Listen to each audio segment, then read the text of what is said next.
One of the main reasons for poor vehicle performance is a dirty fuel system.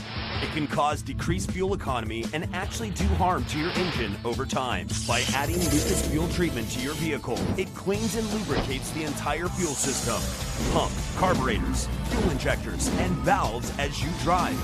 It also improves your vehicle's performance. It's a non-solvent product designed to protect both gasoline and diesel engines.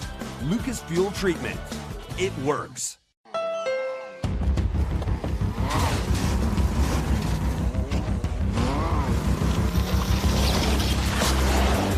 There's a challenging spirit within Honda. It gives us the courage to go faster and the thinking to make it real.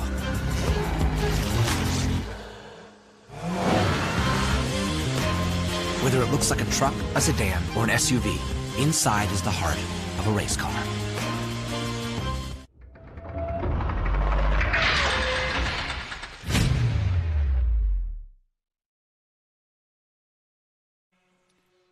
Morning, everyone. Welcome to Mid-Ohio, a very famous circuit in the United States as we get ready for the first of 3 races from Formula 4, the United States Championship, live from Mid-Ohio. It's been a strange weekend because, as you can see, it's still a little bit misty and murky out there, but we've had a lot of rain in the last 24 hours, so much so that, in fact, we had to cancel qualifying for both F4 and FR, which gives you an idea of just how tough conditions were. I'm sat alongside Max Hewitt, who is racing in FR. He's coming up in the next race very soon, in a few hours' time. And Max from Houston, Texas, racing in the Formula Regional Series. You said to me you were kind of relieved because the conditions weren't easy yesterday, were they? Oh, no, it was basically like you were driving on ice. The entire time you're on the track when it was raining, you basically had to stay off the throttle because there's so much power in the FRs that if you got on the power too early, you would just be in the wall, like how I did. So, well, look, we started this season at NOLA. You've been to Road America, and we're now here at Mid-Ohio, so we're getting towards the sort of midpoint of your series. How's it gone so far? You've been away from racing, right? Oh, yeah, I've been gone from racing for about 3.5 years. The last time I started, my last race before this season was over in Italy for the Rotax Grand National or Grand Finals, and then came straight back into FR. It's been that's a big transition. It's been a very hard transition. I had no reason why I didn't just jump into FR before the season started. I took about 1.5 years of training just to prepare myself, but it's been going about just planned. The first race at NOLA, it was kind of rough, and then I started building on that. So I think the further we go into the season, the more you'll see my potential for sure. And I'm guessing, because I looked at your profile, you've been at Baylor University, and so therefore that's probably what's kept you out of the race car, right? Oh yeah, I tried to do some racing, and then it just was so much work to do. But now my schedule started to balance out, so it's been a lot easier. Okay, well, as you can see, the crowd's starting to form. That's at the keyhole, one of the key corners here at Mid-Ohio. First, I'm going to go down to Ben in a minute, but do you like this place? Yeah, it's a very technical track. What is it? I believe one of my teammates was described it as like a driver's track. So yeah. Really, it's all it comes down to the driver and modulating these pedals to really get the most out of this car, because at the end of the day, it's almost all corners. Okay. Well, just down there in the left-hand side of this shot, just to the left of that lake you're looking at down there and the tower here at Mid-Ohio, the cars are forming up on what we call pre-grid. This is F4, a huge field, and this, so you understand, is the first step. We've just been talking about the fact that Max, alongside me, has gone and kind of missed this because he's been at university, but this is the first step for most people out of karts, and it gives them a chance of single-seater slicks and wings for the first time outside of cars, which of course don't have that. So let's head down to the man and of the moment, as always, Ben Sissel, who's down there on the pre-grid, and will give us an idea of who we're going to be looking at in the next few moments. Down to you, Ben.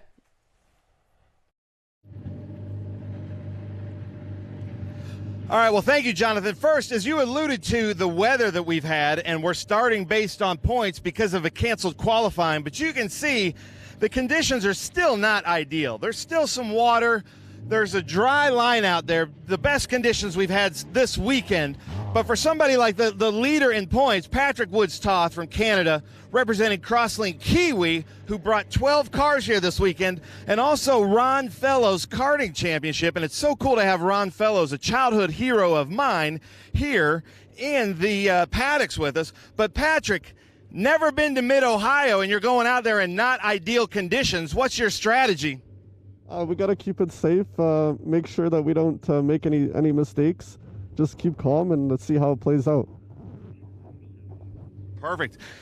And Patrick Woods-Toth has a 22-point lead over the next contender here, Jesse Lacey. Jesse Lacey has the honor of having my favorite livery in the field. You can see this beautiful blue matches the SpeedTour blue here on my banner. So we love that, Jesse. Thank you so much.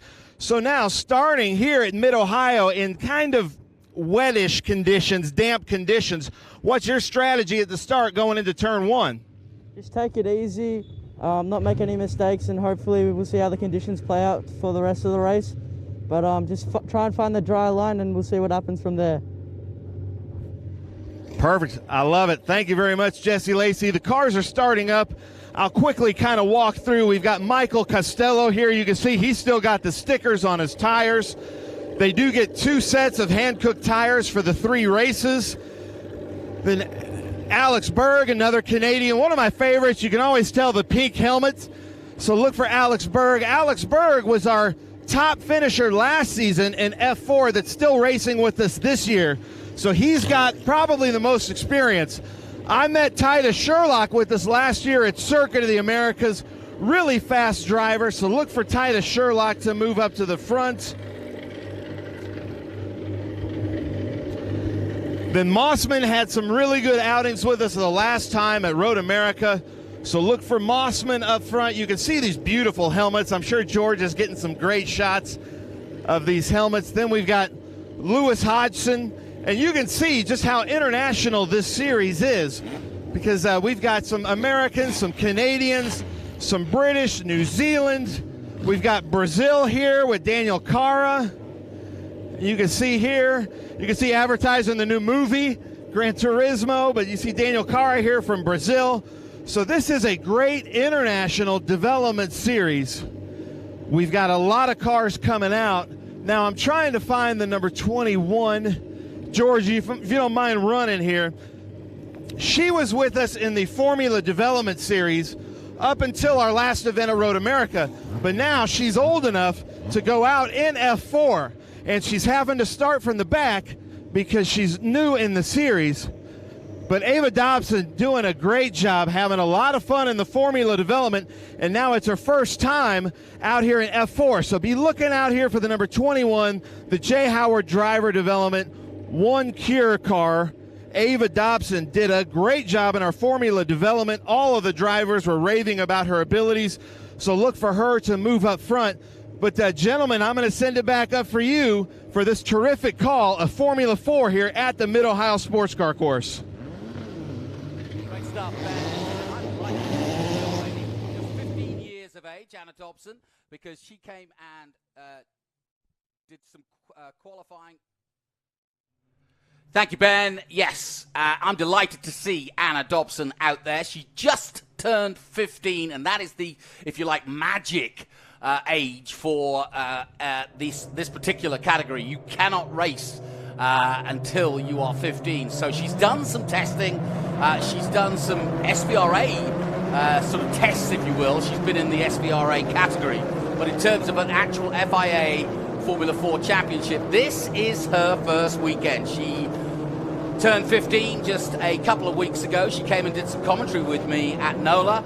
Now those conditions, Max Hewitt, you know exactly what's going on out there. It's slick, it's slippery, and we're not even racing yet, and already mistakes are being made. I just heard when Ben was talking that they said it had started to, one of our cameramen reported that it's starting to drizzle. Oh yeah, if it's drizzling right now and they're on slicks, it is going to be a painful race for them. They will have to be extremely patient on the gas, or else they'll make another mistake like that. Yeah, this is going to be a challenge, and there's a lot of reasons why this is going to be a challenge. One, you haven't had qualifying. You've had very wet, slippery conditions leading up to this, much worse than this. And this is kind of, I don't know, Max, you've done a lot of karting and a lot of racing in your time. I actually think this is scarier because if it's wet, you kind of know that you're feeling for grip. Now, you kind of don't even know what's coming around the next corner, do you? Oh, exactly. I feel like in karting, if you're on slicks, you might be able to survive out of the go-kart, but in this, if you have no grip, you're pretty much done for. So they got to be extremely careful on this circuit, especially now. Well, this is going to be a real challenge. As you can see, there are dry patches around this circuit, and there are drops of rain falling. We've already had one spinner. I watched the first practice on Thursday. They've had some testing, but there was several cars going off. We had several red flags. And really, I was actually sat here in the commentary box, and some of them were here on the front straight, right in front of my commentary box, and they were very innocuous crashes. They weren't major shunts, they weren't major problems. It was just that people lost grip, and the car just drifted off and either hit a wall or spun round, and that stalled the car. And you can see for yourself from the drone how misty it is out there. So there's rain in the air, it's humid, and like I said, this is a real challenge. And as they come round to finish this warm-up lap, this is going to be an interesting race, the first of three. There's another car off. That's car number 21. Now that is Ava. Oh no, that's Ava Dobson. I just brought her up there. The Brookfield, Wisconsin J. Howard development driver, and what a shame, her first outing. And unfortunately, well, they say it's a learning curve, but she's just found out how to learn quickly. Hopefully they'll get her going again. We're looking at this man, Patrick Woods Top. He is actually, and they're all coming through the pit lane again, but he's the young Canadian who leads the championship. Because we didn't have qualifying, what that means is we start this race in championship position. So therefore, Patrick Woods Top from is it Lazier? Yeah, Lazier, Canada. For Crosslink, teammate of yours. Do you know much about him? Not yet. I haven't had the chance to meet him. I just joined Kiwi for this last week, so I've only met a few of the F4 drivers, but they're all very kind and just very great teammates in general. So I'm sure I'll meet him soon. Yeah. Well, and I'm not actually surprised that you should tell the audience it's a massive team. It's not surprised you haven't met all the drivers. They've got something like 12 drivers here this weekend, 7 of which are in this F4 race. So Gary Orton and Tina Larson, the most successful team in America, and pretty much, the same in New Zealand too, because that's where they hail from. Kiwi Motorsport is the name of the team, or Crosslink as well. Crosslink Kiwi Motorsport has been around in America since the inception of this series here in the States. And as we wait, Max, just talk a little bit about it. You're a karter, and I'm sure there's a lot of youngsters out there wondering, could I do this? Is this something for me? This is, if effectively, the next step from karting, right? Oh, yeah. I think you definitely can go into F4. It just, you really have to start to understand that this is something that you want to do as as a young driver, as a young person, and you really have to go for it. That doesn't mean you can just hop in a car and expect to start winning. It starts now. It starts a year before the season even starts. Take even me, for example. I knew I wanted to get back into car racing probably about 2 years ago, maybe 3 years ago, once I had to leave. But that entire time I was trying to prepare as much as I could just so I can have a chance to fight for even a top 5. So it's still going to be a lot of work for anyone. Now, as you can see, the reason they brought them in the pit lane is because that rain started to fall. They brought out the red flag effectively just after the warm-up lap, and as you can see, rain tyres are being prepared, and that is basically an edict from Scott Goodyear, the race director, the former IndyCar driver. Great to have him on board, but what he's trying to do is teach these guys about racing. And so there's no point in throwing them out on slicks when the weather is such that they're going to slip slide everywhere. And we had quite a few problems at Road America. So what he's trying to do is give them the best opportunity to go racing cleanly, get as many laps under their belt, because it's a lot of money to go racing. And what you don't want to do, and you learn nothing, is either sitting here or sitting in a gravel trap. So the idea is they're going to see, they're going to wait, they're going to see if it gets worse, and those slick tires, and maybe Max, you can explain, slick tires versus wet tires, a lot more grip when it's like this. Oh, yeah, as you can tell, these slick tires, they have no tread. So basically, you're not going to find any grip out there at all. With the rain tires, you're going to have a bit more grip, especially with those grooves to diverge the water off your tires. It gives you a bit more grip on this track, but this track is probably the worst in the rain. So even with those rain tires, it is still going to be a lot to handle through this track. So. Tied to Sherlock, the only man out of place there in the 31. It looks as though he kind of thought, oh, shall I come in and get tires? But I think the rule is that you can't actually do that. What'll happen, I think, is that the pace car, the one that you see there, the Honda Civic, will lead them around again. And then they will, if we decide to go on wets, get a chance to come in and do that pit stop. But, yeah, not the start they wanted, but this is what we're looking at in terms of being cautious. It's what it's all about. There's Everett Stack, an American. Good quality field, and it is an American championship. Max, you're from Houston, Texas, and there's a lot of talented Americans, especially here for Jensen Motorsport. But we've also got Canadians and Aussies and all the rest of it. And I think that's important because while it is the American Championship, what you want to do is pit yourself against the best in the world, right? Oh, exactly. Like the whole point of racing in these championships is to get a good understanding of where you fit in the international field. So having these other drivers coming around from all parts of the world, it gives you a good baseline to see where exactly you stand. So you don't want to just jump straight into another European series and spend even more money. And so I think that's a very great opportunity for a lot of these American drivers, and also for these other international drivers to see how they compare to these American drivers. So.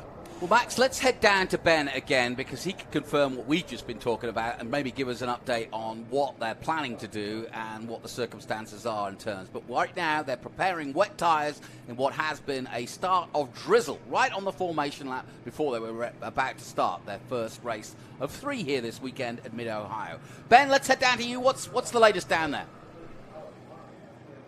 Here I am. I'm with Jay Howard. So Joe's being thrown back across the wall, but you can see frantically, just in the last 2 minutes, these teams have been putting out these rain tires. And you can see the fronts are lined up here, the rears are lined up here. These crews are not super trained on how to change these really fast. I'm not sure what's happening up there, but one thing, Max, that I got to point out that you alluded to, Mid-Ohio, of all the tracks we race at, not just with this championship, but in Trans Am and SVRA, is the slickest track in the rain. The line is so polished that most of the drivers do like an anti-line, and it looks kind of counterintuitive, but that's how slick it is here at Mid-Ohio. So these rain tires, right now with the conditions, I would say is probably a good call because it doesn't look like this rain is going to subside anytime soon. So you can see these beautiful Ligier wheels with these hand-cooked rain tires making for some exciting times down here. But I'm going to talk to Joe here with Jay Howard. So what's the call here? What do you do? I think we need to be on wets at this very moment with the weather and stuff that's going on right now. That's what we need to be on. The slicks right now probably aren't the tire to be on. Now let's talk brass tacks here. How trained is your crew on changing tires quickly? I think we have the best crew here, so I think we get it done pretty quick. But the series, what they'll do is they'll give us an ample amount of time to get all the cars changed. So that eliminates that factor out of it, so everybody gets it done. Everybody's on the same tire, so it takes that factor out of it. It just allows everybody to get on the same tire, so the safety of the drivers, nobody's out on slicks, what they shouldn't be on right now, and that makes a decision for us in a way. So is that a call coming from Scott Goodyear that they're going to come down here so you guys can kind of take your time, not lose the position? And I think that's a great safe call from Scott Goodyear, especially a lot of these drivers' first time here on a very difficult track in the rain. Yeah, absolutely. I mean, in my opinion, Mid-Ohio is the hardest track to drive in the wet and one of the hardest in the dry, especially. So when it comes down to when it's raining like this, even if it's borderline 50-50, I think you kind of have to make them go on wets. I love it. And I guess the emphasis, I just got to give it up, Scott Goodyear right up there in that tower. This is a driver development series, and he wants the drivers to be safe, and I think he's making a terrific call. So, Max, somebody that's been in the series for a while, if you can kind of comment on the driver development aspect and the safety aspect to this call of bringing everybody in for wets.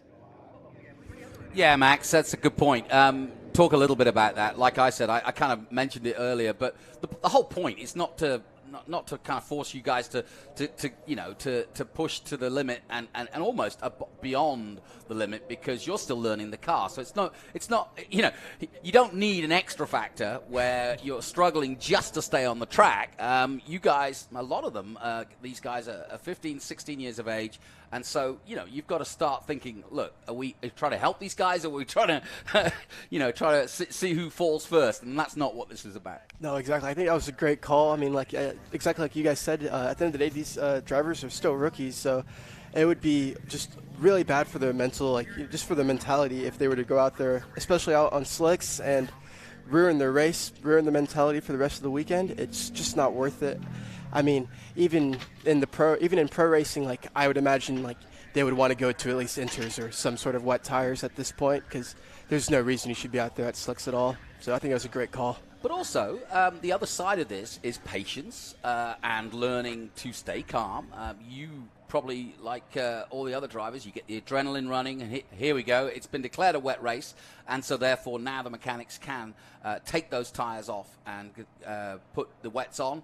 And what will happen after that is, once they've got the wet tires on, they'll do a formation lap and try to do a grid start, which is what we planned to do in the first place.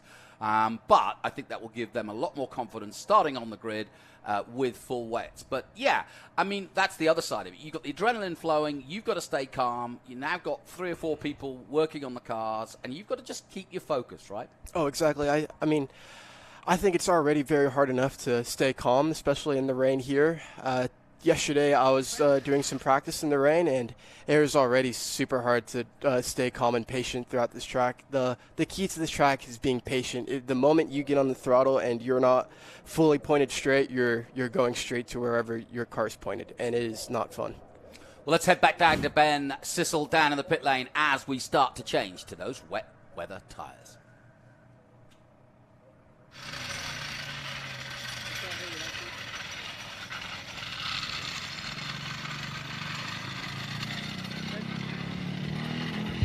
All right, here I'm down on the hot pit lane. As you can see, cars are going by. Alex Benovitz, I've heard friends with Benovitz is what Crosslink Kiwi told me to say. So, Alex, do you appreciate this call of putting on rains in this weather? Yeah, I think it's a good idea. When we went out there on the outlap, the braking zones were super slippery. Everyone was locking tires, so the rain line was starting to become pretty apparent. So I think it was a good call just to keep us on the track. Perfect. Well, you can see Alex Benovitz here. He's got Rick Hendricks' signature there, racing the Hendricks.cars.com.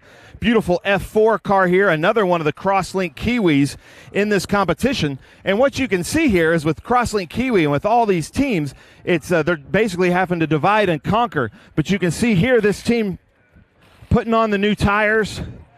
That is just one centered lug. And, this is something that a lot of these crews just don't have to do that often, which I think is a great call from Scott to Scott Goodyear to kind of show this. We've got a celebrity here in our midst, Tommy Byrne right here, who's raced in everything. So, George, Tommy Byrne out here, he's been here all weekend giving great instruction with all kinds of different crews and drivers. You think this is a good call to make all the drivers go on wets? I don't know. This it's difficult to know. I'm thinking if you did go wets, then if something happened, yellow flag, which is going to happen by the time the half hour is over, you might be okay. But I don't know. I'm glad I don't have to make the decision. Yeah. As a driver, what would you be saying right now to your crews? I don't know. I would probably do wets because I know this track and it's slippy as shit. So I bet I would be going wets. Perfect. Well, some expertise there from Tommy Byrne as they put on the wets. I do have to apologize for the language, but he says sorry. He says sorry. But we've got all kinds of big names here. We've got Ron Fellows, Moreno's walking around the paddocks, Tommy Byrne. That's just kind of what you get here at these Speed Tour events. And you can see they're just kind of coming through. He's waiting on his tire. Hannah's waiting on tires right here with these hand cooks. And I think it's really just from Crosslink Kiwi. Basically, they've got so many cars and, their normal crew that they normally have, but at least they're waiting for us here as we come through. And Wisniewski was here with us last year in that formula development, doing really well in the F4. U.S. Championship. So, Wisniewski, if you don't mind, I'm going to ask you some questions. You're going to wets. You were racing with us at Mid-Ohio last year in Formula Development, and the weather has changed pretty drastically from last year. You think this is a pretty good call? Yeah, definitely. Slicks in the wet here would be torture. I mean, you wouldn't even get around turn 1, so I think this is definitely the right call. I was kind of nervous about doing the standing start just by itself, but I'm glad we're going to these wet tires now. Nice. I love it. See that honesty there from Eric Wisniewski. Said kind of nervous about doing the standing start and very happy that they're going to these wets. As you can see, they've jacked up here on these beautiful Ligier chassis. This might be the last season here with these Ligier chassis. We're going to the new chassis that they revealed at Road America, a beautiful chassis with a halo and a little bit more aero. So we'll see what happens there next year. But you can see this Crosslink Kiwi team just frantically trying to get Hannah Greenmeyer's rain tires on. And like I said, I think they have 8 cars in this field with Crosslink Kiwi. So whatever 8 times 4 is, that's how many tires they're changing here on this pit lane. So Jonathan, Max, I'm going to send it back up to you in the booth. Great stuff, Ben, and I love that. Eric Wisniewski basically telling it like it is. It would be torture, and we'd all be off at turn 1, and I think he's pretty much correct on that one.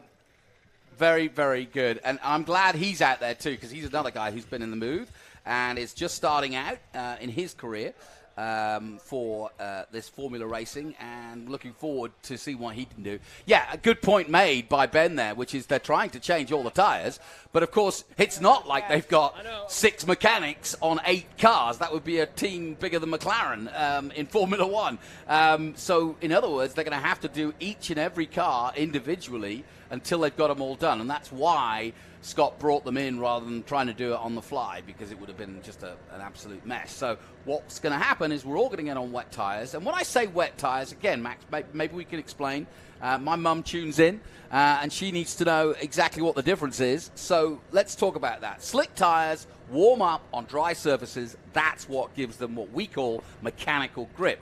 Wet tyres are like road tyres, basically, on your road car. So they act exactly the same, which means they work in wet or dry.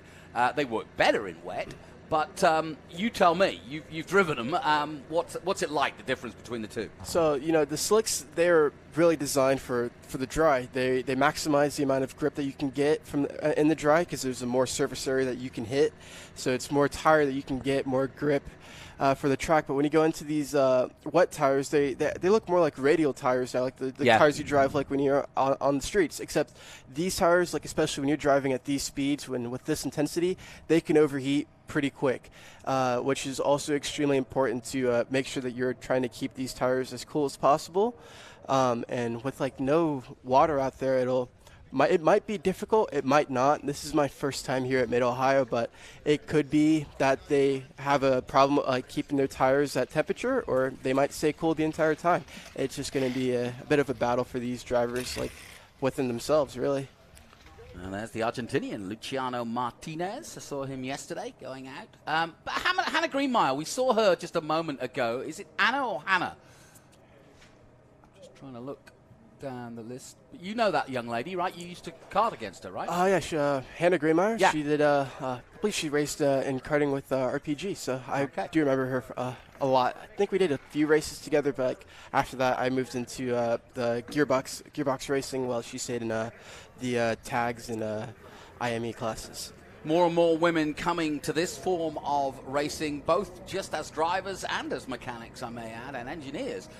Chloe Chambers was in the F4 Series last year. She went on to do, or the last 2 years, went on to do the W Series. She was also down in the Toyota Racing Series in New Zealand. I got to know her there, and she's now racing in Porsches. What's your ambition, Max? Where do you want to take this? Honestly, I would like to just make a career out of it in any way possible. I will race anything and everything as long as I'm given the opportunity. Right now, we're looking at a few different options for next year. We're just trying to take it one step at a time. Ideally, I would love to end up somewhere in the World Endurance Championship. It would be a dream to race for Ferrari one day, but you know, we just got to keep looking at go one season at a time. So really, as long as I'm still in a car, I'm happy. Well, Dakota Dickinson, who, of course, won your championship, the FR championship, a few years ago, is now doing just that, racing sports cars. And, you know, there's so many. Kyle Kirkwood was another champion of FR from this. And so this is the ladder to success. We have the road to Indy, as we all know, and that gives you a chance to learn on very similar cars how to get into Indy cars. But this is an FIA championship. This is a championship that the world governing body of motorsport formed back in 2014 for these guys, and they've got similar championships, F4 and F3, or Formula Regional as it's called, around the world. So a lot of opportunity, and this is really where the next stars of Formula One are made. Ryan Sheehan, who's racing against you this afternoon, has put his marker down, saying he wants to be the next Formula One driver. And obviously we've seen the likes of Logan Sargent now with Williams, and we've also seen another guy from your hometown, Jack Crawford. Do you follow these guys on the way up and see what they're up to? Oh yeah, I remember Jack Crawford from when he just started out. I've been pretty good friends with him ever since. He's doing good, isn't he? Oh, he's doing amazing. I just love watching the way how he drives. It's crazy. But yeah, the F4 and FR series in America, like as you said, is the FIA regulated series. So you can get super license points out of these, which will go towards a Formula One career. So it gives you like a lot of different opportunities for these young drivers. Now we're trying to see if it is actually stopped drizzling. You can see the raindrops on the car as we look at Hauanio. How do you pronounce that? Hauanio. He's from Florida, I can tell you that. And he is giving us a good illustration from the camera shot of how wet it is out there. But we're not sure if it's carried on raining. But as you can see, most of the cars have now changed their boots, as we call them, but changed their tires to wets. And that means that we will get out on a formation lap. Well, Max, tell me what you do, because obviously these tyres are very different than what you've just done the first formation lap. I mean, do you do the same sort of procedure of warming them up, or does it matter with these? It's probably best not to swerve around and warm them up. The track's going to be cold regardless. The tires are going to be cold regardless. And with the more rain it's pouring down, as long as it's still pouring down, it's going to remain cold. So, I mean, the best thing that they can do right now is search the track for grip. So instead of swerving around, what I would probably do is try to find the ideal line that I would take and see how much grip is actually there. Yeah. And just to get a good idea of where everything is, so that when we come to racing, I know exactly where I want to be. Patrick Woods-Toth leading the championship with 90.5 points after 2 events. One at NOLA, one at Road America, the young Canadian in the number 27. Yeah, and take me through your systems check. What would you want to know from your engineer or team manager right now before you head out on this lap? I probably want to know the forecast at least, knowing how much rain is going to be pouring down. So, I mean, if they say that it's going to be starting to clear up midway through the race, that gives me an idea that maybe the track could start drying up.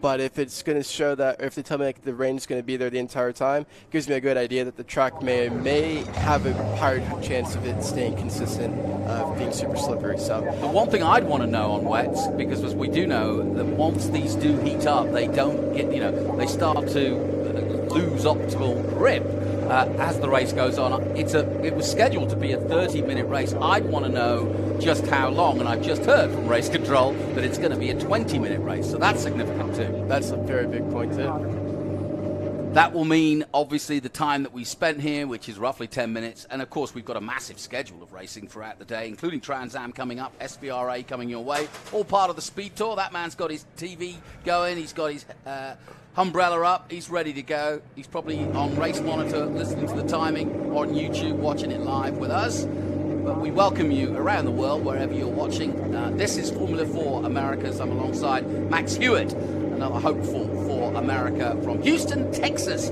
He's an Astros fan, but we won't hold that against him. Do you follow it? I mean, you follow the Astros, but do you own the sports? Or? Oh, I've grown up watching the Astros since I was 4 or 5 years old. I went to a lot of games as a kid with my dad and my parents, but. Yeah, I still root for the Astros to this day. There's no shame in it. No, absolutely. I've been to an Astros game too. Oh, yeah. Yeah, good fun. The Great city for sports, Houston, Texas. Big city. Alex Berg, another Canadian. So we've always had a good. Matt Clark recently came to this series. We've always had a good crop of young Canadians. They don't have as wide a offering of motor racing, certainly in single-seaters. Scott Goodyear, who we've been talking about, the race director, he's another Canadian. And so there's a good affinity between young Canadians getting in touch with Scott, asking about the series, knowing that he puts on a very professional setup. And, you know, he's there in the race meetings to help guide them, to help nurture them, to help give them a hard time when they get it wrong. And also to be in a situation like this, giving them the best opportunity to go racing. And that's what we're hopeful for. You can see our cameraman, George, down there, getting all the shots for you. Well done, George. And in a moment, that Honda Civic will take off and will proceed in line astern with all the wet tyres on. But that was an interesting point. So the weaving that we see often in Formula One, Indy cars and all the rest of it, that won't happen with these wet tyres because you actually want to kind of maintain the temperature. You don't actually want to heat them up, do you? Oh, right. The more heat they get in those tires, the more they're going to fall off, especially if the track does start to dry up. It'll be very important to keep them at those low temperatures because once they fall off, it's basically like driving in like even worse rain conditions. So very important. And you may see, and I've seen this certainly in Formula One and Indy, you may see them actually using the wet patches that are still left on the track just to keep the tyres cool. It's a tactic, if you will. Not everybody uses it, but the smart ones do. It's just to go through a puddle if you feel confident in a straight line, just to try to put some cold, wet water on those tyres to keep them cool. So we might see a little bit of tactics. We'll take a look, and as we see from the drone, Max, anything, I want to get into your driver's eye here. This is what the fans love. Just go back to what you were saying earlier. This is a very, very important lap. Repeat what you said earlier about what you're looking for now. Okay, so on this outlap, you basically only get one lap right now before the racing starts. So while these drivers might be weaving, I'm sure they're taking very strong mental notes of where exactly that grip is, because once they go racing, and they have to just commit to whatever line they choose. So right now, I would be looking at my ideal line that I think would have the most grip, and really judging to see how much grip is actually there, to give me a good idea of how the track is, what the track conditions are, and if my line's the fastest line for the race. So it's all very important things to have to keep in mind for this outlap. As you can see, they're going down out of the keyhole now, down the back straight, the long back straight, down towards turn 3 and 4. Actually, 3 is really just a kink in the middle of the straight, down towards the Bennett Bridge Hall turn 4, and that's a key corner for two reasons. One, heavy braking, here it is, coming into here. There you see the marker boards from 400 all the way down to 100, and here is that right-hander. That's a key place to overtake. Oh, yeah. I think that'll be a very key place to overtake in the rain, too, because you're going to be taking a pretty wide line for that first corner. So if you're able to muscle that car into the inside of another driver, that's a very good passing point right there. Yeah, and following from this turn 4, they turn left through turn 5, through the Optima Batteries turn 5, and then what we call the famous S's here at Mid-Ohio. Pretty tricky, but as you can see, and a lot of undulation as well, Max. Tricky part of the circuit, yeah? Oh, yeah. So this is really where where the driver's track really comes into mind here. Yeah. It's all about pedal modulation here, especially through those S's coming off that crest and out of turn 7. It's completely blind, so you really have to stay committed and keep that car underneath you, because it's so easy to lose a car coming out. I think what strikes me is if you're not Patrick Woods-Toth or Alex Berg or Jesse Lacey right at the front there, I would have thought, let's say that bright green car right in the midfield there, so hard. You've got cars all behind you, all trying to get past. You've got cars in front of you, and you don't know which way they're going to go. 3 cars are starting from the pit lane. There's a lot going on. Your series is just over 10 cars, so it's a lot easier to kind of get your head around it. This is tough. Oh, yeah. I think, especially for that lime green car that you pointed out, I think the best thing that he can do is just stay as calm as possible and trust his instincts, really. The moment he starts to freak out, that's when things can really go wrong. So, out of the three-dimensional services group, Carousel, they come, and 2x2 for a rolling start it's going to be. And Patrick Woods-Toth will lead them to green, and away we go. Into the first corner, the 27 from Canada. It's got side by side now with two other cars as they head towards the keyhole. There is the number 2 we were talking about, that very nicely painted bright car going through. That's Jet Bowling from Texas, another Texan, and Max Hewitt alongside me. But Patrick Woods-Toth has been beaten up as they go into the keyhole. He's dropped right back to, third or fourth now, as everybody kind of tiptoes, if you can in a car, to the front of this pack. But one of the Jay Howard cars has jumped straight out in front, and that could be Michael Costello in the 19. And as you can see, Patrick Woods-Toth under big pressure now in second place he managed to get back to. So he didn't lose too much, but he's now struggling to try and keep up with the leader. But you can see the conditions just aren't easy, are they, Max? Oh, no. It honestly looks a bit better than yesterday, because yes, it looks like they're taking a bit more of a narrower line than yesterday's practice, but it's still going to be a big challenge for these drivers. A lot of different lines, as you say. You're almost trying to stay offline because you're just trying to find the grip, really. And just as we said there would be some incidents, and there's the first one, and that's Ava Dobson, sadly again, and you can see how mad she is. She's mad with herself. She's mad that she's stuck, because it looks as though she's got herself where the bottom of the car is kind of over the curb. Another off, this time the 83. That's Christopher Parrish from Tyrrell, Texas, has gone off. Through goes the 08, making up a position by the looks of it. That's Alex Berg in the famous pink helmet. Yes, he's up to second place, and double yellow, so we're under caution again. And this is what I meant by, this is where you've really got to keep your head settled straight, and because there's so much going on, and suddenly you're 1 minute racing, next you're under caution. Yeah, I think now that since they're back into caution again, especially for who's ever behind, anyone that's behind the lead car, like this is a great time for them to try to predict it and get a jump, maybe get another couple positions off the next restart stuff. Yeah, it was Costello who got out in front. Berg went into second place. Poleman Woods-Toth, remember they started in championship order, so we're expecting the top 3 to kind of remain the top 3 because they've been the most successful so far. Mosman up there in fourth. Jesse Lacey, the Australian, we heard from him. He's down in fifth place. Hodgson, Kara, Detman, Soto, I'm going to get his name right, Shiripa? Soto Shiripa in ninth position. Juanio in 10th, then Durst. De Fabis in 12th place. Martin is the Argentinian. Zelenka, 14th. Benavides, we heard from him. 15th, then Lim. Lawley coming in. First weekend for Lawley in 17th place. Scott, Stack, and Cantu, another youngster. So a lot of these guys coming to this for the first time. And this is a really tough baptism of fire to come to one of the hardest tracks in America and also put these wet and changing, varied conditions. You know, we were saying before we went on air, Max, I hear from most racing drivers, and I'm sure I would fit that category, that I would prefer if it was one or the other, not like this, where you just don't know what's coming around the next corner.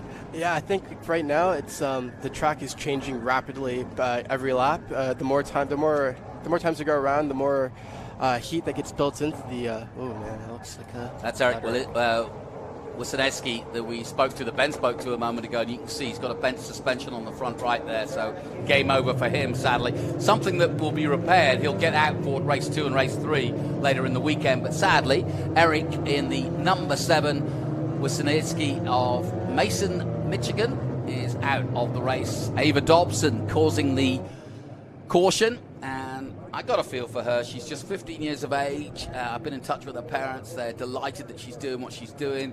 She's learning fast, but this is not the way she wanted to start her F4 career, for sure.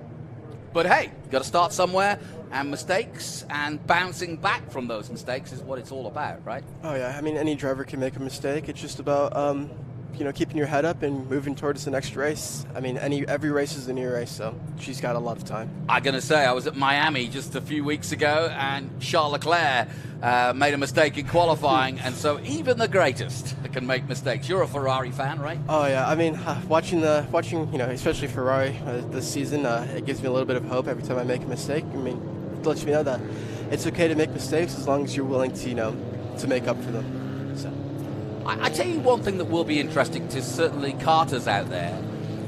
For some keen karters tuning in and thinking about doing this, what is that transformation to slicks and wings, downforce cars, grip level, downforce, all those things? How different is it to be competitive from karting? So I think so. If a good karter will understand the optimal line for every track. Like they can go to any track and see exactly like the fastest line. So from you learn that in your development stages in karting. But when you get into these open wheels, you also have to start learning how to drive with wings. So you have the mechanical grip, and then you also have the aero grip. So the biggest learning curve for me, and especially in the FR, was learning to trust that aero. It took me a while to really understand that you can really push these cars beyond like their mechanical grip limits, and that's really the biggest stump. So I mean, it takes a lot of practice and just a lot of time to really understand these cars, but I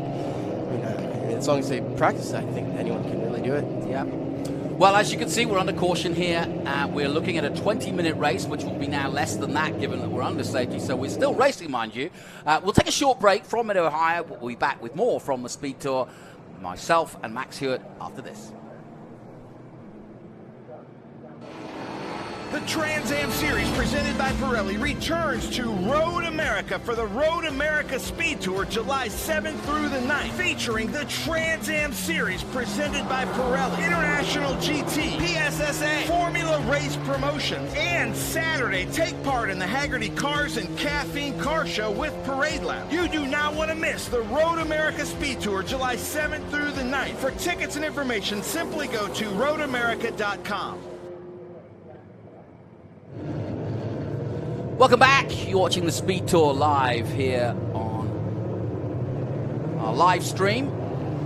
And we are under caution in the first F4 race of the weekend. And we've just been discussing, if you just joined us, we started off with a formation lap when it started to drizzle. So quite rightly, Scott Goodyear, the race director, brought them all in and said, okay, let's not risk anything. Let's put some wet weather tires on. So we changed all the cars to wet weather tires, and still some cars went off. But now, Max, we're just about to get on to restart. This is tricky now because they're drying. The rain's gone, and now they're on wet tires.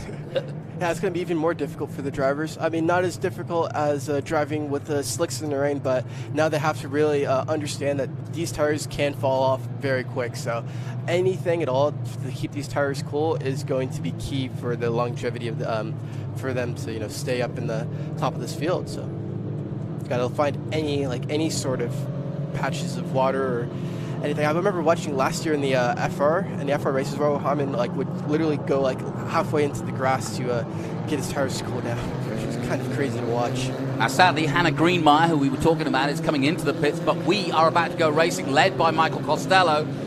And Costello will lead them to green, and we are racing again here with just 11 minutes to go. So we've just literally got over a 10-minute sprint here. Berg looking for position in the all-pink helmet there, and the blue and white car. There's the pole man, Woods Toff, and championship leader in third. So we've got a great battle as we head towards the keyhole. Once again, now the time clicking down. Keep an eye on that clock in the middle of your screen, or of the graphic on the left-hand side of the screen, as Berg makes his move up the inside. A good move towards the keyhole. If he gets good drive, he may get the lead here as they take the run down to 3 and 4, but a good restart, a clean restart. Costello for now, still holding on, but nicely done. That was a good move, but it looks like Costello really did hold on to that lead, so really good move on Costello to defend for that position. Woods Top has got Mosman, Lacey, and Hodson all over him as they all dive into turn 4. Look at this. Wow, great racing. Somehow Woods Top just survives in third, but look, 5 or 6 cars all gathering as they come through 5 to try and have a go at overtaking him. This is tough. You've really got to be on your mettle here because you've got to get the grip, but you've also got to avoid hitting anybody else. Oh, yeah, especially going 3 wide and through those corners. That is very talented, very skilled of these drivers to be able to manage that. Well, conditions are drying, and that means these wet weather tires are going to be pretty shoddy after 10 minutes. Luckily, it is only 10 minutes. Costello, though, now trying to increase that lead over Berg, but this battle that you'll watch... Oh, no! Oh, drama as one of the Howard cars goes off in that battle for 3rd and 4th. Let's hope it doesn't cause another caution, but we saw it from above very distinctly there. Just got a tap as they were fighting. Toth now back up to third position. He's held off the chasing pack. And now Hodgson up to third. It's Kara. Woods Toth drops to fifth. Lacey sixth. Soto Shiraripa is in seventh. Detman, Durst, and Martin is rounding out the top 10. There's the 30 of Hodgson. The Aussie Brit, if you will. He's got both flags on his car, but he lives in Australia, or is from Australia, but I think also realizes his British heritage, so likes to keep the flag on the car. There's Woods Toth again. And you can see them fighting the wheel, Max. It obviously, but it's still very slippy out there. Oh, yeah. I mean, even in the dry, too, like, they're going to be pushing it to the limits. It's going to be slippery. Look at this, side by side. And Woods Toth has got the better line here, but he could get a slingshot around the outside. Just look at the different lines they're all taking. And using the camber very well there. So, oh, no, another turn round there.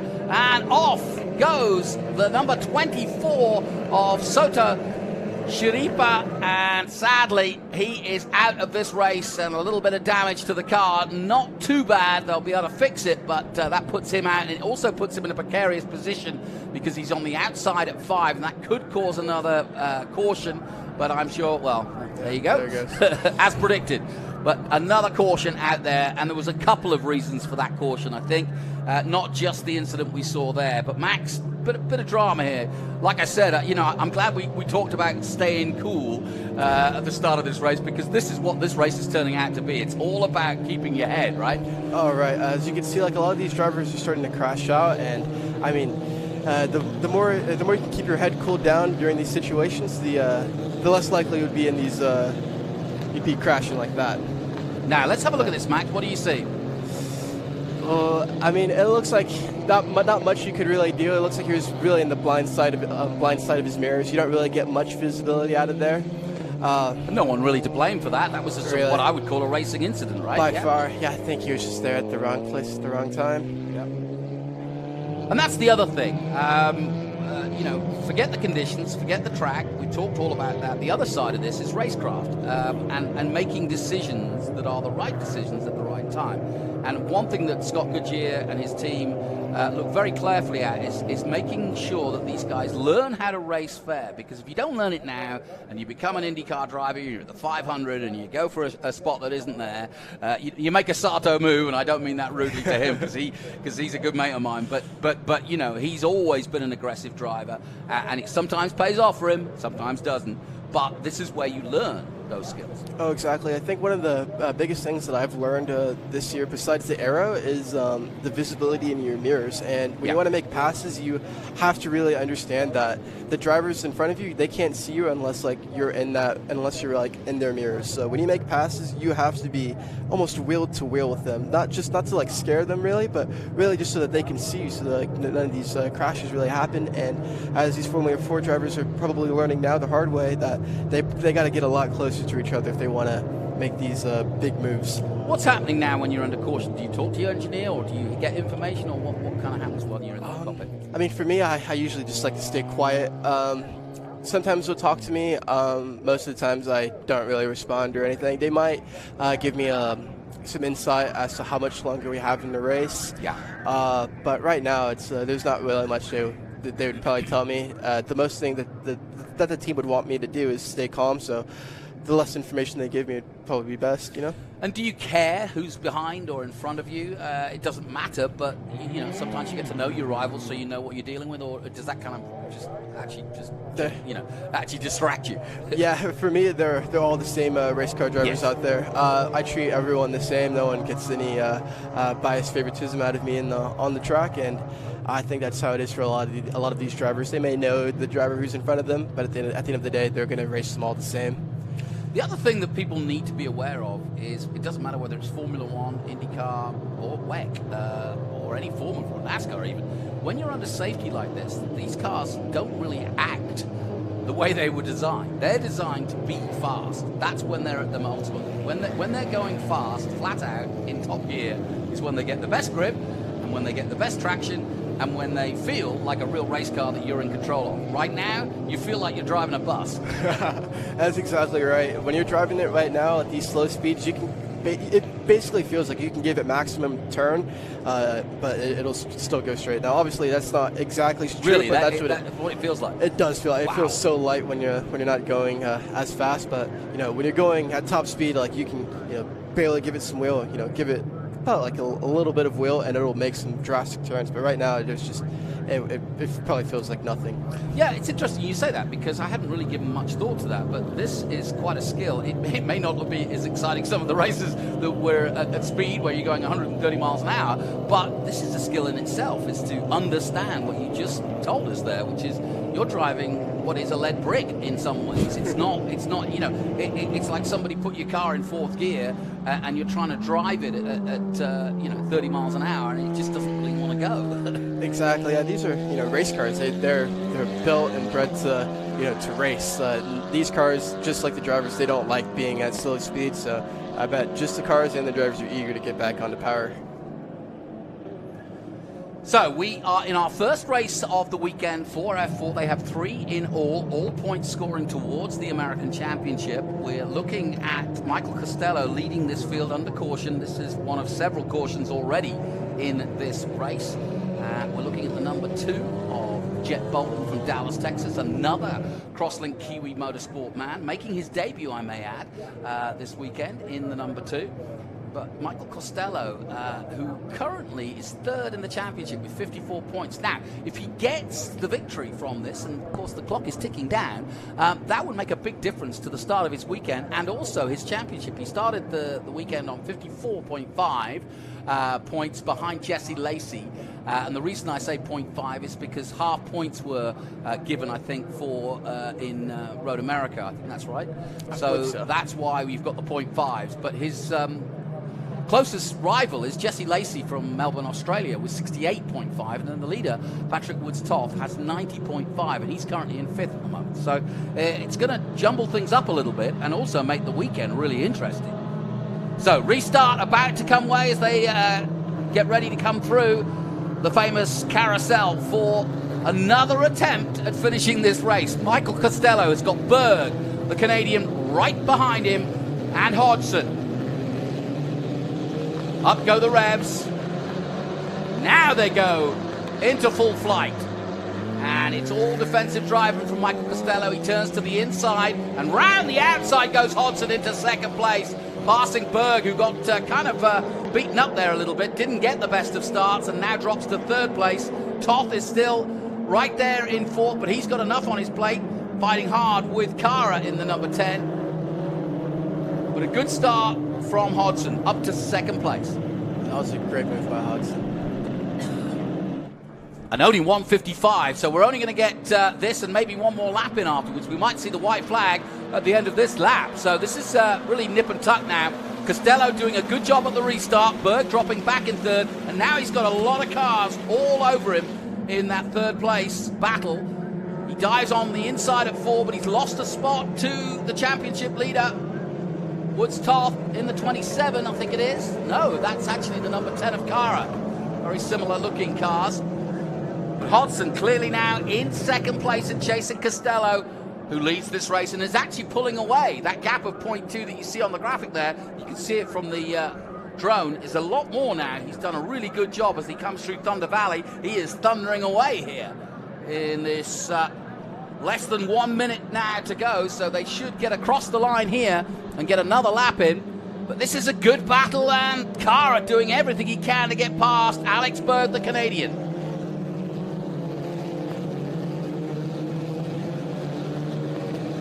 Good racing, Max. This is what we wanted. But Costello's really beaten the back of it in this lap, hasn't he?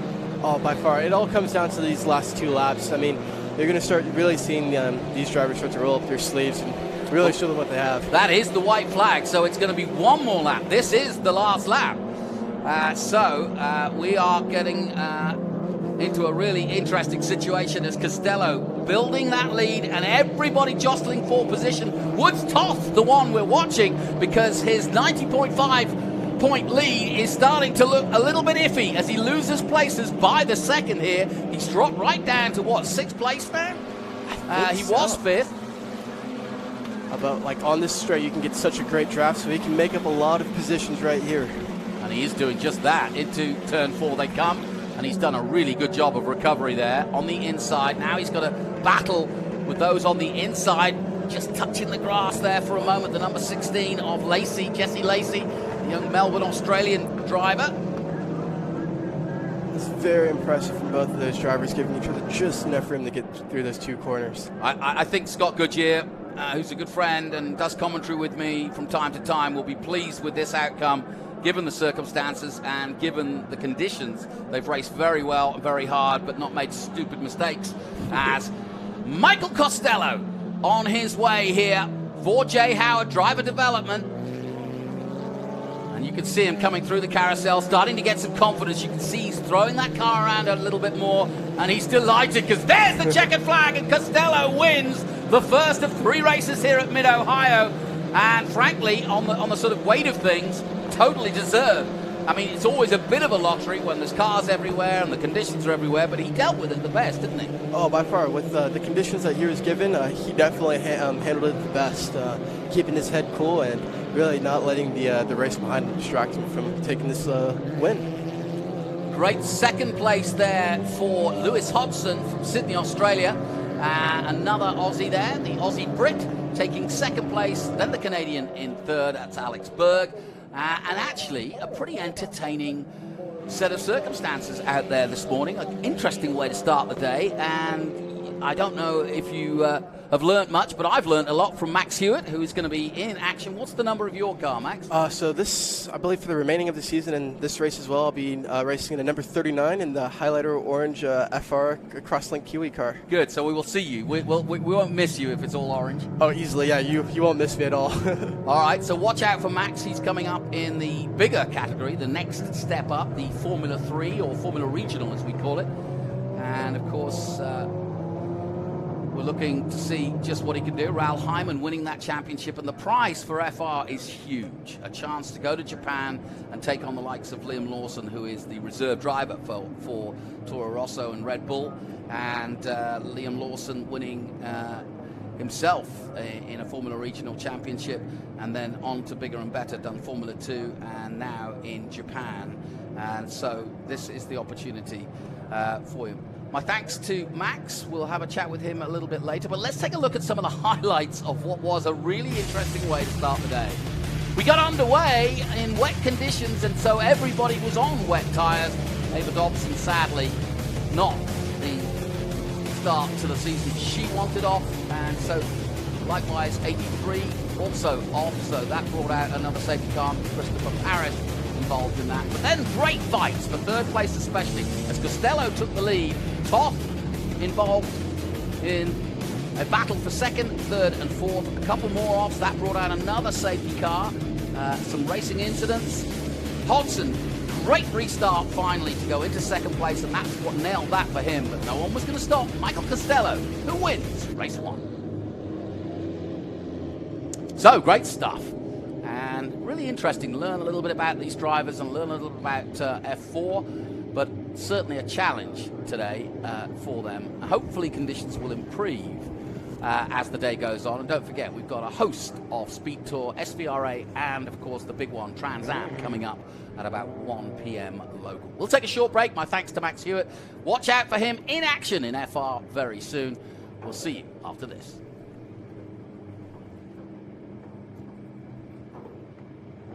There is less than 1/100th of an inch of motor oil protecting your car's engine.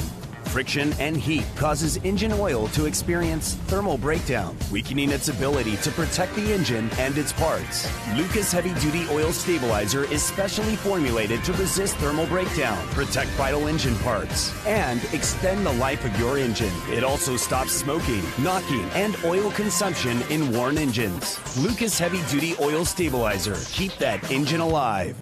Hungry for SVRA action? Well, the best way to enjoy classic auto racing is with a delicious classic from Mission Foods. Green flag your race-watching snacks with Mission's mouth-watering race day recipes. Try some of our tasty tacos, piled high nachos, fresh chips with guac, and more. So gear up your ride and fuel up those stomachs with delicious Mission Foods. Now that's too fast, too tasty.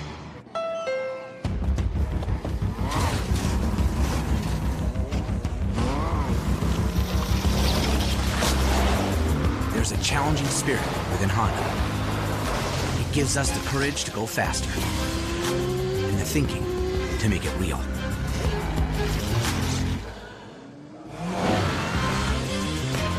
Whether it looks like a truck, a sedan, or an SUV, inside is the heart of a race car. Okay, so pretend this is your car, and say you have an accident. Ouch! At least your insurance will pay for another one. Right? Well, maybe not so much. If you have a standard policy, they get to decide what your car was worth, which could mean trouble. I mean, who wants 3/4 of a car? At Hagerty, we agree on a value up front and then pay that amount, guaranteed. That's because we want you to end up with a whole car. Hagerty, let's drive together.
Welcome back to the Speed Tour from Mid-Ohio. This is the Formula Regional Americas Championship coming up.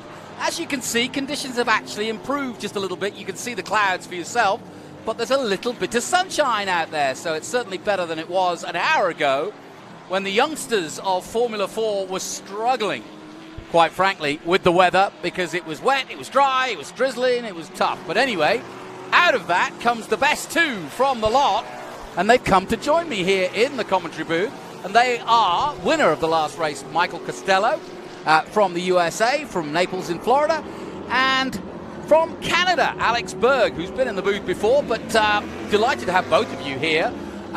Pretty tough morning. Michael, you came out best, but not easy, was it?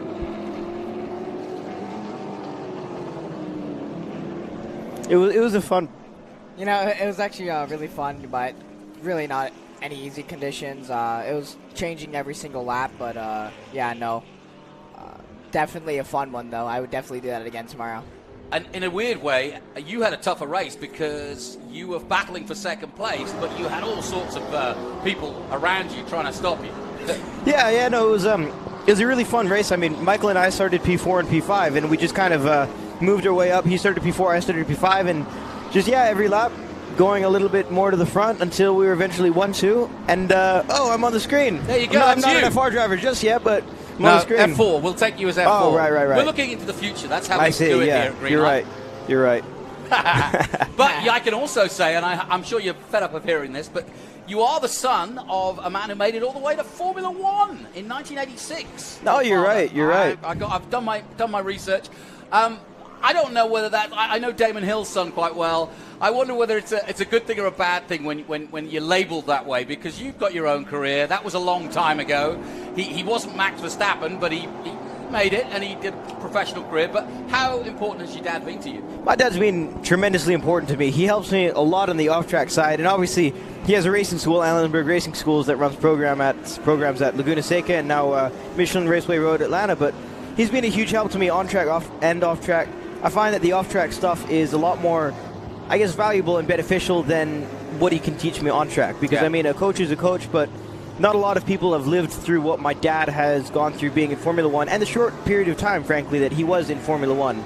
In a way, I get to learn from the mistakes that he made so that I don't have to make them in my career. Very good way of putting it, yeah. Well, listen, Michael, we'll get to you in a moment because I want to hear all about your background as well. But let's head down to Ben Sissel, who's on the pre-grid getting ready for all of the young FR regional drivers getting ready to go for their first of 3 races. Ben, what's the latest?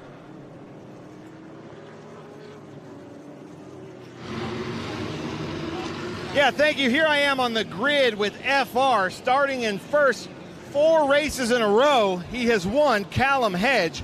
But let me point out some of the differences with this car. So kind of starting, the tires and the wheels are just a little bit bigger. Way advanced aero up here. Instead of just one wing, there's some other little wings connected here in carbon fiber, these beautiful Ligier chassis. Then the inlet here, and it has some of its own little effects. Then the halo. The halo is the biggest thing with these FR cars, the safety halo that the F4 cars will be adopting next year. But let's talk to Callum. Callum, I hope you can hear me. I hear that in practice you had kind of a rough go of Mid-Ohio. So when the lights go out, what's your strategy into 1? Yeah, we had on Thursday. We actually had a very good run in the dry. In the wet, it was just a bit too hard with cars going off. So basically, the plan is to try and win the race and get the fastest lap. That's self-explanatory. I haven't actually done a rolling start since go-karting, so that was way back in 2017. So it's been a while since I've done a rolling start, and we'll give it a go. And hello to everyone watching back in New Zealand. Yeah, so hello from everybody watching back in New Zealand. How cool is that? Callum Hedge, who, Jonathan, I know that you had talked to over in New Zealand just a few months ago, and now he's back here racing with us, doing really, really well. Then Sheehan, second in points, got second in all 3 races last round at Road America, doing really well, the number 66. I believe from Austin, Texas, but another Crosslink Kiwi. We had a Crosslink Kiwi absolute sweep at Road America. So he's doing really well in the points. And then right behind him, Cooper Becklin, who finished third at all three of our races last round at Road America. Cooper Becklin in the number 19. Now, Cooper, you have some experience at Mid-Ohio that some of these other drivers don't. And now that I hear you're doing a rolling start, what's the strategy going into one? You know, you got to keep the nose clean for the first lap, figure out how the track feels. You know, we haven't had too much dry running yet, so figure out how it feels and hopefully push forward. Nice. So you notice a lot of the drivers are saying figure out how it feels, meaning figure out the conditions, where they can find grip, and then it's go, go, go. Oliver Wessling, our Swedish-American driver out here, having some good runs, did pretty well in practice. Oliver, let me stick the mic in your face. What do you think of Mid-Ohio Sports Car course so far? Mid-Ohio, I mean, it's like a roller coaster. It's an amazing track, as everything a track should have. So yeah, I'm just having a lot of fun here. Nice. I love it. Lots of fun here. And then number 12, Manuel Rosa, had a really good time with us at Road America. I met your parents at Road America. Now I'm sure this is your first time at Mid-Ohio. Are you having fun so far? Yeah, this is my first time in Mid-Ohio. This is a great track, a really flowy track, but it's very slippy in the rain here. Our qualifying was canceled yesterday, but I'm so happy. We're going to do our best in the race today. Hopefully we can get up there, get a podium. Thank you to all my sponsors and all my family and all the people following on SpeedTour TV. Nice. And I'm sure you've got a lot of fans watching from Mexico too, Manuel. So good luck out there. And then in the 39 this weekend is not Bryson Morris. It's Max Hewitt, who helped call the race in our F4 race, switched teams and came over here in the number 39. So do you feel like you learned something from that F4 race, Max? Yeah, I definitely saw a lot of what was going out there on the track. It looks like the track has dried up a bit, so have a bit more confidence in my tires, my tire choice. So just going to try and stay calm and pick off anything that I can. Perfect. I love all these FR drivers' approaches to starting out because they haven't gotten any dry laps since they've gotten here, really. And then the practice was canceled. Hold on, I'm going to put her on the spot. I'm going to put you on the spot, though. Come on over here. 12 cars, right, with Crosslink Kiwi. Is it 12 or 11 this weekend? We're at 12, thank you. Yeah. 12, and then changing the tires down there for the F4 race, and it's got to be a little chaotic for you over there in the paddock. It was thrilling. We had a lot of guns. We went and got some more wheel guns and got a lot of crew, so it made for a great pit stop. Now, what are your thoughts on Mid-Ohio? This is a challenging course. Sure is. It is the hardest course, I think, is around. Dry or wet, it's still a challenging course. Just that pavement just gets everyone. It's just the grip level is less. I love it. Well, thank you so much. A dozen cars here with Crosslink Kiwi. Her hands are definitely full this weekend. Gentlemen, I'm going to send it back to you because we've got 3 on the grid. So then, 3 minutes to go. We got an insight there as to some of the youngsters. I was just asking you guys, do you know any of these guys? I'm sure you've watched them race, your teammates with some of them. But is there anybody you want to pick out to say who you know or know about? Alex? Well, if I'm being completely honest, I'm not necessarily close with any of the drivers in the FR. I've definitely heard of them and definitely watched them race, but I can't say that I know them 100% well. Okay. I don't know about Michael, but... Michael, you know anybody? To be honest, I just know Cole Kleck, and it's the same thing with Alex. I've heard of them, and I've heard really good things about all the FR drivers, but no, the only one I really know is Cole Kleck. Well, Michael, I just want to remind everybody you won the first race. You've got 2 more to go in F4. Where are you from? How did you get into racing? So I'm from Naples, Florida. My dad actually used to be a racing driver in Trans Am before it switched into IMSA, and then he did a little bit of Spec Miata stuff. And then from there on, I got into karting from him, and then he quit because of me, actually. So thank you, Dad. And and then now I'm just here, and he's just enjoying the ride with me. And I know you guys are young, but what's your ambition? Where do you see yourself? I see myself going to IndyCar. Okay. Mainly just because it's locally in the U.S. And really just for F1, I just feel like it's just a long way to get there, especially for drivers that don't really have the funding for, especially Formula One. But my goal is to get to IndyCar. And Alex, what's your hope? Well, I'm going wherever the road takes me. Right now, I'm working on a lot of stuff off track to see where my future lines up. I definitely want to go to Europe in the next couple of years, and I mean, if things go my way there, then I mean, obviously, the next step in Europe is Formula One, but it all depends on the future, so I can't tell you 100% right now. Yeah, I'm sure you're well aware of what Logan Sargent and Max Crawford and many others, I mean, Manuel Carrera, another Floridian, making their way in Europe. But that FIA F3, very tough indeed.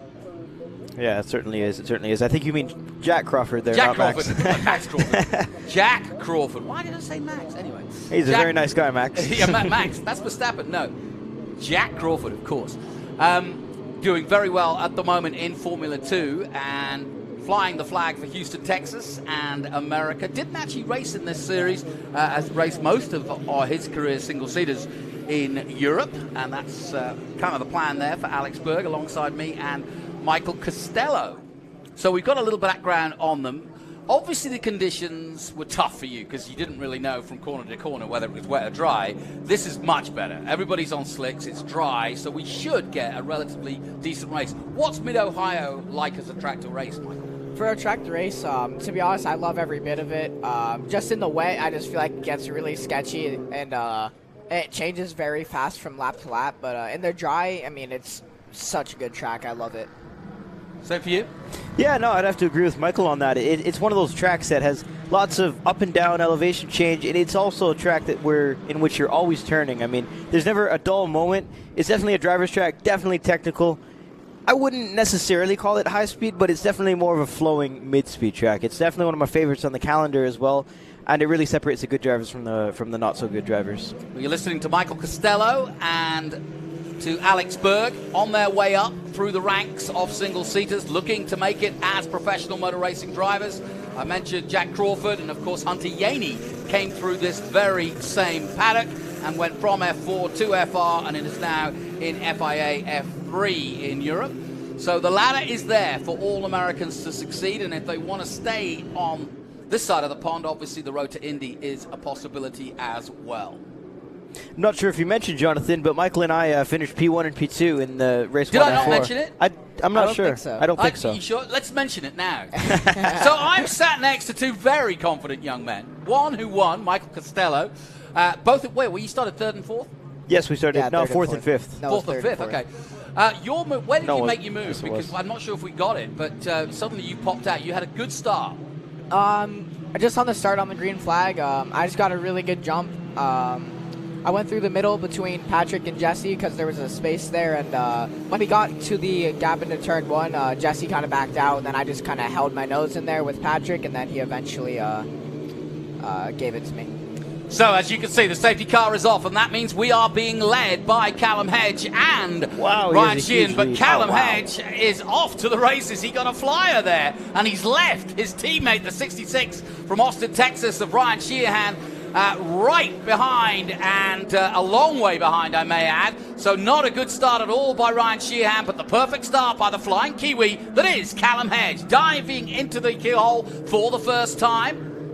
Looks like that VTEC kicked in pretty early for yeah, no Callum. kidding. That Honda motor. I hope he's okay and didn't jump it too far. We're keeping an eye on Cooper Beckland as well. Very tall figure, Cooper Beckland. I don't know how he gets himself wrangled in there. Callum Hedge at the moment, just to bring you up to date, leading the championship after a bonsai, brilliant Road America, where he absolutely dominated proceedings and had a good start to his season, having been the runner-up in the Toyota Racing Series in New Zealand, his home country. Of course, he's racing currently in Australia and here in America, so it's a busy flying schedule for Callum Hedge, but he's just 19 years old. He can handle it. And he's racing in the Porsche Carrera Cup Australia and was Rookie of the Season last year. And is looking to do the same here again. And a lot of big sponsors back in New Zealand, so we welcome you, the Giltrap Group and Highlands Motorsport Park and many others who are all part of his. What are you seeing, boys? That was a little squirrely there for the number 12 car. Yeah. Coming out of the last corner there. That's Manuel Rosa, the Mexican driver, coming to the FR America Series. I'm going to say, guys, I've said this in your race. It's great that we have Canadians like you, Alex, and Americans, but we also have Mexican drivers. Big lookup from Oliver Wrestling from the Jets Global Advisors team. Oh, bouncy in the gravel. Oh, that's what happened there? That's then, really boys? He just locked up both fronts end. That's Hit it. the brakes too hard. That's it. Yep. Into turn 4, a classic overtake. He could only hope to get fast lap to start him back up in the better for race. We'll two. see. It depends if he got another set of tires. I think he's probably driving on squares up front. Yeah, maybe. Well, let's have another look at it, boys. You're Just the hit the race brakes. drivers. Yeah, I just hit the brakes way too hard and just went straight. And he started turning while his wheels were locked up. He's You not. can see He's not he's going trying anywhere. to turn the wheel, and he can't. Yeah, you need to release the brakes there. He could have made the turn, but he just kept on the brakes way too long there. Yeah. So just repeat what you said. Obviously, he's out of contention now, but what's he going to try to do? He's going to try to get a fastest lap to give himself some points, or put himself in a position for the second race. Yeah, right. I'm not sure if it's the same for FR, but It for is. F4, okay, it's the same. Whatever fast lap you get, time-wise, starts you for the next race. So if he was smart right now, he would try and just get fast lap so he can start himself pole. Yeah, not dissimilar to Formula One, where you might Right. come in and just go for the fastest lap because you know there's a point available for that. But in this case, it's a position on the track. So yeah, I see that totally. So that's how we started. Hedge got a flying start and is now 3 seconds up the road from his Crosslink Kiwi Motorsport teammate Ryan Sheehan. Cooper Becklin is third. Rosa, Bowlesby, Hill, Clerk, Westling in 8th position at the moment as we take a look at the 11 car of Clerk. Oh, little look to the inside for Max Hewitt. Yeah. Pole Clerk. Yeah, Hewitt was telling me he came in to commentate your race, and he was a very good karter, Team USA karter, but had 3 years off while he went to college, and so he's just coming back to racing. So this is quite a big weekend and also a big season for him to see if he's really got what it takes. He graduates later this year from Baylor University with communications, and so he's hoping that he can turn it into a professional career. Now he said, interestingly enough, you guys talking about single-seaters, he said he wanted to go to WEC. Is sports car driving something you'd be interested in, you guys? Oh, no, for sure. I mean, there's a lot of icon races in the sports car community, like the Daytona 24, Le Mans 24 hours. You know, Sure. I mean, those are just 12 hours, sorry. Especially that one, too. I mean, there's stuff like that. I mean, especially with the Le Mans 24 hours, that's a one race to win if you want to try and get the Triple Crown. Yeah, and former champions of this, like Dakota Dickerson, like Kyle Kirkwood, have all done sports car racing.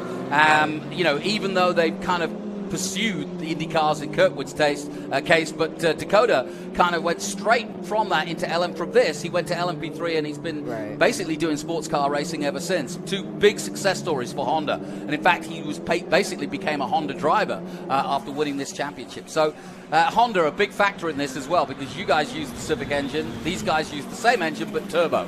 Right. If I can make a little point, I mean, I said earlier, I don't know where the road for me personally is going to take me, but being a racing driver is being a racing driver. And if I can make my career driving race cars, wherever that may be, if that's NASCAR, WEC, IndyCar, Formula One, even rally, I would go. I mean, you're very lucky to be in this sport, and if you can get paid to be in this sport, that's even luckier, no matter where you are. So that's a little bit more insight into my mind. Yeah, no, I couldn't agree more. You know, Ernie Francis Jr. currently in Indy Next. He was our Trans Am, 7-time Trans Am champion as a kid. Went all the way through the ranks, totally dominated TA, but still only 23 years of age. And so he got a chance with the diversity program to go Indy Next. And it's taken him in a route that he didn't expect. But like yourself, and he's done SRX as well. So like yourself, it's a very smart move. I mean, the best example I can give you in the paddock at the moment is Matthew Brabham. He's a world champion in Super Trucks. He's won the Indy Next, the Indy Light Series as it was back then, and he's now leading or one of the top guys in Trans Am. So yeah, I think if you enjoy your racing, it doesn't really matter what you've got underneath you. You just want to go out there and be fast and win things. Oh, you're completely correct on that. Racing is life. Everything else is just small details. Yep, or waiting, as Steve McQueen exactly, once said. Yeah. Thinking about that quote, couldn't get it correct. Don't worry. I thought I'd save you. You saved me in a minute ago, so I saved you. Hedge, 5.7 seconds. Another lockup. Lockup from Manuel Rosa and the Crosslink Kiwi team. What does that do to the tires? Do you feel it immediately? Yeah. For me, I feel it immediately after I lock up because it actually makes a flat spot on your tire. So instead of it being round when you lock up, it just scrapes against the ground. It's similar to how an airplane lands, and it just makes the tires go square. I've never heard anybody describe it that way, but we've all done that, and I know exactly what you mean. When you have one of those heavy landings, you almost feel like, oh, dude. Yeah. Are the wheels still there, you know? Rosa, though, still in 4th place. That's probably why he's pushing as hard as he is, as we're watching. Right. He's also under pressure from Bowlesby. Hayden Bowlesby has been around a while. He came up through F4 as well, and he's been around this paddock for quite some time. Here's your leader, Callum Hedge, just 19 years of age. It's been a really, really amazing season. If you think about it, he's raced Toyota in the Formula Regional Championship earlier this year. He's racing Porsche for Earl Bamber, another very successful single-seater guy in his own time, as well as a world champion, of course, in WEC. And now is here in America. So it's a busy schedule. He's describing how he had to fly all the way from Darwin in Australia, all the way to America, and then get over the jet lag, come to another new circuit. How are you guys at learning circuits? Because I know Callum pretty well. He knows his home circuits because he's won a Tin Top Championship before he did single-seaters. But coming to a new country, and Alex, you're talking about going to Europe, how hard is it for you to dial yourself in, and how long does it take? Well, for me personally, last year, every single track, big slide from the 17 of Good Hedge. car control, though. He's just showing off a little bit. You think? Yeah, he doesn't want to have too much of a lead, make the race boring. He gave the Girl Trap group a nice full side view of the sponsorship there. Well done. So yeah, back to what you were saying about learning tracks. For me, I don't know about Michael, but I had to learn every single track in the calendar when I raced last year. And for the most part, or for every race, it was on the Thursday or Friday practice beforehand. And I will say that I did fairly well. It's something that I also learned from karting, coming from Canada. Oh, here's a replay. Let's have a look, boys. Describe this. Oh, my goodness. That was big. That was opposite That lock. was a lot. He was really lucky to save that then. Yeah, and bring the wheel back so it control, doesn't yeah. I mean, that was just get a tank slapper over there. Yeah. You got a 6-second lead, Callum? Well, you know, if I know Callum, I know Callum pretty well, and I reckon that Callum is probably thinking to himself, you know what? I'm out front. I'm going to go for the fastest lap as well. That's what he was saying before the race as well. There you go. Yep, exactly. 6.4 seconds, so he's pushing on. Sheehan basically won and lost this race on the first dive. How do you know when you come to a rolling start like that? I mean, there was no question that Hedge went before him, but who has the control? Is it presumably up to Hedge to go, right? Yeah, it's definitely the leader. Yeah, it's definitely the leader, but as a off pole, what you could kind of do is just time it. Kind of like when he goes, you try and go, and then from there, if you can, just try and get a better entry to turn 1, and then the leader, hopefully get alongside of him. Another factor that it isn't as present in the F4 cars, isn't present at all, is the turbo lag. Oh, yeah. Right. What I was thinking is that the 66 of Sheehan might have gotten a little bit more turbo lag than Hedge somehow, just depending on how hard you hit the throttle, where, and what the RPMs are in. So, I mean, that it makes a big difference, especially coming off the corners. That is actually something Callum mentioned to me, compared to racing the Toyota, which has got a different chassis, a Tata chassis, versus this Honda with the Ligier chassis, and also just the amount of lag between the engines. He was still getting used to working with the Hancocks and also working with that lag, but he seems to have dialed it in now. Now, let's concentrate on this battle for second and third, and I'll put you on the spot here, guys. If you're Cooper Beckland and you know this track and you're watching it yourself here, where and how do you get past Ryan Sheehan? Patience. That's it. It's always key. I'm not going to say my passing spots on the stream. Okay, fair enough. Good work. There's a bunch of people with their notebooks out with their sims going, all right, let's see what Berg's got to say about that. But no, so yeah, I mean, I always say that there's two ways of going around getting past somebody, which is one, yeah, you work out where you want to overtake, and like you say, you've got a corner that you know you're strong in, and you may show your hand, you may not, and you'll wait at the right time. But the other is maybe you're not faster than him, and you're literally pushing him into a mistake. So you're trying to, you're literally trying to be as close as you can without getting the aero to wash out and make you driving a hard job. But you're also trying to force him to be as fast as he has to be, and maybe make a mistake. No, you're correct on that. So, Costello, where are you going to make the move? Berg's being caged. I'm going to be the same as Berg. I don't really want to say my places either. Attaboy. I'm trying, folks out there. I'm trying to help you out, learning your racing lines, but these guys are keeping their powder dry because they've got 2 more races yet. They're very competitive. So how are you friends? How do you guys know each other? Go-karts. Go-karts. We raced a lot against each other in go-karts. We didn't really know of each other. We did a lot of racing, and I don't know about Michael, but in my last 3 weekends in go-karts, I think we had run-ins together. Oh, yeah, for on sure. first laps for 3 weekends in a row. And even in my last go-kart race, we crashed into each other. But Yep. didn't get to know each other until cars and kind of become good friends since then. I mean, I would say just from the run-ins together in first laps, quite a few trolley back to the pits. So yeah, you're right. Yeah, it's a couple interesting. mean stares to each other, but that's all right. Yeah, that's okay. You know, and it's good to hear you talk about this because we spent a lot of this year's Formula One talking about how, Russell and Verstappen, Albon, Gasly and Ocon, vast rivals in karting, sometimes not getting on too well, like you said, they're crashing into each other, and now they're at the highest level, and there's the respect there, but there's also that rivalry that starts when you're starting out in karting and very young, and I guess it's a mutual respect. Yeah, you're all looking for the same bit of asphalt. You're right. Oh, for sure. Something that I thought was pretty cool is Michael and I, we had some results in go-karts, but I wouldn't say anything too tremendous. I mean, none of us ever won the SCUSA Super Nationals or anything, but we did all right. But now coming into cars, I think we're both much better drivers.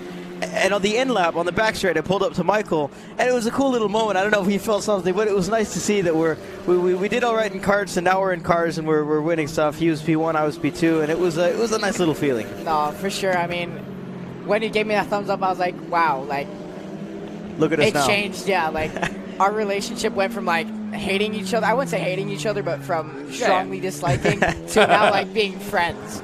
And it's just like, wow. I think that's what it's all about in sport. I used to do athletics and soccer and rugby, and there is that sort of mutual understanding that you're all trying to achieve the same thing. And if you go about trying to overly hate the guy you're up against, I actually don't think it's healthy, and it distracts you from what you're trying to do. To be honest, I feel like how when you just said, like, if you have hate for the guy in front of you, it could also mean that you'll make more mistakes, put more pressure on yourself to try and beat the guy in front of you. And which then, I mean, when you get red misted, I mean, you start to drive not as good and make mistakes you shouldn't be making. There's lots of books written about motor racing and racecraft and hitting apexes and heeling toe and you name it. Right. But there's nothing out there that says how to stay cool. Oh, yeah, for sure. Keep your head and just it's different get on for with everybody. it. It's completely different. I mean, some people have their strategies. Some people just don't think about it. But, yeah, that's all how it is. Yeah. What do you want to know from your engineer or from the team while you're racing, or don't care? For me, my team kind of just leaves me alone while I'm driving, but the one thing that I ask whenever I get a chance to is, like, gap, how our pace is compared to everyone else, if they could end up seeing that. But for the most part, they just leave me alone while I'm driving. There's no question that Becklin is being just that patient because he's not making any radical moves yet, and he is just kind of, shadowing Ryan Sheehan. And I've watched Ryan now for the last couple of years, from F4 to the Toyota to now to FR. The one thing that Ryan is very, very precise and steady. It's the best way I can describe him. And when you speak to him, it's the same. He's a very smart guy for a young guy, and to force that 66 into a mistake is going to be quite an achievement. So I think he's going to have to try a different tactic as the race goes on. As the fuel load comes down and as the tires get a little bit more worn, does the car change? For me, I'm not sure if Alex will agree, but for me, it feels as if the car, like, you could feel it getting lighter. You could feel the tires start not having as much grip. The car starts to honestly get way more sketchy in the high-speed stuff. Yeah. Alex, if you want to throw some stuff. Yeah, I mean, in the last race 1 that we had, it was a complicated scenario. Everybody was started on sticker tires, slicks, because yesterday qualifying or practice qualifying was in the rain. So everybody had new sticker slick tires, but at the last minute, it was declared a rain race. And pretty much a couple minutes after it was declared a rain race, still sitting on pit lane, the rain completely stopped, and I wouldn't be opposed to saying the sun started to come out. So we were pretty much running on a drying track, a very quickly drying track with rain tires. So I can definitely feel the car getting better to a point, and then in the middle of the race, it kind of peaked out because the track was drying a heck of a lot, and then it was just a matter of tire conservation, but not too much of it anyway, because I mean, it was still a pretty short race, short from 30 minutes to 20 minutes. But what's interesting about the FR cars now is we're not even halfway through the race, or just about halfway right now, and they're heavier cars, I think higher fuel load, so they probably have a lot more tire degradation than we do in the F4s. Oh yeah, for sure. Especially like with the downforce aspect that you Exactly. had mentioned, it puts a lot more weight on the tire through the corner, and as well they get to take the corners way faster than we do in the F4 cars, just due to that downforce alone, which then scrubs the tires more in the corners. A couple hundred extra pounds as well. Yeah, right. exactly. Yeah, it's a massive. It's massive gap between. It's a big girl. Have either of you tried one of these cars, or would you like to be in this championship next year? Go ahead, Michael. I have never driven this car, but I have no idea what I'm doing yet next season. That's a decision that we'll make toward the end of the year. Okay. But I would definitely like to try one of these cars. It looks like a lot of fun to drive. I have driven one actually. My first time, actually, Road America last year. I drove it in a commercial shoot. My team was doing a commercial shoot with a company called Entrust. But the first time actually driving it, doing proper at-speed testing was last week at Carolina Motorsports Park. I did a little bit of testing with Ligier Automotive. Max Crawford and Chris Lowe. That's why I said Max Crawford, because of that guy. You're right. Yeah, no, I did a little bit of testing for them. They're doing a shakedown on an FR car that's being sent over to Ligier France. But yeah, no, I think it's a very good car. Really Is it a big fun. leap from F4? What's interesting about it is the F4. People talk about light cars like Mazda Miatas and Formula 4 cars that handle like go-karts, and I completely disagree with that term. I don't think that any car handles like a go-kart, but you can drive the Formula 4 in the same way in terms of throwing it in the corners and then just dealing with the oversteer or whatever the car's dealing at you. So it gives you a lot of confidence. The FR car is a little bit different. You have to be a lot more precise with it. You have to drive it like a race car. And if you try to just throw it into the corner and deal with it later, as we just saw Oliver Wessling do, it will kick you out, and it will not tell you what you do. It can be a very hard car to drive if you're not driving it properly, but it is so rewarding when you drive it properly. You see, you know why I'm asking you all these secrets? I've got a good mate called Logan, and he is a wannabe racing driver. And so he listens to all of these commentaries, and he doesn't race yet, but he's thinking about it, and when he gets his chance, he'll have all of this in his head. So you're doing a good job of teaching us all. Well, hello there, Logan. Nice to meet you. We are watching Formula Regional Race 1 from Mid-Ohio.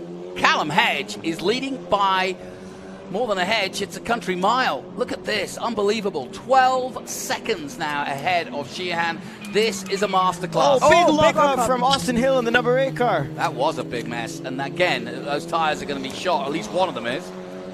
Well, I think the car behind him, Oliver Wessling in the number 1, his tires must be way more shot from the what was that, second lap? That's right. Oh, yeah, for sure. Off-track excursion that he had in that Jensen car. Yeah, you're absolutely right. That's the guy we're watching chasing is the man that went off into the gravel a moment ago, or a couple of minutes ago, locking up the front heavily. Couldn't turn it, but as you can see, the tyres are still underneath him and still going. And actually, he's putting on a good job of putting some pressure on at the moment on Hill. He certainly battle is. for 6th and 7th.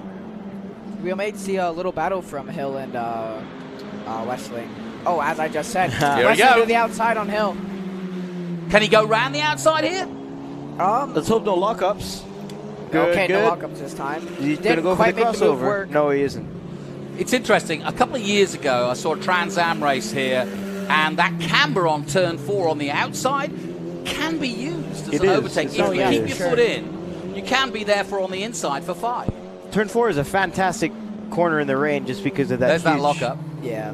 That huge banking and obviously the offline grip. It's really fun in the rain. Oh, yeah, no, I completely agree with Alex then. I mean, turn 4, just with that banking alone, I feel like in the rain, that is probably the most grippy part on the track.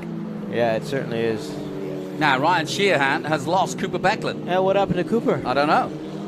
But Ryan's on his own now, and Becklin has either dropped off or dropped out of this race.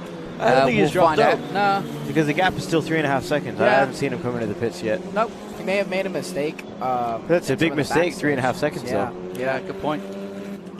Ryan Sheehan, winner of NOLA, and early leader of the championship after the first round.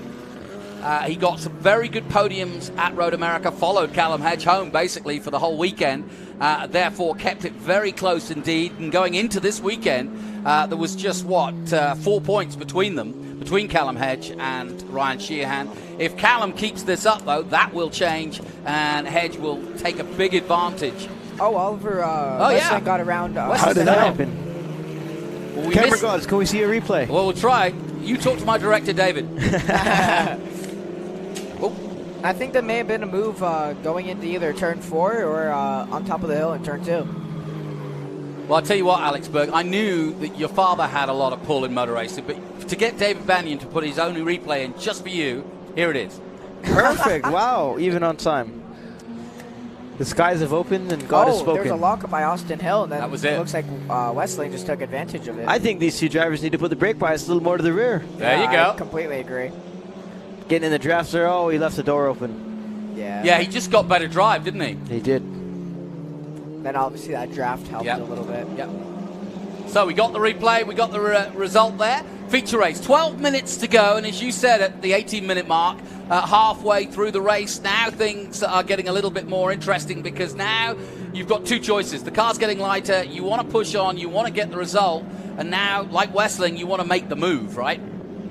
As he just did moments ago. Here Here's we are Hedge back to again. the 17 of Hedge. A lot of off-throttle time there. Yeah, I mean, really patience. I mean, through that corner, I'm just going to say patience is key. He hasn't pulled too much more of a gap over Ryan Sheehan there. It's kind of just stuck around 12 seconds. Yeah. Yeah, he was the youngest ever Formula 4 champion back in New Zealand before going on to the Toyota 86 Championship, a tin top championship that now races here in the States. 86ers just started out, and so he won that as a rookie, and then, like I said, was runner-up in the Formula Regional Championship, and then was Rookie of the Year in the Porsche Carrera Cup in Australia. And as we all know, if you watch IndyCar, you'll be well aware of Marcus Armstrong, of Liam Lawson in Super Formula. That's where the winner of this championship, so possibly Callum Hedge, could be racing against his fellow countryman Liam Lawson this time next year if he keeps this up. But Scott McLaughlin and of course Scott Dixon.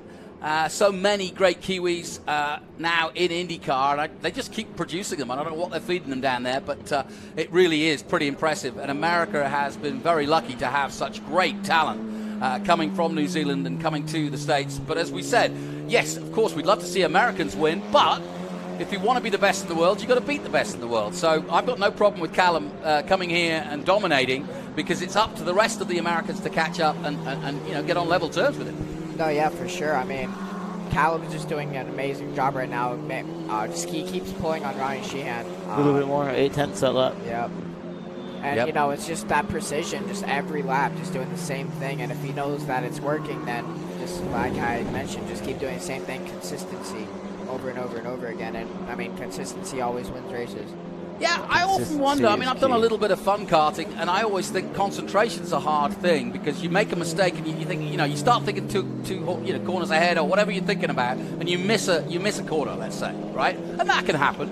And so you're kind of fighting yourself and beating yourself up a little bit.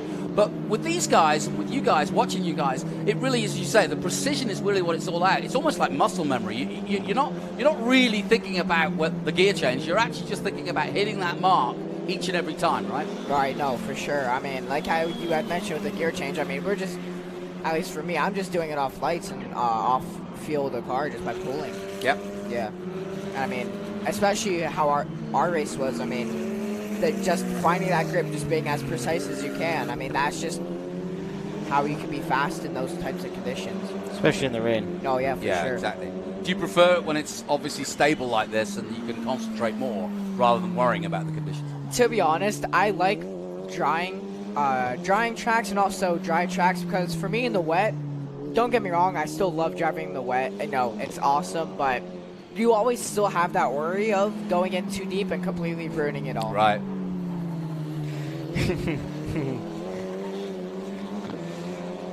So we've got 8 minutes left, and at the moment, the man who has dominated Road America last time out is doing the same again here at Mid-Ohio. First time out. They didn't even do qualifying, same as the two boys sitting next to me. And talking of which, did I tell you that the winner of the last race, F4, is alongside me, Michael Costello, and the second place man, Alex Berg, is alongside me. They said I hadn't mentioned it, so I'll mention it again. Twice the better. Well done, boys. Thank you. Thank you. Same again in race 2 and 3? I hope so. Maybe the roles will be switched this time. We'll see. Yeah, we'll see. Share the hats. Oh, yeah. Well, we're looking here's at some Austin tire Hill. now. Somebody Oh, looking he's out in front of him. Oh, right in front of him. That must have been Oliver Westling. Yeah, Westling again. Man, these guys really need to put their brake bias towards the rear. Did he go off? Or? I'm not sure. By the way, can you do that during the race? Yeah, of course. It's a little knob in the car. Okay. I think Oliver Westling actually went off the track. He might be stuck in the gravel track. I'm not sure. So that's the brake bias, is it? Not the driver? I mean, there's still... Oh, no. He's right there. I mean, it's half and half because you can still manage it while you're in the car. And also, like, you should know as a driver, okay, I'll just give an example. It's too far to the rear or front. Maybe I should change it. You know, you have to just be thinking about those things as you're going on. If you're locking up that much, in my opinion, I really think that they should move it to the rear. But oh, yeah, for sure. How much do you adjust it? Or if you don't really want to adjust it, you want to carry on? But usually about a half turn or a turn. On the knob, on the little dial. Yeah, on a race. It moves a percent or 2% at max. And what does that do to the car when you do that? Just obviously, does it balance it better? Well, let's say you're going into a corner, and when you're letting off the brake, you're having your inside front lock up. The reason because of that is the way it's transferred either to the left or the right side, and the inside wheel is unloaded. So it makes it a lot easier to lock up. Let's say you have your brake bias a lot towards the rear. You're coming into a corner, turning in, your fronts aren't locking up, but the rears are, the RPMs are dropping. That's when you need to move your brake bias more towards the front. You never want it either at the front or the back, but you need to be balanced. Interesting. Yeah. It's all about weight transfer. All right. Well, now you're learning a little bit. My mate Logan writing his notes down at home, I'm sure. As Hedge continues to dominate here. And it's been a pretty impressive show so far as we go back to the 39. I just want to remind you, when we started this championship this weekend, Callum Hedge, as I mentioned, 4 points ahead of Ryan Sheehan. Cooper Beckland third in the championship with 78 points. Bryson Morris has now moved on, so that is why Max Hewitt is in the car, and so he's a newcomer to the championship. So that gives the likes of Oliver Westling and Manuel Rosa, and Max Hewitt for that matter, he's 8th in the championship, a chance to maybe move up the board. Hayden Bowlesby currently in 11th, and Austin Hill, who we were looking at just a moment ago, currently 12th for Austin Hill Motorsports with 8 points. So all of them gaining an opportunity with Bryson Morris absent this weekend. I have to say, I absolutely love the color of that 11 car. I think that orange is beautiful, yes. Yeah, I like that. I love when the teams dress up the cars real nicely and don't just leave it carbon with a couple stripes on it. I think they're very pretty looking race cars. 5 minutes to go. And I always think, you know, when you get down to this stage, a couple of laps to go, this is where the mind plays a few tricks. Because you kind of start thinking about, you know, right, what am I doing next? And let's get to the podium. Or do you? Because that's when you can lose your concentration. For me, on the last lap, on the start, like going down the main straight, when I saw that white flag fly, I was like, okay, here we go, final lap. And then I was just getting really excited. And then, you know, as the lap went on more and more, or to turn 2, I was just like, okay, let's refocus here. Got to make this lap. Don't make any mistakes. And then, surely enough, I mean, it's always easy enough if you have big enough. Oh, sorry. If you have a big enough gap at the end of the race, it's normally easy to not make any mistakes. And Alex, do you do the same as you cross the line for that last lap? Just go, okay.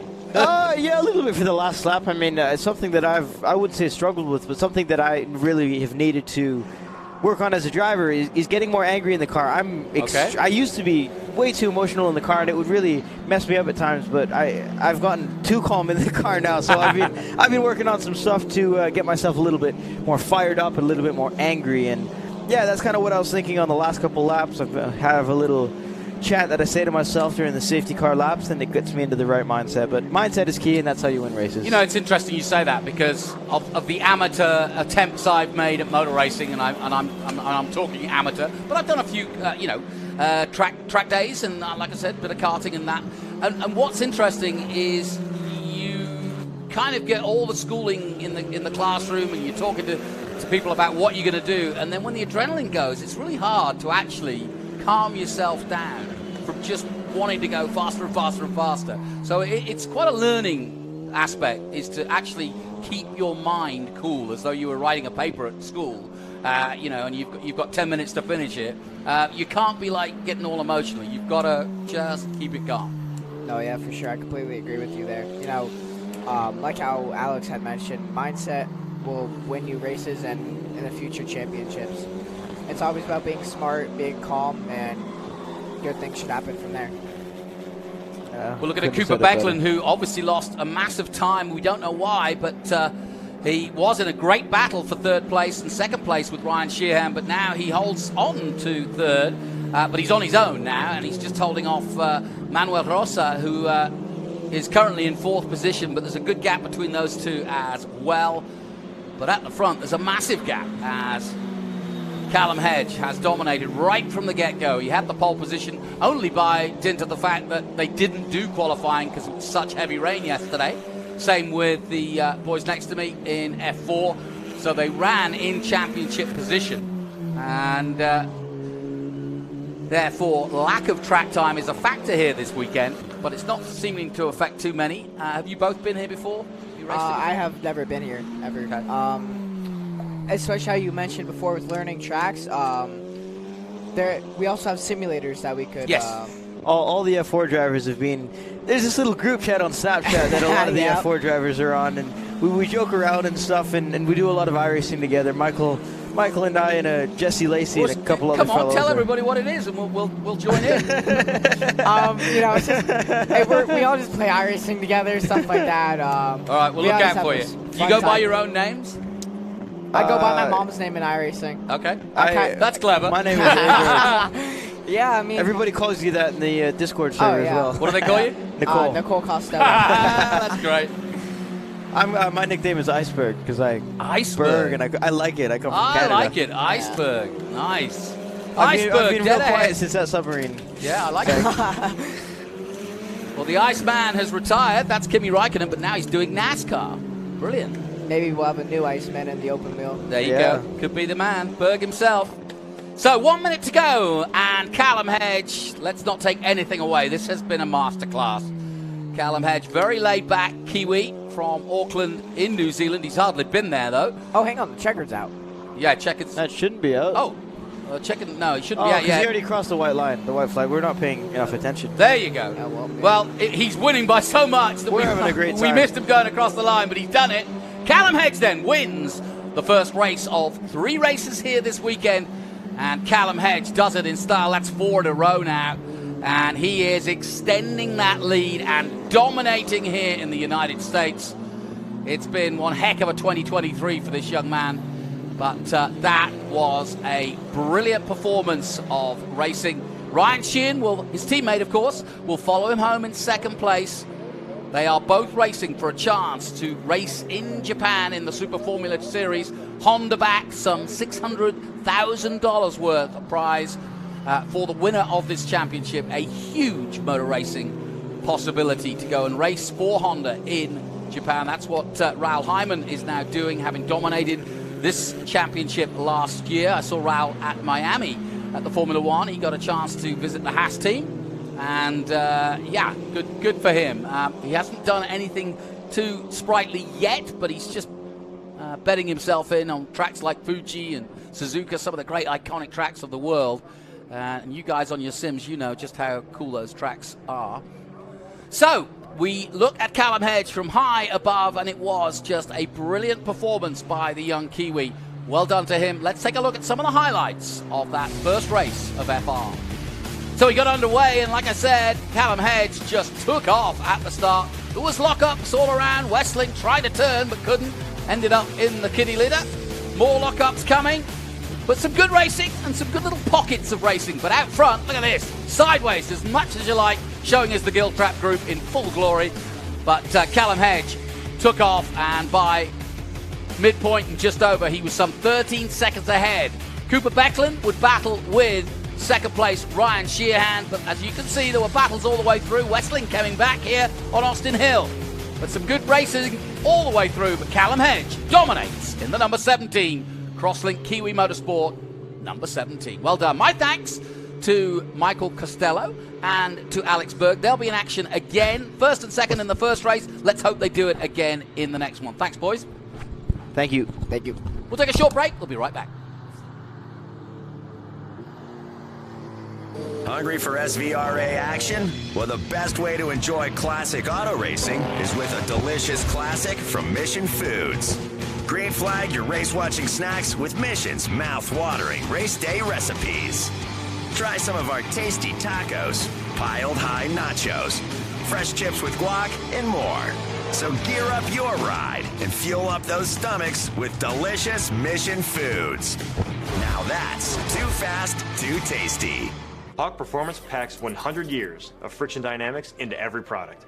Backed by Carlisle Brake and Friction, the world's premier innovator of industrial brake and friction components, Hawk leverages R&D tools and motorsports experience to deliver uncompromising performance on the street. There's no reason to settle for less. Choose pads that are race-proven and street legal. Find the Hawk Performance brake dealer near you at hawkperformance.com.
Lightweighting means reducing mass and consolidating parts. No one tackles these design and tooling challenges better than three-dimensional services. We'll provide flexible tooling solutions, including integrating parts, reducing design complexity, or even design changes. We're the go-to source for rapid manufacturing and low-volume production. Trust three-dimensional services to develop the most efficient approach to meet your lightweighting challenges today. Three-dimensional services. Prototype, production, proven.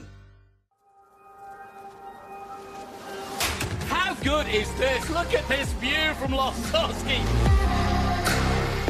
It brings all my fans, it brings the audience into the car with me. Speed turn, 140 mile an hour entry speeds.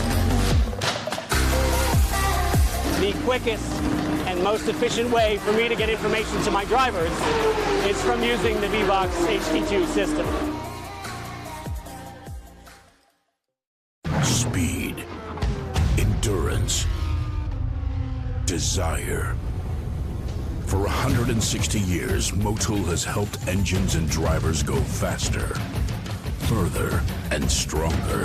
Tested in the heat of battle, driven with passion, with one aim, to give you superior powertrain protection and performance. Motul.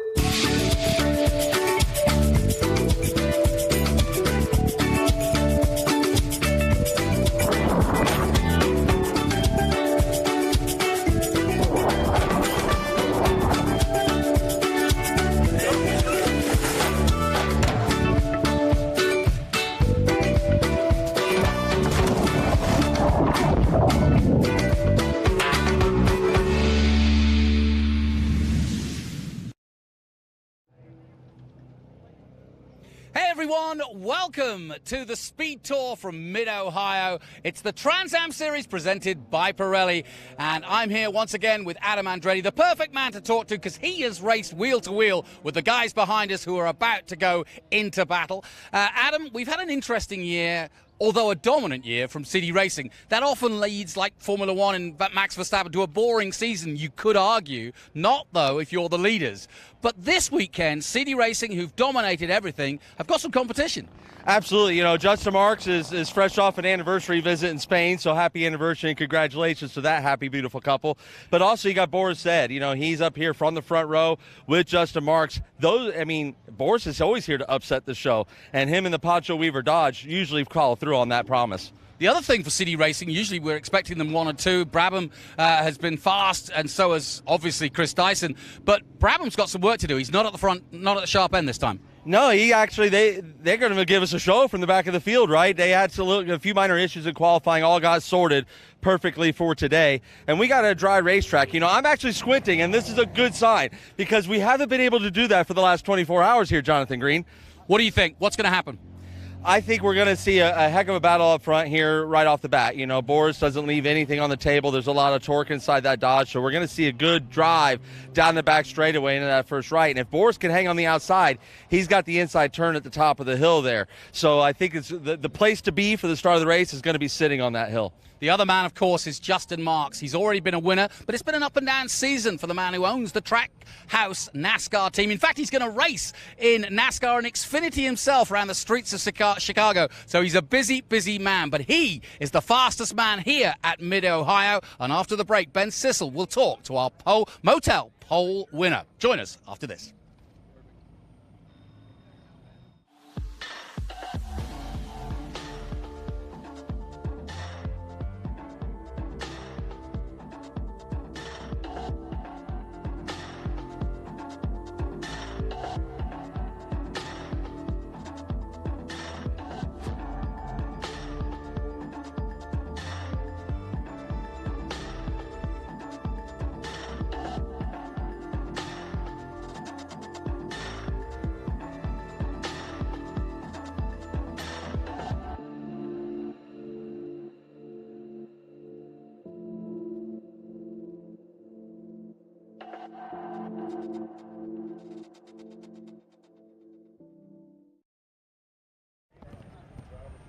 You're so good with this last-minute stuff. All right, ladies and gentlemen, here we are at the Fan Walk, Mid-Ohio Sports Car Course.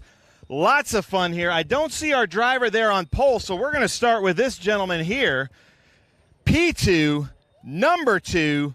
And it was a crazy qualifying yesterday for Boris Said, because he came to the grid with slicks on, and it was wet. So he had to come right off. Look at this. He's just going to sit down and wait for me to come to him, just relaxing, chilling here. So Boris Said, great qualifying yesterday. This has got to feel pretty good. Yeah, it feels pretty good. I mean, yesterday we tried to I watched the Formula One race last week when Alex Albon was the only guy with slicks and he was pretty fast. So we tried to go out on slicks yesterday, but it was just too wet. So Pancho Weaver builds a great car, Horseshoe Motorsports, a house. And most of all, John Cloud, he's celebrating his 30 years in racing this weekend with Ultimate Headers, and he's on our car. So it feels it's an honor to represent him. Nice.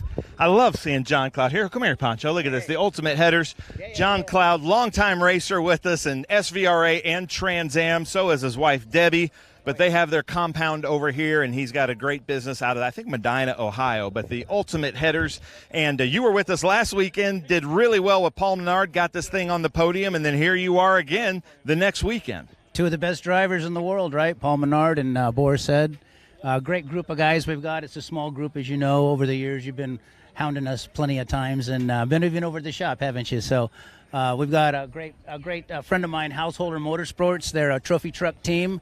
They won King of the Hammers this year, and he's supported us this weekend as well, and last weekend. So great fun, great family. This is really, racing's like your second family, right? I mean, you know more people probably here than you know in your own family, right? And so we appreciate all the fan effort. Dodge rules, right? Dodge rules, and we're up here to battle the Mustangs and the Camaros, and we'll see how it goes. We'll see. Nice. And something we need to point out also, the beauty of Trans Am, the big three are up here in 1, 2, 3. We've got the Chevy Camaro, the Mopar Dodge Challenger here, and then the Ford Mustang back there of Dyson. But let's come on over here, because our Motul Pole Award winner is Justin Marks, and I'm hoping to have Justin Marks here, but I don't even know which one. But one of these 3 stickers was Justin Marks' Motul Pole Award. And if you know anything about Justin Marks, I don't know what it is about Mid-Ohio in the rain just a few years ago in the NASCAR race. It was a terrible downpour here, and he came in first. So there's something about this track that he likes, so watch out for Justin Marks in the Trackhouse car.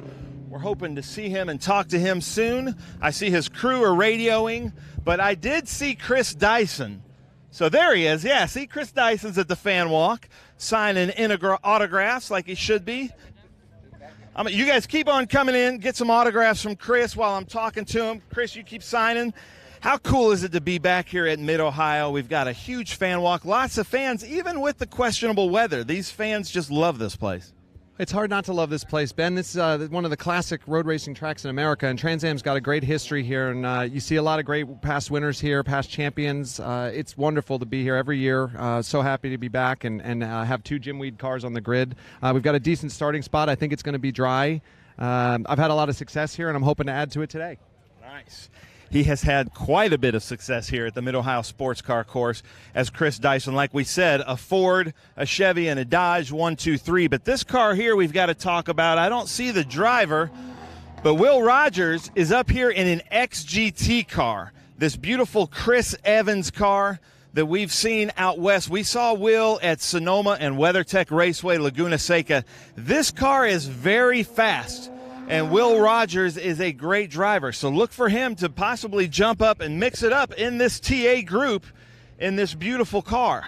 Then Tommy Dreesy, where's Tom? Oh, here's Tommy with Matt Brabham. So we're going to talk to both of them. We had some fun last night at Tommy's expense a little bit, but here's Tommy, Matt Brabham. Look at already talking to the officials. What's going on, Tommy? Yeah, we're just talking about the start procedure. Even though we're not on the front row right now, I know Maddie had a little problem yesterday, so he's starting a little bit behind us, but we'll wait for him not.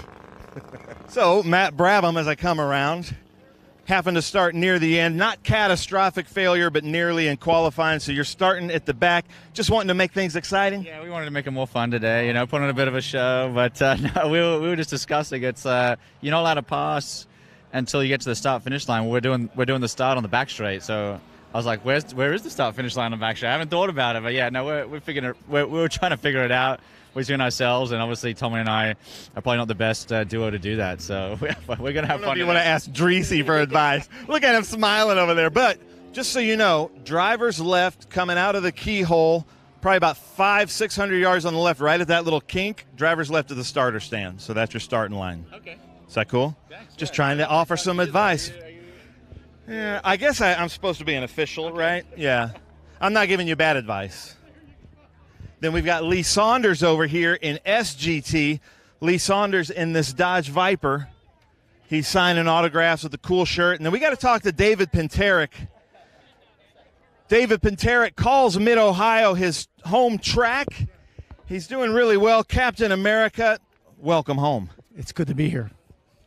Now, you're a little disappointed with your qualifying efforts yesterday, so how are you going to move your way up to the front? Well, let me correct you on that. I'm not disappointed. I'm mad as hell. We're just going to go drive like hell. Yeah. Somebody once told me, don't overthink it, just drive the car. Now, there was an expletive between drive and car, but you get the point. You just got to put your head down. Nice. And thanks for keeping it PG. David Penterick. So watch out for Penterick out there. We're going to move our way up to the front of the grid. But how cool. Look at this. We got a Peterson Racing fan right here. I love it. Check that out. Very nice. You having fun here? Yes. Nice. And then I guess who are you rooting for in tomorrow's race? NASA. Yeah. Say Rafa. Or anybody in three-dimensional, right? I love it. Nice job. See, I love coming to Mid-Ohio. This is SVRA has been coming here since 1982 consecutively. So we have a ton of fans that just set their calendar to this event and absolutely love coming here. This is a great spectator area. Look at these dudes right here. You guys having fun? Yeah. Even with a Bengals hat. I love it. So Justin Marks suiting up, getting in there. But what is it about Mid-Ohio in the rain that you're just so good? Oh, I don't know. I mean, this is a place I've been coming to for a long time. I mean, my first race here was in 2001. So, just always enjoyed it. And, I've got the rain line figured out, but it doesn't matter today. So I got Boris yelling at me, trying to psych me out. No, but we got dry track today, so it doesn't matter. We just, for me, I have no practice in this car in the dry, so my first lap in the race is going to be my first lap on the dry track. So I'm going to have to find my break points and hope we got a good setup under it. So we'll see. And try to keep Boris said behind you. Yeah, try to keep that goofy-looking guy. Okay, he's got a plan. We'll see. You hear Boris over there saying, I'm going to hold them off at all costs. So I guess we're having a little team strategy going here. Justin, good luck out there.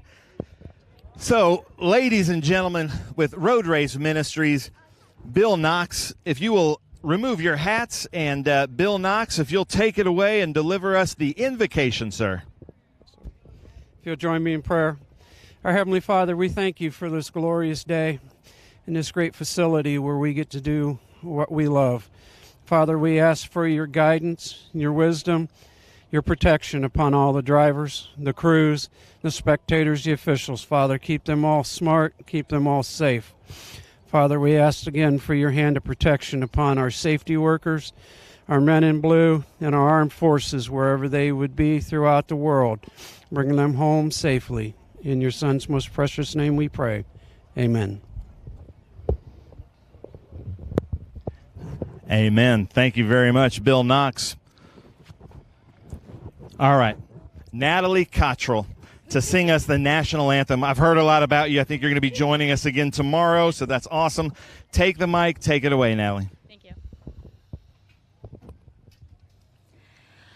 Oh, say, can you see by the dawn's early light what so proudly we hailed at the twilight's last gleaming, whose broad stripes and bright stars through the perilous fight o'er the ramparts we watched were so gallantly streaming, and the rocket's red glare, the bombs burst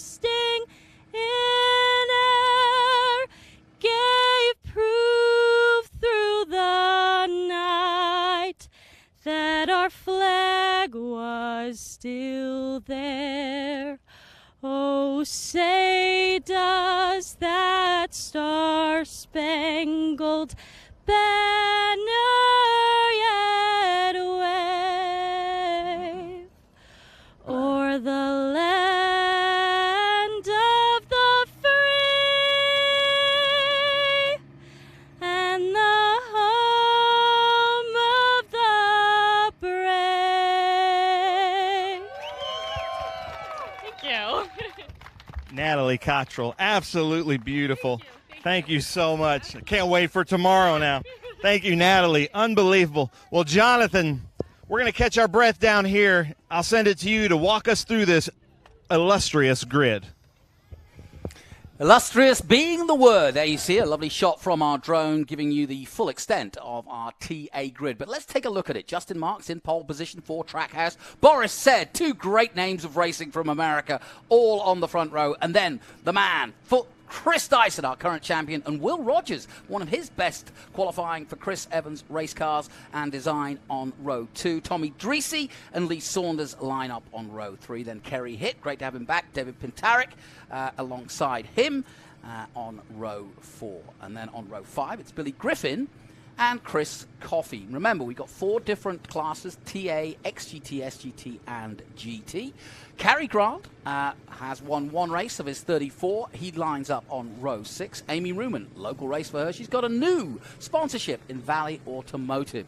Danny Lowry, Milton Grant, Chris Evans, and Matt Brabham. Now, Matt Brabham's the one we're obviously watching, the number 20 Jim Weed Ford Mustang, because he's going to try to come all the way through, and he certainly has the speed to do it. It's just the weather yesterday that stopped him from getting a flying lap in. Wally Dollenbach, great to have him. Talking of great champions from Trans Am. Jack Rinke on his way up for the Chevrolet Performance Turnkey Motorsports team. Ricky Sanders and Michael Attaway. He is in GT and Ricky is in SGT. So we'll have battles throughout. Todd Naporowski had hoped to be on the grid and did qualify on the 11th row for the Chevrolet Performance SKF Turnkey Motorsport team, but I'm not sure that Todd's going to make the grid. He had it was a front straight crash in the wet yesterday, and it really wasn't that big a crash, but I was told last night that he may not make it to the grid, so we'll keep an eye on that. Alongside me, as always, Adam Andretti, and as I mentioned in the opener, Adam, the perfect guy to talk to, because he's been wheel to wheel. He was wheel to wheel with this man, Chris Dyson, last weekend. You know, there's 1 point between Chris Dyson and Brabham. Brabham the coming man, Dyson the champion. How do they play it? That's a tough one, right? You got two formidable competitors inside the same camp that have a lot of speed. So, it's a strategy game out here, and I'm sure we're going to see some of that play out. Chris want to win these races. He's got to win these races, and he's in the best position right now. Matthew's got a lot of work cut out ahead of him. As you said, the weather has not been kind to us until today. We have beautiful weather today, and the track's got the most grip that I've ever felt here at Mid-Ohio. I just got out of the TA2 car in our practice session, and that's what I was letting these guys know, that you're not going to be a little surprised with how much grip is out there, actually. So, yeah, it's going to be a heck of a battle. It's going to be a lot of fun to watch. Matthew coming through the back, but also, my so-called teammate, Wally Dollenbach Jr. Yeah. And our colleague, right? He's back there as well, because they don't come out every week, and there was they didn't have rain tires, enough wheels to mount rain tires on yesterday to get a qualifying lap in. So Wally's going to be back there in the Ultimate Headers 4 Mustang in that TA Historic, and I would see him pumping through this field as well. He loves Mid-Ohio. He's a great competitor as well. And then the GT class is getting thick and heavy, as we saw in Indianapolis last week. Really, really good battles absolutely throughout the field. So super excited to see what goes on in this GT field today as well. All right, so we are ready. Thank you, Adam. We'll be hearing from Adam throughout this race, and we're really looking forward to what should be a great show here at Mid-Ohio as you tune in around the world.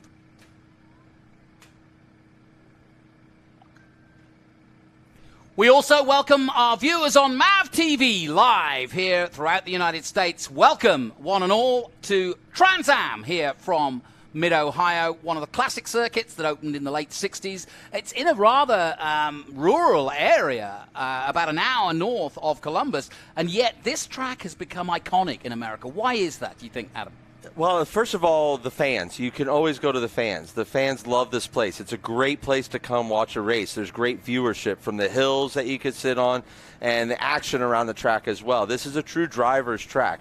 It's so technical that, you know, you can actually pick up on the little mistakes that are being made just by watching from the outside. And that's not something you get at every racetrack. You're close up to the action here. It's one of my favorite places to come. I've been coming here since since Jim Truman, you know, owned the place back in the 80s and passed it off to his daughter Michelle, and now owned by Green Savory Promotions. So this is, every time it changes hands, it still keeps the same beautiful mystique that is Mid-Ohio Sports Car Course, and every one of us drivers loves to be here. Thank you, Adam. Let's head down to Ben for that famous words of racing.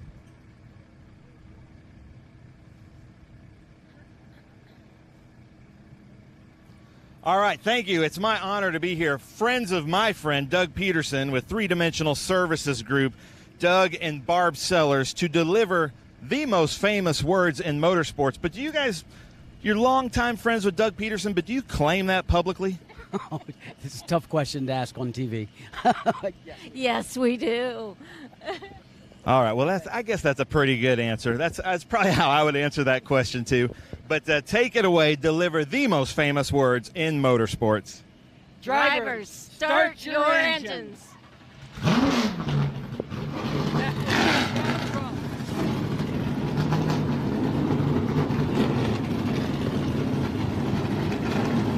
Adam Andretti, tell me you don't feel just a tiny little butterfly in your stomach when you hear both those words and that engine roar into action. It's my favorite point of anticipation of a race, obviously. I love the history that's tied to that phrase. You know, starts where I was born and raised at the Indianapolis Motor Speedway.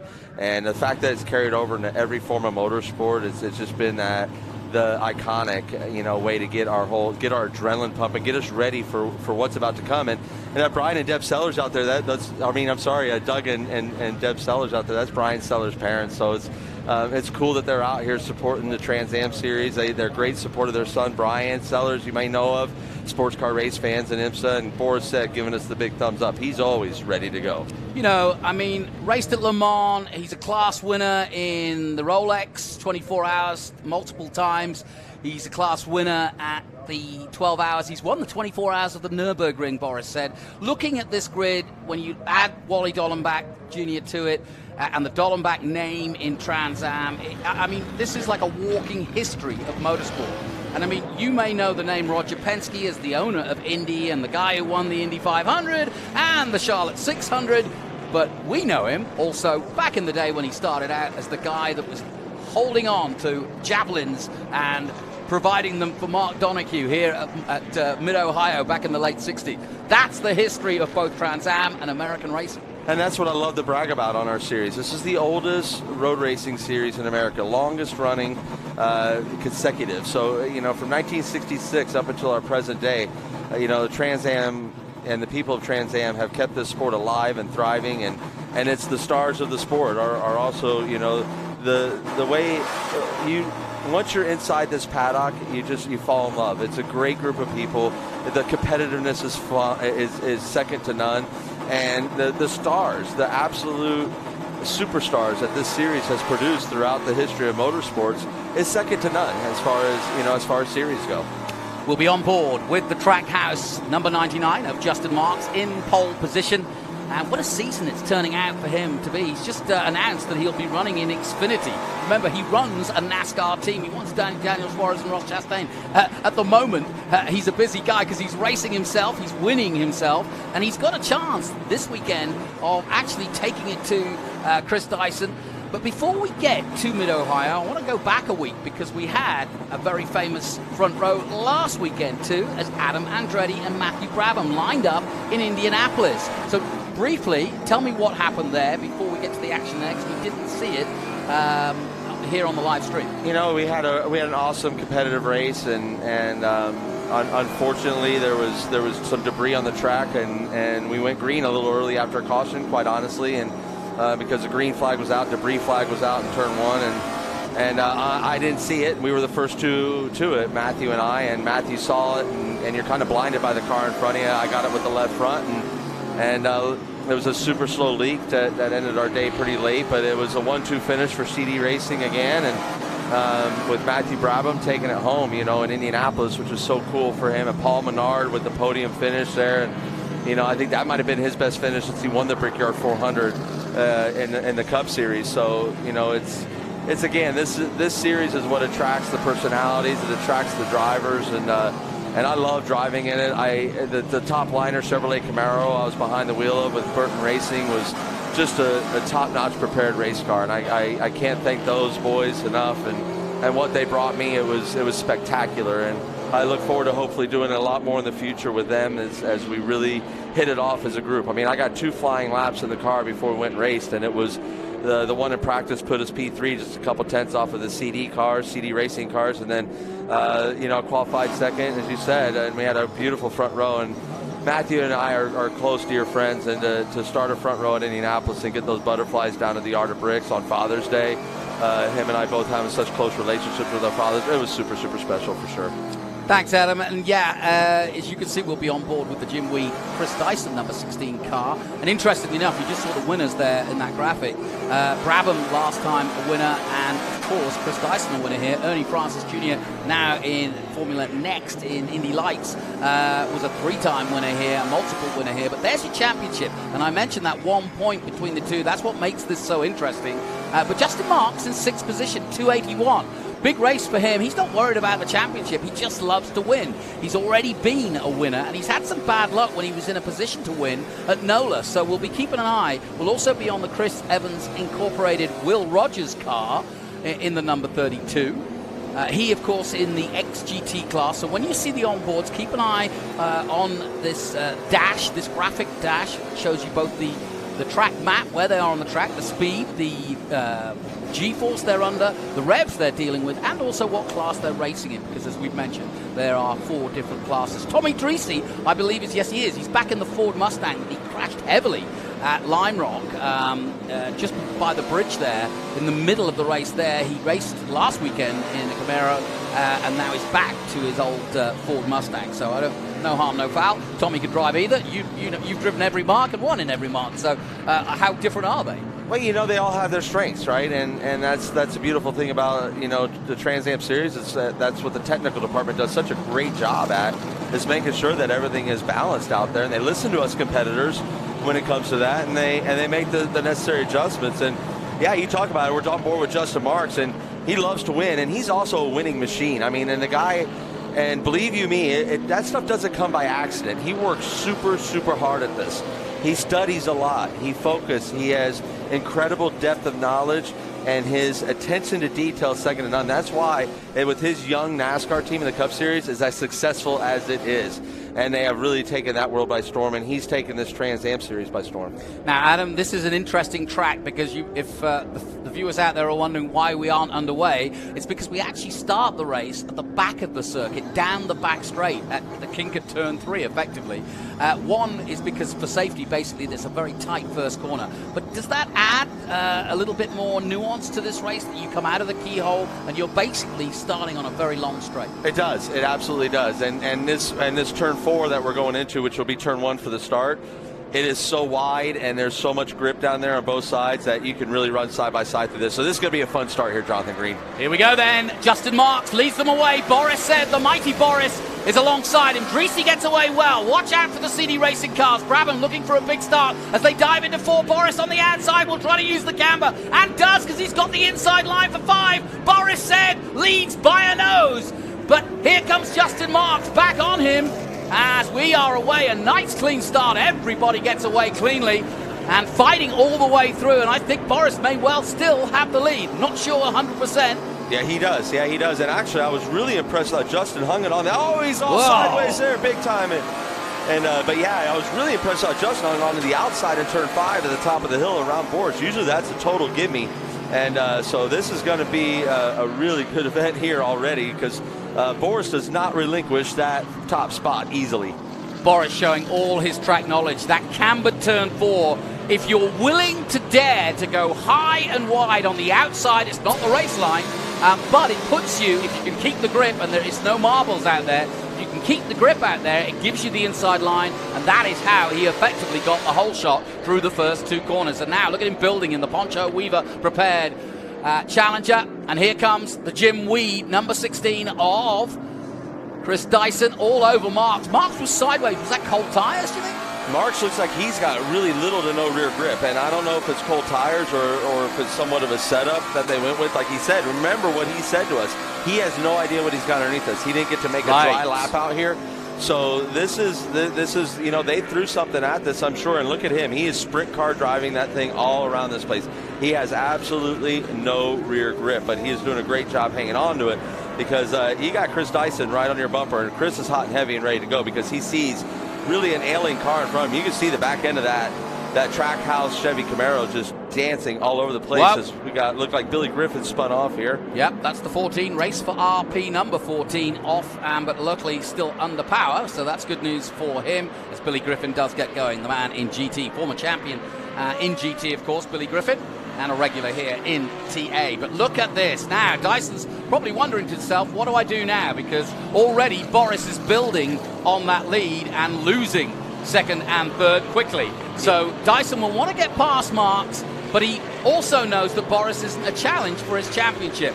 So I guess he'll kind of bide his time, but he'll want to get past. He's a racer driver after all. After all, absolutely. That's the whole point of what we do out here. And you can see Will Rogers up there in the XGT car mixing it up with these TA cars. He is not giving an inch on these. It's supposed to be a faster class of car. He's definitely right there in the mix. And I'm sure frustrating a little bit Tommy Dreesy, as I can see it there, as we're on board with Will Rogers in this XGT car. This is a Chris Evans Inc. prepared. This has been a new car. It's a purpose-built chassis.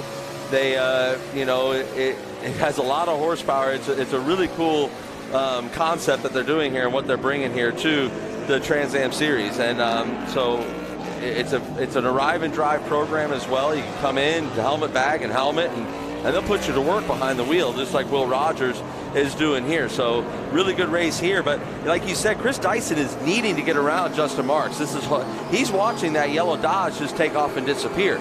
Now, for a points race, he's in great shape. Matthew Brabham's, you know, kind of buried Amar back there in the pack on a track that's very, very difficult to pass and overtake on. But nonetheless, you want to score those maximum points, and you want to win every race that you got out here. Well, that was my next question. How far could Brabham get? Is Mid-Ohio a place where you can side through? He's already managed to get up to 8th position. If I know Matthew Brabham, he'll be still going for victory and still thinking he can do this. Oh, for sure. I mean, you can see he's right behind Amy Ruman here, and he's behind Amy Ruman and David Paterick battle. This is a great battle that we have going right here for position. And, yeah, Matthew, you can tell, is just being really patient because it's also, you can really use up your stuff trying to work through the field too fast. You use up your brakes and use up the goodie of the tire. So he's being really smart and being patient. There's our two-time champ and local hero there, Amy Ruman, in the McNichols Chevrolet Corvette. And they picked up a new sponsor, as you talked about here. Valley Automotive Group, yeah. Valley Automotive Group here. So that's a big deal for her. She's getting a poke underneath the inside here from Matthew Brabham into Kink, down the back straightaway. We're working back up front here with the Chris Dyson and Justin Marks battle, and this is a brilliant battle. Justin, I feel your pain. I had my mirror full of that Jim Weed Ford Mustang a week ago. Yes, you know all about it. And Chris Dyson is formidable when chasing somebody. He's like an Alsatian or a Labrador. Once he gets a bone in his mouth, or once he gets a dogged approach to it, he is going to be all over you, and he will not let go. And we're on board, we can see it for ourselves. Justin, though, seems to have reacted well as the car settled down. He seems to be a little bit more comfortable because I would have predicted that Chris wouldn't have wasted any time in getting by if he really was in trouble. Meanwhile, Boris said is curlier than his hair is at the moment. He is on fire. He's flying. He's already gone past the start-finish as these guys join the start-finish and go into the first corner. Battles everywhere. Here comes Brabham. He's got past Ruman. Now Pintarek is his next opponent. But David Pintarek might just be a little bit harder to overtake. Yeah, racing at home, remember. Boris is absolutely ripping out there. He was able to set pace. And you said it. The Justin Marks is, number 99 Trackhouse Chevrolet Camaro has calmed down in the rear. So those rear tire pressures came up. And I think that might have been a move, maybe starting him a little lower with those air pressures. A really smart move by Gary Steelix and the boys, because this is about rear tire with this place. You're always on the power here. So this is a move for position here between David Paterick and Matthew Brabham. Matthew Brabham's going to get the better of him into turn 4. Then that puts Matthew into P6. Next one on the list for him will be none other than Tommy Dreese. And again, you know, he actually made quick work of getting past Pintarek. Dreese, though, another tough one to get past. As again, Dyson putting the pressure on. We're on board now with Will Rogers, 24-year-old from Mooresville, North Carolina. And whenever you say Mooresville, North Carolina, you know there's racing in the blood. There's racing in the water there, I reckon. Oh, absolutely. I spent 10 years living in Mooresville, North Carolina, and we talk in exits there. You know, you live at exits. Are you at exit 28? You at exit 30, exit 33, exit 36, exit 42? It's actually quite comical. I don't think anywhere else I've been to in the country you're referred to like, where do you live? Well, I live at exit 36. So, but yeah, it's great to see some more talent inside this paddock, and Will Rogers certainly has that in spades. He put his TA2 car that he's running as well, I think in the top 5 or deep into the top 10 in our practice session earlier this morning. So he's going to be a formidable competitor for this TA2 paddock on both sides as we look at Amy Ruman coming through again. Yeah, and Amy Ruman is going to be careful about this battle, because this is a battle for the championship. She is in her own personal battle for 5th and 4th in the championship with David Pintarek, so she doesn't want to get any mechanical issues.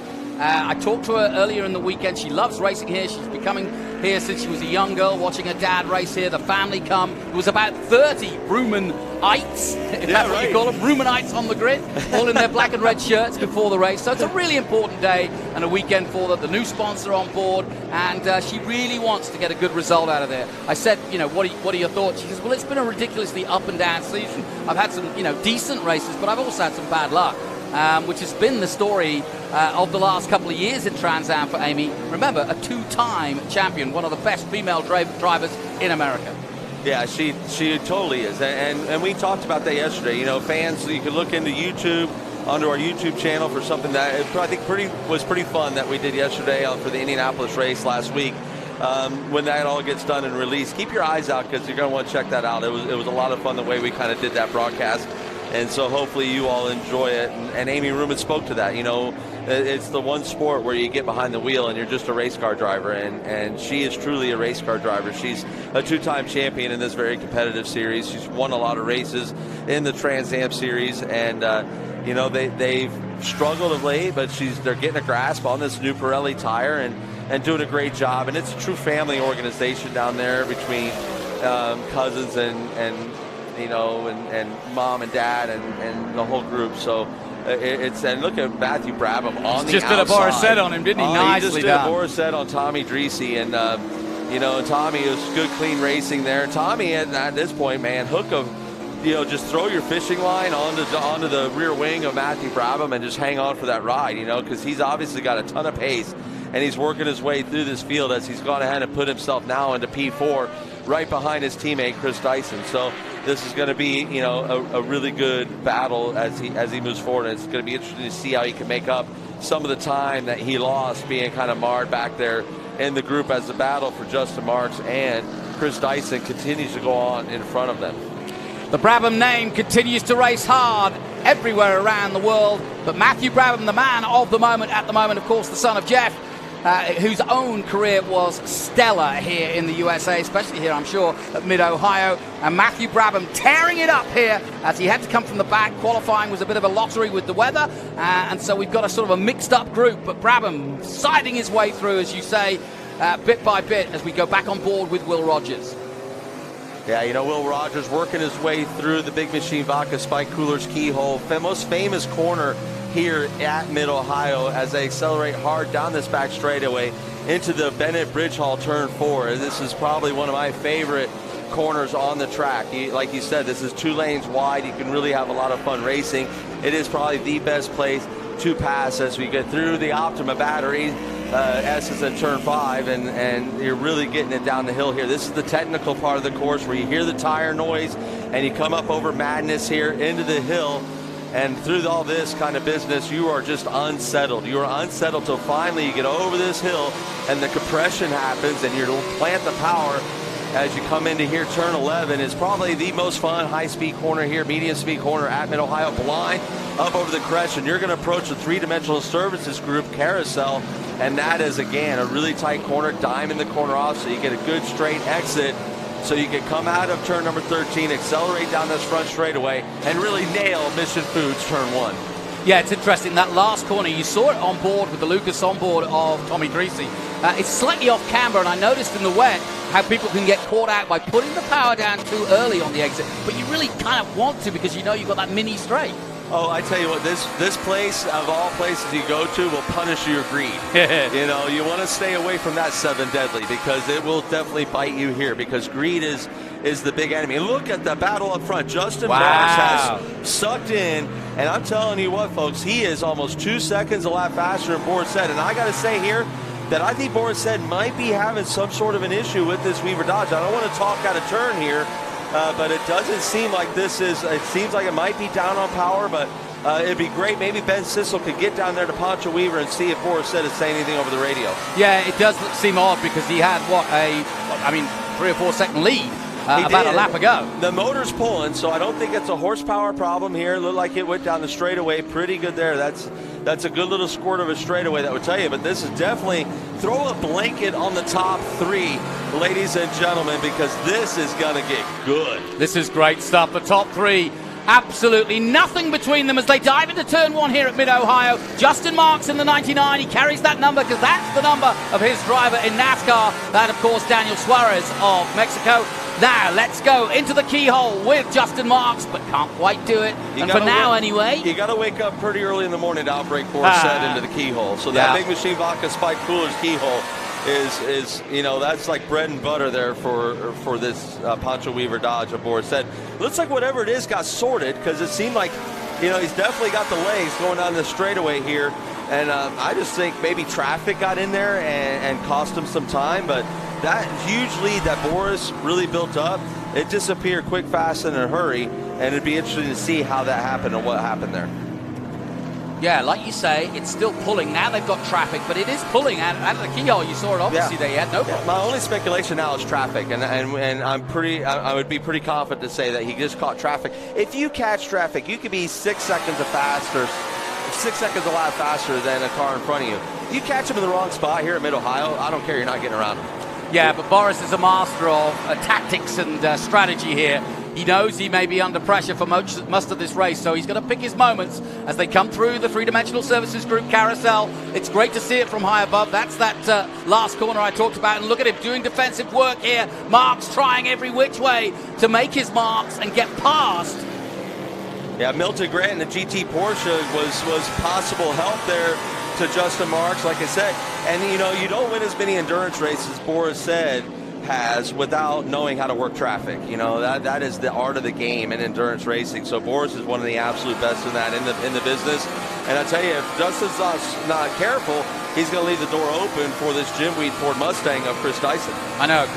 Justin Marks has got to look forward and back at the moment. He's got one of the best racers in the world, or in America certainly, Boris said, in front of him, and he's got our current champion, Chris Dyson, celebrating the Dyson Racing 40th year at Lime Rock this year. And so he's got his work cut out. We'll see how good Justin Marks really is in this race for sure. Yeah, and look who's in fourth now. Yeah, and you got Matthew Bradman that's just went ahead and joined the party. So you remember about the blanket on the top 3? Yeah, you better get a comforter for the top 4. Well, I asked Matthew Brabham, and he was kind of cagey about it yesterday, if there were team orders, if he had a chance unfettered to go for the championship at Coda, is he going to go for it? And he kind of hinted that yes, he would, because he's a racing driver, and Chris is a racer. Yes, he is the boss, but Chris is all about whatever happens, I want City Racing to win the championship. Well, and that's true. He's a competitor first, and he's a competitor that also owns this race team, and he wants that race team to have the best chance of success. And I'm going to go ahead and break the news to every race fan out there. Every team has team orders. Yeah. What those team orders are, that's between them and the team. And that's why they're team orders. You will never find out what they are because it's all behind closed doors. It's all held in privacy. You and I are close friends, and I know you've even tried to pump me for some of my information on team orders in the past. I have. And how coy have I been? Very coy indeed. When you were at three-dimensional, I was asking you all sorts of interesting questions, but you gave me nothing. And that's always by design, right? Yeah. It's the privilege of driving for any team that you keep that stuff within the walls, and you take that stuff with you, and that's how you you keep the respect and earn the respect, and that's how you also, keep yourself at the pointy end of the field. But I mean, how fortunate are we, how blessed are we that we're getting this race up front of TA? This is so exciting here at Mid-Ohio Sports Car Course. This is so cool. Remember, folks, we're talking unlimited power. We're talking 850 brake horsepower plus, potentially. Adam will put me straight because he races these cars. But just tell me a little bit about why you love racing these cars and what's so important about it. It is dyno braking horsepower. I mean, this is the horsepower that you hear engine builders say, oh, it broke my dyno. But yep. You're able to plant it to the ground. It's got a big wide rear tire on it, and the talent out here. I mean, look at Boris said, Justin Marks, Chris Dyson, Matthew Brabham, all right there in your screenshot. Are you kidding me? Yeah. I mean, this is a massive and all amount from of different talent. walks of life and the racing. 100%, and that's what makes Trans Am racing so beautiful. Is it doesn't discriminate. You could be of any discipline. Come here to Trans Am, be in a competitive car, and he's got a heck of a run down here into the Bennett Bridge Hall turn 4. Will he make it? No. I tell you, like I said, wake up pretty early in the morning to outbrake, Boris said. Well, we just got an illustration of how to use that power. 170 plus miles an hour down the back straight for Justin Marks as he goes in pursuit of the Dodge Challenger of Poncho Weaver Prepared's Boris said. Number 2. And it's more traffic still there. It's almost like a recall of what I witnessed last week with Chris Dyson behind me. He was faster than me in all the wrong places to be able to pass me, and that's what I'm seeing out of Justin Marks. He's faster than Boris said in the tight stuff, and that's where he's gaining the time on him, and that's overall lap time. However, when you want to go past somebody, you need to get down that straightaway and out of the keyhole, and it seems like that's where Boris said is really, really strong, is out of that big machine Vodka Spike Cooler's keyhole. So we've got a cracking race on our hands. Said, Marks, Dyson and Brabham, that's your top 4, and nothing is being asked, nothing being given. What a race we've got on our hands. And Justin Marks, I mean, the brilliance of that guy and what he studies, and I mean, you might be watching him go through turn 1 under the bridge and say, man, he's really kind of offline from Boris and not using as much of the racetrack. That's because he's trying to keep the air on the inside front tire and the inside front fender so that it plants that inside front tire, and that's why he's getting all that drive. What's happened here? It's a shame to see Tommy Dreesy inside in the pit road here. The 3 GT crew gets hard to work and immediately starts popping the hood. That usually means that they may feel like they're down on power, looking maybe for a spark plug that's off. Well, there's nothing on the outside. He hasn't hit anything. No, that's a positive. So they're going to take a look underneath here at the intake tubes, make sure that it's getting the air that it needs into the carburetor. But it seems to me like they're looking at the engine compartment. So don't know exactly, and I'm sure Ben Sissel's all over to try and see if he can find out what's happened over there. Remember, they've rebuilt this car since Lime Rock, so you never know. Something might be not as it should be, but they're tightening something up there. What would that be?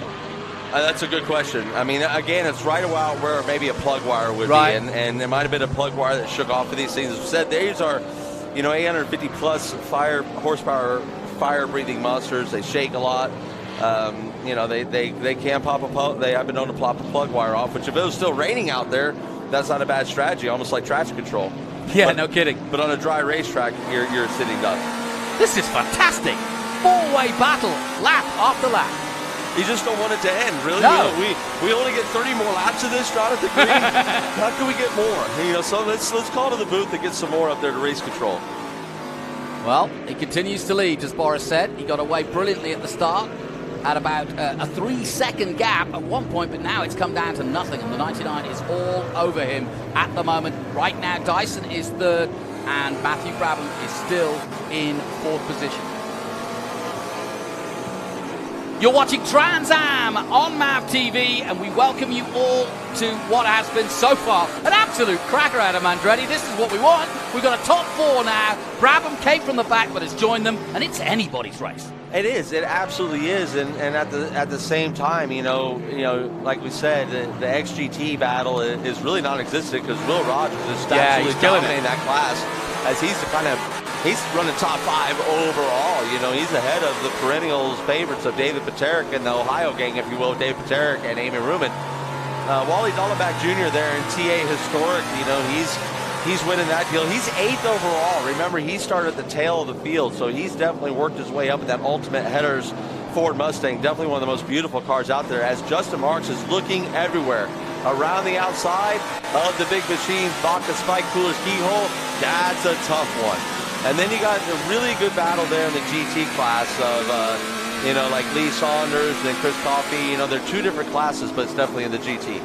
And look at that. Chris Dyson makes his move and does it in style. Brabham's trying to do the same. That was a great move on Justin Marks, and we talked about it, right? Justin's so wanting to get around. Boris tried that outside move around the Big Machine Vodka Spike Coolers keyhole.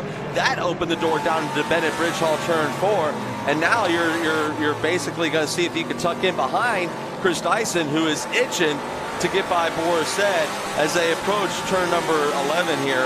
A really fast left-hander, not necessarily a traditional passing zone here at Mid-Ohio Sports Car Course, but they're going to head into the three-dimensional services group carousel. And I tell you what, Chris Dyson gets through this corner really good. He may take a stab at him at the Mission Foods turn 1. Still glued together, though, as they come out of the carousel. I can confirm in an XGT, Chris Evans out with a suspension issue. That's why Chris went out. But at the front, into turn 1 they go. And Poncho Weaver biting his nails at the moment, as Boris said. His hair uncurling, because he has got the curliest hair in the world. But here comes Marks back on Dyson at the inside of the keyhole. No, can't quite do it. You could be so deep on the brakes into, the Big Machine Vodka Spike Coolers keyhole because you're going uphill. So you can really, really late brake. And I tell you, Chris is getting through that keyhole and down this back straightaway. So, the mirrors are full there for Boris Said as they go through the Bennett Bridge Hall turn number 4. Go up to the Optima Batteries turn 5. This is like a throwaway corner. Like, you don't see anyone make a pass there and or anything like that. That's what you mean by a throwaway. Right, by a throwaway, right? Yeah. You're not, you're kind of going to sacrifice some lap time up there to get the optimum corner speed. So when you get down to turn 6, that you can really get through madness, which was what we call this section, really, really well. And it is madness. It's off camber and it's trying to suck you into the walls, and these guys are just doing an amazing job. Just heard broken belt for Tommy Dreese. He has retired. That's a shame. We hate to see that. They worked really, really hard to get that car back on the racetrack. It was a big hats off to Showtime Motorsports for bringing a car for Tommy Dreese so he could stay in this battle at Indianapolis last week. And so he's back with his 3GT career. Look what could happen down here into turn 1. Will that happen? No. They're going to stay 1, 2, 3 here. Boris Said, Chris Dyson, and Justin Marks gets through turn 1. This is fantastic, Adam. Look at this, side-by-side racing. They each take a different side. This is out of a video game. So this is where, again, I would say Justin needs to be careful because he's trying that outside line. You got Matthew Brabham ready to pounce, just like Chris Dyson did down this back straightaway if he's not careful. Justin doesn't look worried behind that wheel. No, he doesn't, does he? Calm and cool as a cucumber. And will he pop on Chris Dyson? Well, this is the battle I've been wanting all season, which is Dyson versus Marks, because both these men are on the top of their game. Both have got different histories, both have got sports car backgrounds, but Marks has only come back to full-time racing this season in Trans Am, while Dyson has been ploughing his furrow at the top of his game at the sharp end for many, many years, whether it be sports cars or Trans Am. Oh, exactly right. And they're both in that new Ave Riley chassis. So right. It's been and different bodies and different engines. Obviously, one's a Ford Mustang with Chris Dyson and Jim Weed, and the other one's a Trackhouse Chevrolet Camaro, which why would it be anything else, being it's Justin Marks and his Trackhouse crew there and the great support they get from General Motors and Chevrolet. So it's it really is the battle that not only you and I have wanted to see, Jonathan Green, all year long, but every single Trans Am race fan. Absolutely. Well, if you are a Trans Am fan and have been since '66 like myself, you're going to be loving this, because this is as close as we've had in TA all season, except for perhaps Indianapolis, which we weren't at. But we certainly got a good report there from Adam. Into the keyhole again. Ooh, Boris gets wide. He slips up, and you got to have Chris Dyson going to take advantage of this. It's going to be a drag race down the back straightaway here. This is going to get good down into the Bennett Bridge Hall turn 4. He takes a little side draft off of Boris Said into the kink, has a nose on him. Now it comes down to who can brake later. Oh, fantastic stuff. As into the lead of the race goes the championship contender and our current champion, Chris Dyson, in the 16 Jim Weed Ford Mustang. I got to tell you, I sat on the pit wall there with Chris Dyson just before we did our opening, Jonathan Green. And that man, I couldn't get to crack a smile. He was focused. He was lasered in on exactly the job that he is doing right now. And he is on it.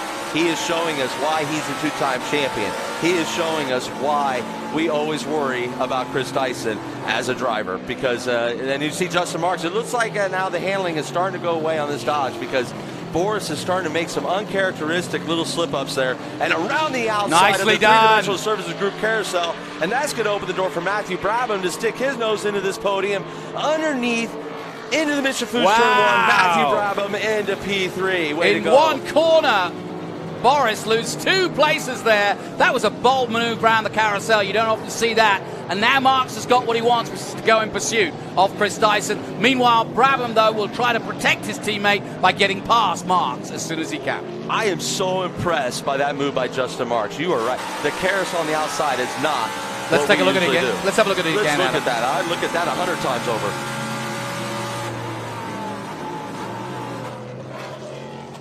So beautiful, beautiful. You see a little slip up into the keyhole. That's going to get the underneath to Chris Dyson. What a great drag race then we're going to get down the back straightaway with ultimately Chris Dyson getting the better of the champion of Boris Said in that Weaver Dodge by sponsored by Technique and Menards and Ultimate Headers as well.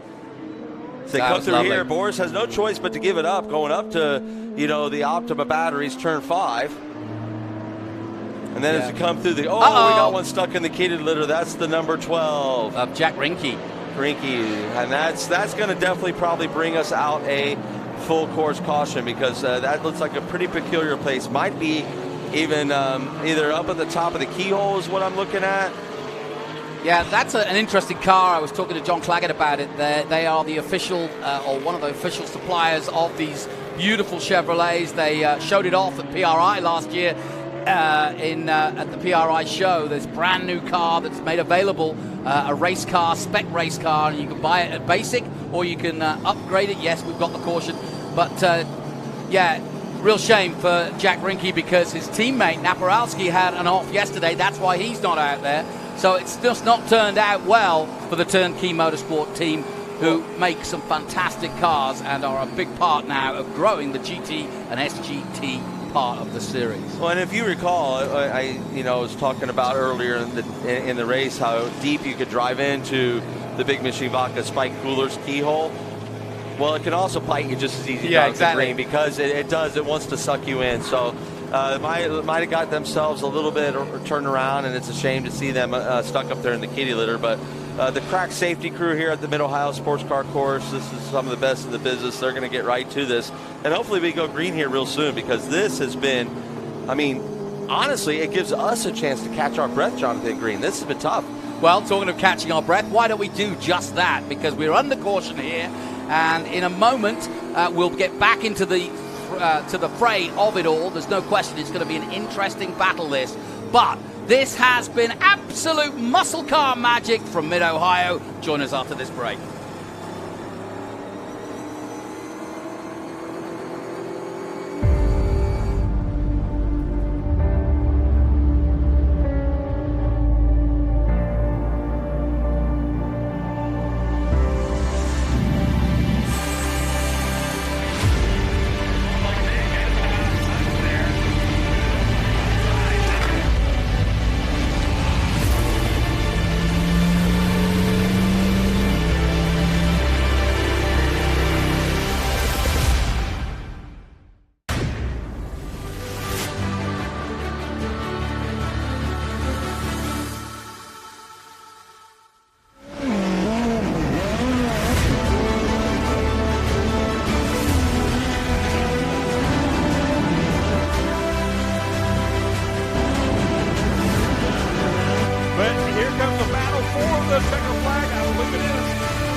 Welcome back to the Trans Am coverage on MAV TV and around the world of our race from Mid-Ohio, the sports car course steeped in history back to the late 60s when Trans Am began, and of course Trans Am began in 1966.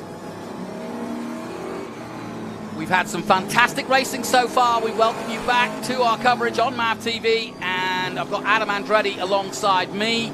And it's been an interesting race, if not a fascinating race, because it's the closest race we've had all season. Yeah, it's been a total cracker, to use one of your terms. It only has. It's been a cracker. Yeah, it's been fantastic.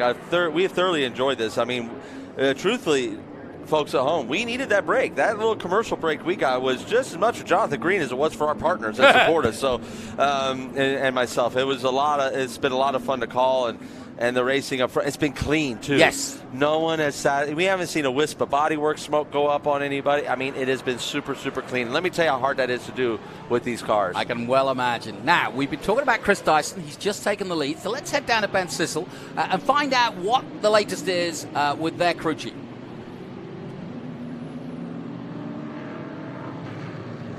Check.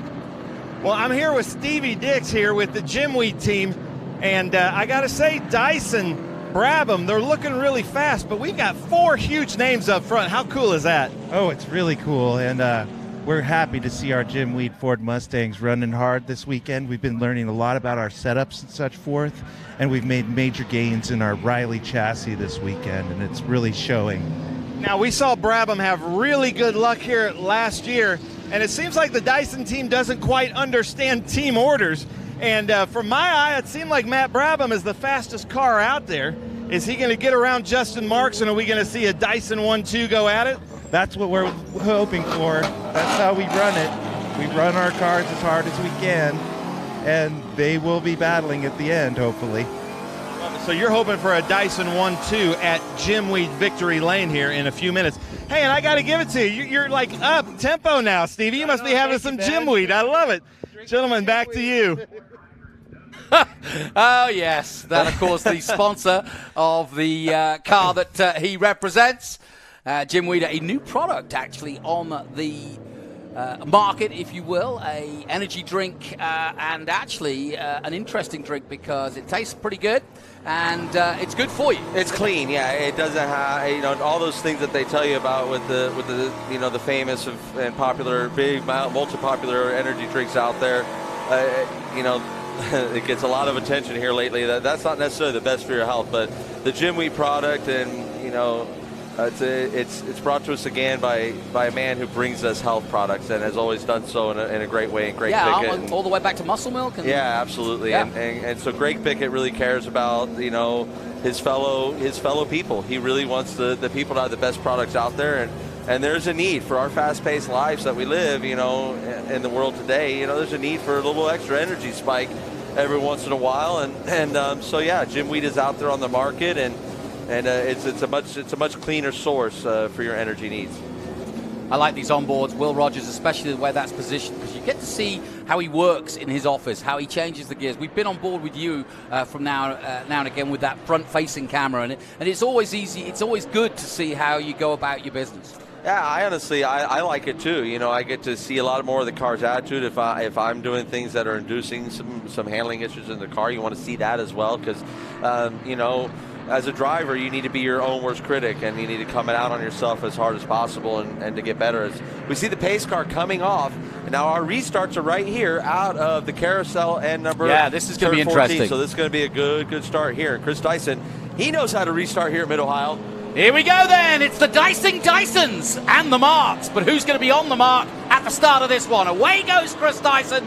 And Marks immediately to the inside. He's already challenging. Meanwhile, Brabham goes to the inside and takes Marks, who hits the grass. He missed his mark completely and goes off. What a disaster for Justin Marks. Yeah, and the grass is he got actually rather lucky that he's got a tire left on the pavement, because the grass is so wet here, as we spoke about, and he's trying to get that thing refired. He gets it refired, but yeah, unfortunate. What happened there, I believe, is the car, he was very, very well pitched down to the inside as he was trying to get an inside run, so he kind of pitched the entry of the corner off, and then you get the arrow wash, right? Chris Dyson comes across his nose to hit the apex, and that takes all the air off the front of that number 99 Trackhouse Chevrolet Camaro, and he was really along for the ride, Justin Marks was. But you know what? The guy was going for it. You cannot fault the guy going for it, and he went for it, and we appreciate you for that, Justin Marks. So yeah, no get question. back up in the battle. That's a rare mistake he's made. Let's take a look at it again, Adam. Yeah, just right here, you see this is he right there. You see how Chris comes across the front, and all of a sudden there's no steering. He's got no. However, did a great job not to get stuck in the kitty litter here. Stays on the power. Yeah, brave move. What a great job, and a great job by all the other competitors not to get wrapped up into that. So, just really, really good work. And I tell you what, you can kind of breathe easy up front, a little easier up front if you're Chris Dyson. You got friendly fire behind you. And you got Boris said there saying thank you again. I'm back on the podium. And you got Will Rogers in the XGT running 4th overall. That's exciting. And it's really going to be really fun to talk to him after this race and see what he thought about driving that XGT car. And see when he's going to get in one of these TA cars and go for the overall win, because he's obviously got the talent and the skill to do so. Yeah, he's only 24 is Will, and I believe he's been doing some driver training as well for the TA drivers. So definitely a busy man, but this has been a great performance so far, and as you say, absolutely pulverizing the XGT crowd at the moment, and overall could be in contention for a podium, which would be fantastic. He sits 4th at the moment, and you can see his competition down in 9th position. Meanwhile, Dollenbach leading in the Masters. Remember, he's got a 2000 yeah, it's a historic. Yeah, historic. TA historic. It's a TAH. He's P7 overall, which is a really good run, for that group. And those men and women there at Cobra Automotive worked so hard to put that product out on the racetrack, and it's one of the most beautiful products on the track. I mean, it's a beautiful Ultimate Headers Ford Mustang, owned by John Cloud, just one of the absolute class acts in this Trans Am paddock, one of the favorite people in this paddock. He celebrates 30 years in motorsports there he is. This year, and there's a good look at that Ford Mustang as it went by. So top 3 now has got, they kind of taken away some of our excitement. It's spread out enough that it's not a full-on attack, but I'd have to say Will Rogers, and look at, you got my buddy here, Wally Dollenbach Jr., who's going to hunt down the 2-time champ of Amy Ruman and make that a battle for position for P6 here pretty soon, I'm hoping. Well, you'll see a similar liveried Ultimate Headers car in the blue tomorrow as Adam Andretti takes the Ultimate Headers car out, but it's Wally's turn today. Wally's going to swap over and come join me, but as a multiple champion, great to have a doyen of Trans Am like him here in the booth. Oh, it's awesome, and I tell you what, to have him, as like a pseudo teammate down there, and we're having so much fun. And we're calling it Cloud Corner because we got all of Garage C over here, and it's just been a great little party out there. The food has been great, the atmosphere is amazing. We got food's good. Yeah, food's good. We have I had a taco yesterday. Yeah, we have over 150 guests coming throughout the weekend from Ultimate Headers and also John Cloud's different business interests, because this is his home track. This is a home race for Ultimate Headers. I actually have Ultimate Headers on my TA2 car, so for me it's such a privilege and so cool that you actually have the product inside the car. It's very similar to Technique right here with Pancho Weaver Dodge. Technique, supplies the things that Pancho Weaver needs to keep that race car on the track and to build race cars. So you love to see how these partnerships work out and how it all comes down into fruition on the racetrack. I often get asked why there are the different categories in the Trans Am series like this, the TA.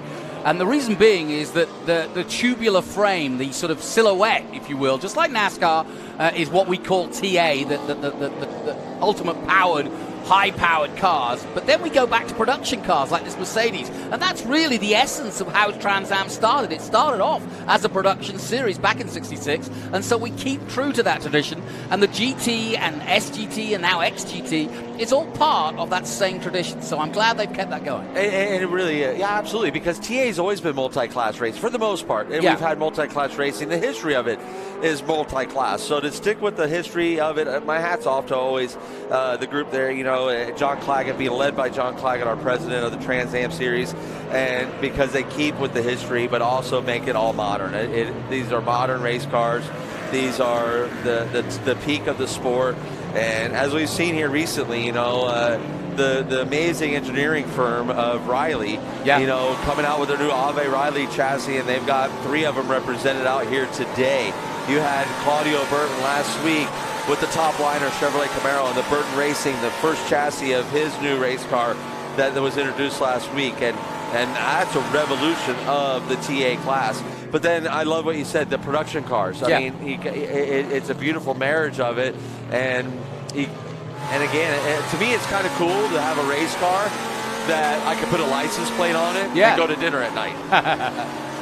But you can't do that with a TA car, but those GT cars, you could. They have turn signals, they have headlights, they have all the things that the police officer is going to pull you over for not having, and that's something that you don't have on the purebred, absolute purebred race cars like a TA car. Well, somebody's going to pull over Justin Marks. He's siding his way back through the field because he is on a rip at the moment. Brilliant stuff. He's already up to 7th place after that little incident at turn 1 where he washed out and ended up in the grass, but he's on his way back up, and he's now got Dollenbach now in 7th place. Excuse me, he's at 8th at the moment, and now Dollenbach is the next one, and see if he can get past him. But interesting to see Justin make his way through and hopefully get some decent points out of this. But at the front, it's still Chris Dyson and Matthew Brabham, the 2 CD racing cars, as it's been all season long. Matthew's won 2 races, one at Sebring and one last time out at Indy, and Justin Marks has got a win under his belt. Obviously, Dyson continues to win. But it's been an interesting season, but totally dominated so far from CD Racing. Yeah, and Justin, really, I tell you, looking at his lap times, all he's looking for is a full course caution to bunch this back up. Yeah. He's 25 seconds roughly behind the leaders, but he's turning laps that are a quarter of a second faster per lap. So, like his last lap time was a 23.8 with Chris Dyson at a 24.1. So he's about, that quarter of a second. Now, that's way too much of a gap to just make up, being a quarter of a second faster at a time. So, but if he gets that full course caution, I think he's got something to bring it to him. Quick glimpse there of Ricky Sanders in SGT, currently 11th overall. Here he is, coming into turn 1 for the Bridge Hall team. Yeah, looking good, looking great in that Porsche, that Bennett Bridge Hall Porsche, and great supporters of the series too. It's been great having that group in too to support us. We love the partners that we have in this series, and those are some of the greatest ones there, those Bennett Bridge Hall folks, and really enjoy the Lowrys and their company out there and having conversations with them. And they put great race cars on the racetrack, and it's a lot of fun to watch them perform. Yeah, it wasn't until I got into a decent chat with Danny Lowry that I realized just how big a turnover company both Bridgehall and Bennett's are. And so, yeah, absolutely delighted to have them. And I think motor racing is great for companies that aren't the most sexy necessarily, but you put it on a race car, you get the exposure. And it's true of John Cloud, and it's true of Bridgehall. Absolutely, and that's what it comes. The passion for the sport comes through with the partners that we have, and that's what makes it absolutely so much fun. One of the key elements to what makes this paddock great is there's so much business to business that goes on in this paddock, and you see it all the time, and whether it be in the racing side of things or in the true outside world of the businesses that they produce. So it's really truly a blessing to be a part of it, Jonathan. Yeah, no question. Out and in and out of the three-dimensional services group Carousel. From high above, we look down on the Porsche making his way into turn 1. That's a nice view of turn 1. Now you see the angle, if you will, how it's like effectively a right-hand 90-degree turn there. Yeah, I would go left. I'm going to go left there. You can go right, Tony. I was just trying to see if we could get some excitement for tomorrow's race. The only time I went right was I got in trouble, and because I went and I took someone out at the top of the hill after the race. So I don't go right anymore there, but the left is definitely the way to go. But looking here at the 97. That's the Maserati. Car. That's the only Maserati out there leading the GT class. It's so cool. And Chris Coffey in that Maserati, and I'm Italian, of course, so you got to love when you see some of the Italian flair out there doing its job and doing it so well. What a beautifully prepared car that is, and it's definitely getting held a pretty wheel with the traffic graphics number 97 doing its thing. Yeah, it's funny. Maserati have we know them as obviously in there with Lamborghinis and Porsches and Ferraris and all these great exotic cars, but we don't see them as much on the racetrack. Yeah, and see Chris Coffey out here showing them what they can do. I mean, that's what helps bring some more competition out here. Just like, Danny Lowry in Mercedes-Benz GT3, it brings extra competition out because you got something that you want to beat, right? You want to beat the best out there, and these are some of the best race cars built by some of the best engineers in the world. And a little further back as we take a look at the number 6. Cary Grant. Another Porsche line again, yeah. And going good. Cary Grant won a race earlier in this season, and this is his 35th race in Trans Am. And the Grants, of course, have a whole family of racers.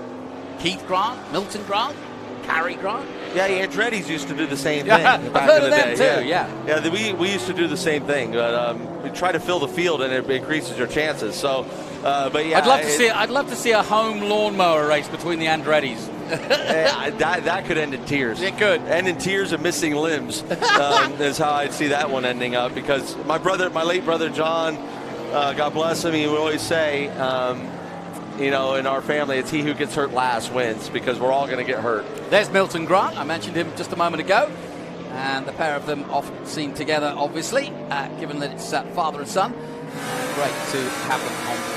Here's a replay here. We're on board with Chris Dyson. Don't know what we're going to quite look at here, but on board with Chris Dyson, coming down into the Bennett Bridge Halt turn 4. No, this is live, but we're on board with Chris now. Oh, as he goes sorry, it through looked like turn 4. it said replay, but yeah, you're absolutely right. My apologies.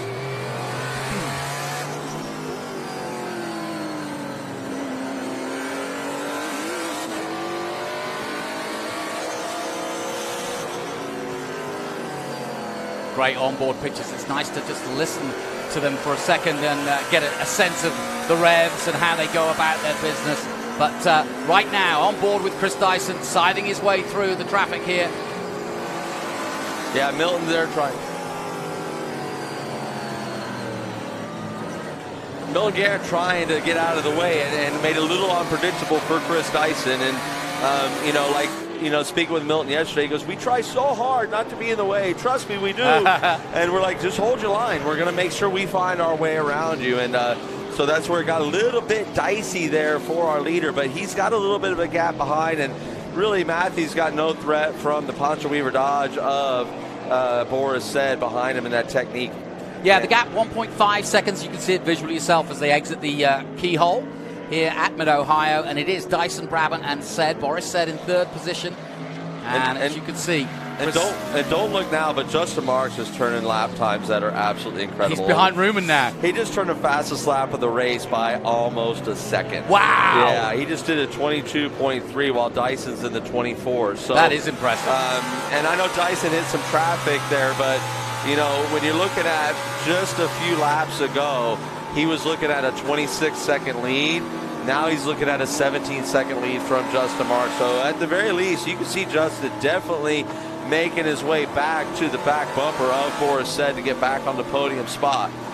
But he is definitely ripping around Mid-Ohio Sports Car Course, and he's in there just like this is like NOLA all over again, just a slight little hiccup, and you can't give those away in the Trans Am Series, as he knows, because he handed it to him last time he was in him at Lime Rock. He really, really just showed everybody what Justin Marks is all about and just led that thing from flag to flag. And it looked like he was, going to be a car to beat here today. And a lot of times he's showing has proven that. I'm anxious to see what he cuts on this lap. And he puts down another 22.9 to Chris Dyson's 24 flat. And he takes another second out of that lead. You're watching Trans Am here on MAP TV and around the world as we give you some great action, some onboards and some cracking action from the Trans Am Series presented by Pirelli. And Justin Marks is siding his way through bit by bit. I get the impression, Adam, and you tell me, but there's a time when your adrenaline, the tires, the fuel, the rhythm is at its optimal, and you really just, you're in the zone. You can't be touched. It's like a golfer scoring, fantastic shots. You've just got the rhythm, and that's exactly where Justin is right now. 100%. I'm seeing just absolute precision moves by the guy. I'm seeing a lot of bravery, too. It is so hard to outbrake a GT car with a TA car. I can't even express, You know, Matthew Brown and I were talking about it. He goes, the first time he tried to do that, he flew off the track at VIR because, you know, they're not carrying the speed we're carrying, and they have the grip under braking. Right. And so, you know, you try to brake where they are. And Justin's held on to it Look at down that. there into the Bennett Bridge Hall turn 4. So he's definitely in that zone, and that's the kind of moves that proves it to you. You know, with all the traffic he went through, he still cut himself a 23.1. And that is, again, 1.2 seconds faster than our leader. And again, gained another second. If he keeps gaining a second a lap with 11 seconds left, he's going to fulfill my promise, like I said, and he's going to be a part with Boris. You know, and he's not that far off the leaders. I just saw, as they went into the keyhole, a glimpse of Brabham going through shot there. He's got Rumen in front of him. Here we are on board, heading for the kink at turn 3 and turn 4. Let's see how much he makes up on the Corvette. Yeah, he's got around Wally Dallenbach Jr. in the Ultimate Headers Ford Mustang. Now he is hunting down this mid-nickel Chevrolet Corvette with Amy Rumen here going up the hill here, turn number 5, Optima Batteries, turn 5. Beautiful red Corvette there. You know, Valley Automotive, again, like we talked about, a new partner, so she's showing a really good run here. Is he going to take a dive? But then again, like I said, you can be so much faster, and this is where you get held up, as we see the GT car, and that's going to open the door for Amy. Thread that needle, Amy! Awesome move. Wow. You see Justin go around. Those are two Ave Riley chassis going around each other, and this is a old Rocket Sports, probably the oldest chassis in the field there that Amy is just making work around this deal. So it's an older Rocket Sports, but it's got all the updates, right? But Bob Rumen is a great engineer, and it's got all the proper updates that you need to have on it. But it definitely is, you know, an older chassis. So she's doing a fantastic job as always. And Amy Rumen's got a lot of talents, but I didn't know seamstress was one of them. Boy, did she thread that needle. It was brilliant. It was absolutely brilliant, and Justin's going to really work hard to get around her here down this straightaway. He got a great run off the keyhole. He's going to get a little sniff. There we go. And she's defending well. Look at that. Held him nicely there, and she may just make it into 4, and she has. That is great driving from Amy Rumen, fair driving. She said to me before the weekend started, I just want to stay clean. I've had an up and down season, but she is a heart and heart racer. She wants to at least put on a good performance here in front of the home crowd. This is where she's from, remember, Ohio. She's got the new sponsor, and she says, Justin Marks, if you want past me, you're going to have to force your way through. Amy is 100% one of the hardest ones to pass, and it's because she's got that like innate ability to feel where you want to go and where we need to be. And she played it perfectly down the back straightaway there into the Bennett Bridge Hall turn 4 because, you know, that wasn't blocking. She made her one move. She kept it tight after the kink. And like almost inviting Justin Marks, if you're going to go around, you got to go around the hallway. Now she made a mistake. Let's do it again there. Slight mistake. This is his opportunity. This is going to open up into turn 1. Justin's alongside. Will he think about the last time you went off here? No, not this time. Well, he's got the grip on the front, right? Yeah, Clean exactly. air up front. And now Justin's going to set sail and see what he can do to try and make up a little more time. He stalled out, right, because he was stuck there. So he didn't gain any time on the leaders over the last 2 laps. And Amy's also mindful of the fact that the man behind her is David Pintarik in the 57, the All-American flag, heading towards the 4th of July. But that's who she's fighting with in the championship. Let's take a look at this action again. Yeah, this is that needle thread I was talking about. This is brilliant right here. I mean, absolutely. Wow. You talk about brave, and I mean that's Amy Rumen to a T. She is brave. Boy, that could have ended in tears, couldn't it? Yeah, it could have, but it didn't because it's a lot of talent out there, and they all did exactly what they were supposed to do. Yeah, brilliant stuff. I hope our F4 and FR boys were watching that because that is racecraft right there. For sure it is, and that's what Trans Am produces is some of the best racers on the planet because you have to fight. You have to fight for every position out here. Nothing is handed to you, and we're on board here with Justin Marks again going through turn 11 as he approaches the 3-dimensional services group carousel. Keeps a nice pretty line through there, tucks up onto the curb and back down here onto the front straightaway. Well, he's got Will Rogers in front of him in 4th position, so Justin Marks now up to 5th. There's the 1st, 2nd and 3rd on the racetrack. As you see Boris said in the all-day glow yellow coming towards you in the Challenger. There's the battle. Justin Marks now making his way through, and he's already got past another car. Now he goes in pursuit of Will Rogers.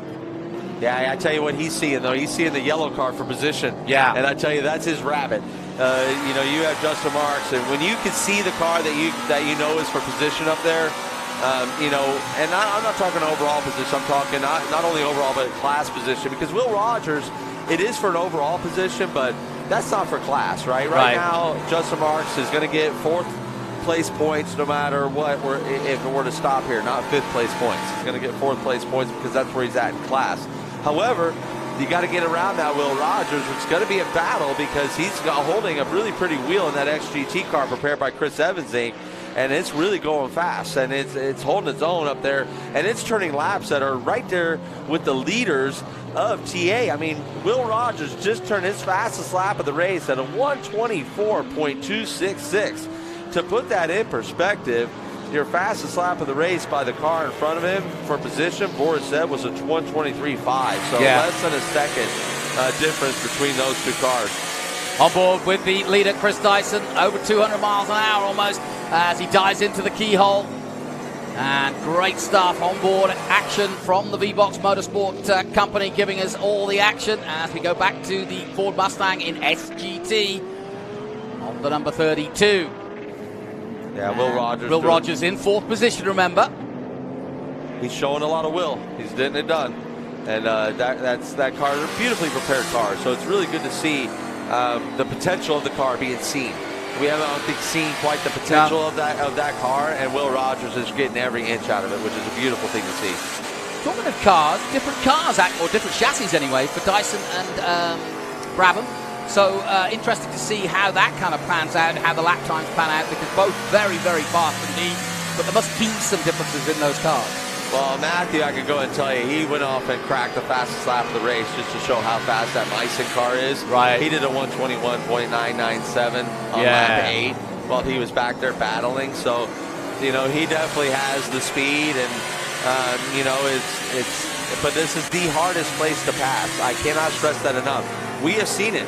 We have seen it with Justin Marks, with Amy Ruman, who obviously had pace on Amy Ruman as he's opened that gap pretty steadily since he got around. But it took him 2 laps to get around. And that's what I'm talking about here at Mid-Ohio Sports Car Course. Matthew Brabham is going to throw everything he can at Chris Dyson as we look at Wally Dallenbach Jr. Here's your TAH, your historic TA car leader, Wally Dallenbach in the Ultimate Headers, number 4. It's such a beautiful car. I mean, that car just stands out. It's really quite thin compared to the more modern cars. It is, and you point out, you make a great point there, Jonathan Green. Where that car struggles is not enough air sticks to it. Okay. Right? It doesn't have the downforce of the other cars. So it goes down the straightaway like steak. Right. It handles really well in a straight line. But when you need the support under braking and the cornering, lateral support, they've reached the limit of that car. And hats off to Wally and that Cobra Automotive group led by Steve over there. They have done a brilliant job to get everything they can out of that old Weaver chassis. And Pancho Weaver has a lot to be proud of too, because that's a 23-year-old chassis out here getting the business done. I know. I took a close look at it the other day, and I'm amazed. It looks like a brand new car. It's well taken care of. Cobra Automotive Group, I can't say enough about them. They do the Class A work. I mean, if you are a Shelby fan, if you're ever looking for a Shelby, you're not going to find any better versions, and you're not going to find a better restoration group than Cobra Automotive out of Connecticut. Okay, good to know. As we look high above this Mid-Ohio circuit, you're listening to Adam Andretti and Jonathan Green bringing you the action from Mid-Ohio. We're at the halfway point of the season, and this can be a very pivotal race. It proved so last year in TA2 for Thomas Merrill, and it's certainly proved over the years for the likes of Ernie Francis Jr., Chris Dyson, and yourself, Adam. I remember when you took the first run in a three-dimensional services car with Rafa here, and it really just opened up your season for you. Yeah, it got me a job. Honestly, it got me a full-time gig with Peterson Racing and Three-Dimensional Services Group backing that deal, and it was a wonderful year and a half working with that group. It really, really was, and we've both moved on our own ways, and there's still some of my closest friends over there, and that friendship was spawned right here, and honestly at Lime Rock, which is on our Memorial Day Classic. So it's again, I can't say enough about this paddock. It's the place to be, whether you're a competitor or a race fan. Truth be told, the SpeedTour weekends are my favorite place to be, because not only the people always make the difference, but you get to see some of the coolest cars from the history of our sport with the vintage racing side in SVRA, all the way through the modern technology of F4, FRA, and our Trans Am series. So it's a wonderful, wonderful place to be. Now, there's the king of Vipers and the king of Florida Vipers, that's for sure. Lee Saunders, former SGT champion and leading here in SGT once again at Mid-Ohio. He refuses to drive any other car as far as I can gather. He just loves that Dodge Viper, the power of the V10, the big grunt it gives him. He just loves it. Oh, and he's so much fun to be around. Lee is a treat. Lee is one of the true treats. I mean, you guys might get sick of me talking about this paddock, but I'm telling you, everything I'm telling you is the truth. And Lee is so much fun, again, to be around. He's lighthearted, always has a smile on his face, always has something fun to say. And he's one of our best entertainment points from that little broadcast we did from the Indianapolis Motor Speedway, representing the GT class with Milton Grant, and Billy Griffin made a Showtime appearance as well. So, but yeah, one of my favorites in the paddock again, Lee Saunders here. He loves that Viper, as you said, and how could you not? All the torque that motor gives you. What us drivers, other than, I'm telling you right now, Justin Marks is closing that gap up on Boris Said. He is only 2 seconds behind Boris Said with 3 to go. Ladies and gentlemen, this is going to be the battle coming home, is between these two wonderful champions in their own right. Yep, just a couple of laps to go, and as you can see, Justin Marks reeling in. Boris Said, two fantastic names in racing here in the USA. Boris Said has raced in NASCAR. This man is about to do Xfinity around the streets of Chicago. Boris has done that. He's done truck racing. He's done all of them. Both of these guys are turning their fastest laps of the race. And Justin Marks, the fastest lap of the race. Wow. At 121.444. Boris Said at a 123.2. But let me tell you, that's a big difference. If that's all Boris has out of that little Weaver Dodge, he might be a sitting duck for this track house Chevrolet Camaro right behind him, because I'm telling you, this is one hungry driver in Justin Marks, and he is seeing that red mist from his turn one off, and he is thinking what could have been. And Boris has got traffic. He'll want to get past that and try to use it to give himself a buffer. And he's trying just that. He goes to one side and out of the outside. He's going to pass both of them. Oh, no, he can't. He gets a touch. They both go off, and Marks goes past. Big mistake from Boris Said, and he'll be absolutely fuming. Yeah, that is the challenge, right, is the GT cars, and we saw it. You know, we talked about it, and they're in their own race. He bit off too much there, didn't he? They're in their own race, too. It's a tricky situation. No, you can't blame them. It's a really tricky situation, and I tell you what, that was a gift to Justin Marks. He was going to have to work for it, and, it was almost like an Olay. Here you go. Let's have a look at it, Adam. You describe it. So, you get the move over flags. These two GT cars are racing each other. Boris once through, gives him the old chrome horn, but that cost Boris time. It cost him a little shake on the front end, and, another thing, too, is avoidable contact has been like the phrase of the year for David Hoots up there. So, just wanted to say that it's one of them deals where it was a racing deal, but and I think even patience, if Boris shows a little more patience there, the only difference is it's a little bit longer for Justin Marks to get around him, because I think it would still open the door for Justin there. As we look at the board, the leader, the Jim Weed Ford Mustang with Chris Dyson as he comes into this three-dimensional services group carousel. And he's going to get the white flag with one more to go. We got Chris Dyson, Matt Brabham. Was Matt Brabham going to put it on his teammate, his boss, his car owner? Let's find out. Dyson with the last lap, because all bets could be off, because you got Justin Marks catching these two. I mean, Justin Marks made up 23 seconds. That's amazing. After that spin. I'll tell you what, Andretti, I've been sat here since 2018 watching Trans Am, and as I learned the history, they told me the golden years were the pony wars of the late 60s and early 70s. That's when Trans Am were the glory days. I say, tut. Yes, great for that. Great for the history books. But right now, history's being made. I just saw Connor Zillage around the streets of Detroit go from last to first. I've just seen Justin Marks do something pretty darn similar here in Trans Am here at Mid-Ohio. It doesn't get any better than this. You got to enjoy the days you're in, because these are always the good old days. You're Right. always going to look back at the time that you were in as the good old days. And you're right, Jonathan Green. We are living it. We're living it here, watching CD Racing even, put out some dominance out there like they've been doing. With 2 championships in a row. We had a 4-time champion with Ernie Francis Jr. before the changing of the guard came out, and Chris Dyson uprooted that back in 2021. So, we're looking here, Chris Dyson again, going to stretch out his point lead over his teammate Matthew Brown. The last time they're going to come through the 3-dimensional services group. Oh! And it's a tight one with the GT cars taking the win. It's Doesn't Chris get Dyson. any better than that. Dancing and prancing, slicing and dicing.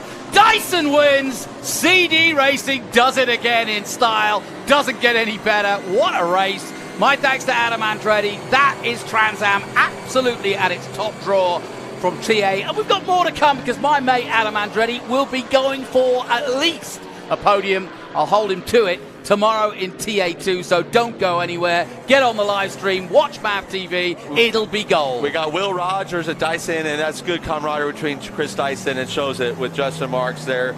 Justin Marks gets himself a podium finish there in P3, but let's not forget about our ex-GT, Will Rogers. We spoke a lot about him.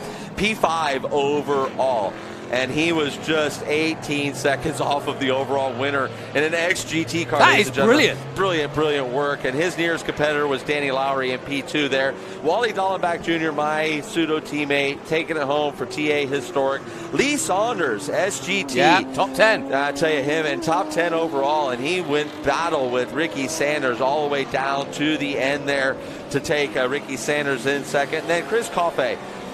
Bringing it home in the Maserati in the GT class with the GT victory. So great racing all the way through, and a huge thank you to our competitors and to our partners for today. Yeah, but really for me, no question, outstanding running. But we expect CD Racing to go as well as they do. First and second, that's pretty much the story of the season. But Justin Marks, a wonderful recovery. He was off the track and done.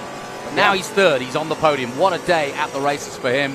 Good luck in Chicago, mate. We'll be watching you. So let's go ahead and put this in perspective. 27 seconds off the lead he was on the first lap when he came around after his off-course excursion in turn 1. He finished this race 2 seconds, just over 2 seconds. He made 25 seconds up from that point. So Justin Marks, you have a lot to go to bed and be proud about tonight. Don't hang your head on the one little thing that went wrong. Really boast your shoulders on all that went right and the great job that you did. But CD Racing, Chris Dyson shows why he's a 2-time champion. Matthew Brabham, I tell you, no one's got a better podium percentage in Trans Am history than Matthew Brabham. And I just love watching and being a part of this series. It is so much fun, Jonathan Green. Yeah, no question about it. It'd be interesting to see what Justin Marks says after that race, because he could be very proud of what was a brilliant race. And if you remember, right back to the start of this race when Ben was chatting to Justin Marks, Boris said was all over his interview, shouting at him and giving him a hard time,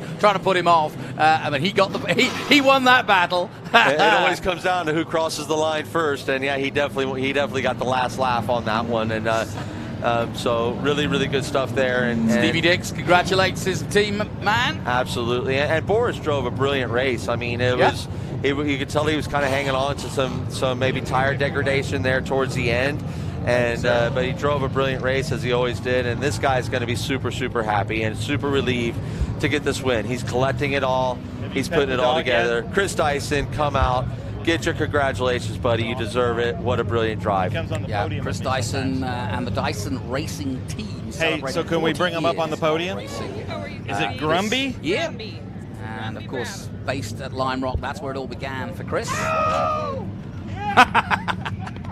that's a sense of joy right there, and I can hear Matthew Brabham's fiance Kimberly there in the background and whooping. Yeah, I'm gonna get the dog up there on the podium, and but yeah, it's there he is. I see him. Yep. But what's his name? Grumpy.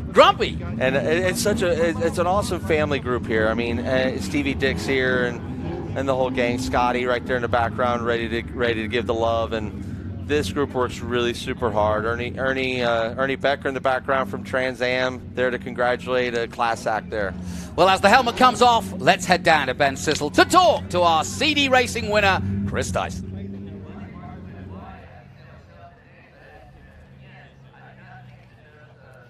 Well, ladies and gentlemen, Chris Dyson got out of his car at the Jim Weed Victory Lane, and I think I see a little bit of an emotional Chris Dyson. You've got some grass on your face. That, sir, was a hard-fought win. Man, that's Trans Am racing at its hardest right there.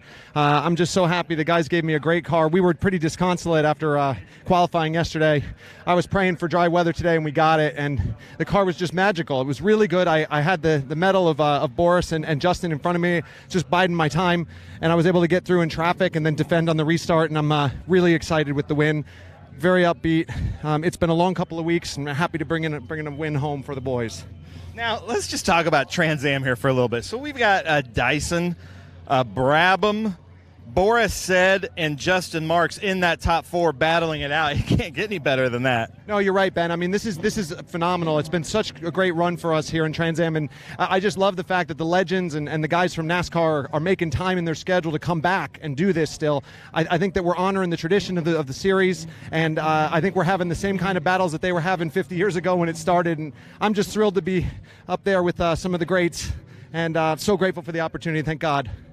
And I know you're really good here at Mid-Ohio, but Justin Marks kind of considers this his track. A little bit of vengeance after what happened at Lime Rock?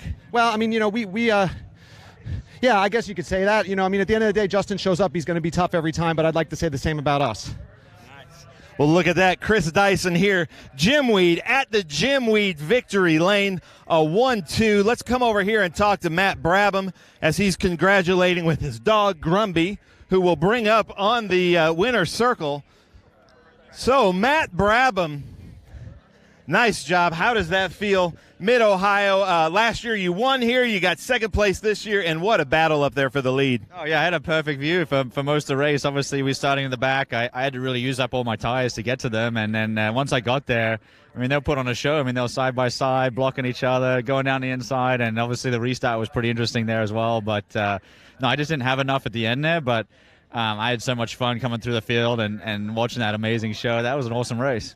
Now, race cars are one thing, but you've got to introduce the public to your dog here. Can you pick up Grumby and show, look at this, ladies and gentlemen, the most famous dog in motorsports. Was that a good race, Grumby? I think so, yeah. He's used to being up here on the podium, so he likes champagne. That's one of his favorite treats, so we'll have to give him some here in a second. I love it. I hope he's 21 in dog years. He is, yeah. But congratulations, Jim Weed, 1-2 here. Gentlemen, I'm going to send it back to you. Grumby gets some champagne. Meanwhile, Matt gets a kiss. Why not? And well done. Good day at the office. Well done to Matt Brabham. And another fantastic season as this kid. And I call him a kid. Cool. Yeah, you can take my scooter scooter if you want. He's been around if you want. for a while now, but he's achieved so much. And it's never easy with a famous name. The man next to me knows that. Let's take a look at the highlights then from what was a TA Classic. Right at the start, no question about it, it was a really good start from Boris Said, but it wasn't for Tommy Dreesy. He had mechanical issues, lost the belt. Then through came Chris Dyson, a nice move. Marks almost thought about doing it, then got washed out, unfortunately, at the restart of one of the cautions and goes off. Marks then recovered, and that really was one of the great stories of the race. How about this? Threading the needle. A brilliant move by Amy Ruman as she fought with Marks. Marks eventually getting past he and Amy Ruman and David Pintarek. Justin Marks, though, doing a brilliant job to get onto the podium. But it was Chris Dyson all the way. So there we go. Chris Dyson with the Jim Weed Ford Mustang takes the win ahead of Matthew Brabham. Another 1-2 for CD Racing. Justin Marks third, Boris Said fourth, Will Rogers an excellent performance, an XGT winner as well as fifth overall. Amy Ruman, Pintarek, Dollenbach wins in Historics. Danny Lowry is ninth and is second in XGT. Lee Saunders wins in SGT and is top 10. Then it's Ricky Sanders, Chris Kofi in GT. He's the top man there. Carrie Grant, Billy Griffin, Milton Grant, Kerry Hitt. Jack Rinke unfortunately retired. Likewise, Attaway, Dreesy and Evans. So that's how it finished. What a...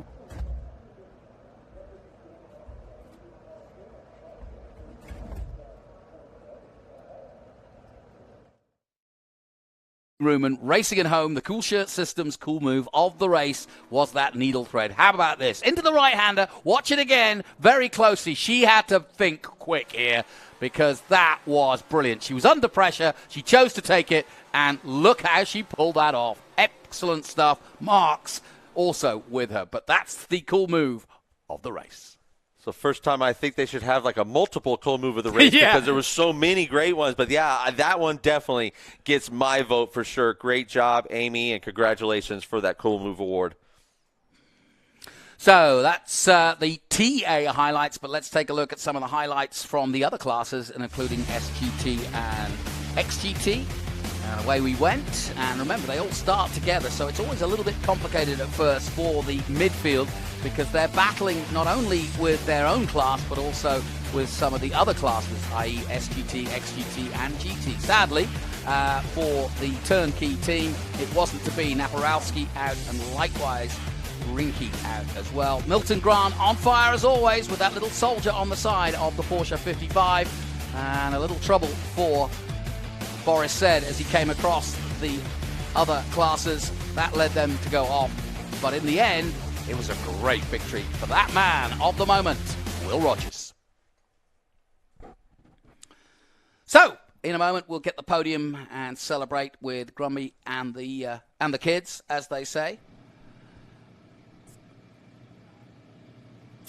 So let's, in a moment, head down to Ben Sissel. I can see him pacing patiently. It was just such a fun race to call. That was just absolutely brilliant. And just, again, big thank you to Trans Am, to Pirelli Motorsport Holding for getting us here to Mid-Ohio year after year. This is a great venue. The fans, thank you so much to the fans, not only the ones that are here, but the ones that are tuning in and watching us, and will tune in to MAV TV on the coverage coming up, you know, when it comes onto your cable network. But we really thoroughly enjoy this and hope you enjoy it as much as tell we your do. friends, if you were watching our coverage here today and you've got some friends that love racing, tell them Thursday nights is Trans Am night, quite literally on MAV TV. You can watch both the highlights of both races and also the documentary series. Road to Glory. There, Road to Glory. Yeah, it's a beautiful thing. It's a beautiful thing. Talking of beautiful things, let's head down to the Jim Weed victory lane and the man who's growing weeds out of the top of his head, Ben Sissel.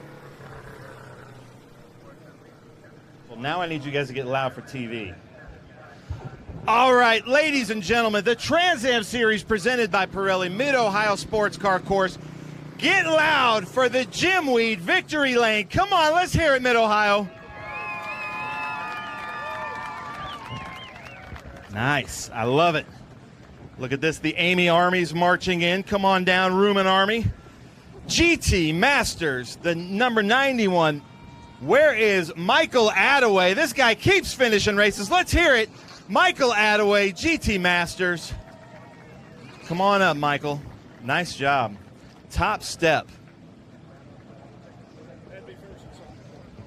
He says you got to be first to something. Hey, you just keep finishing races.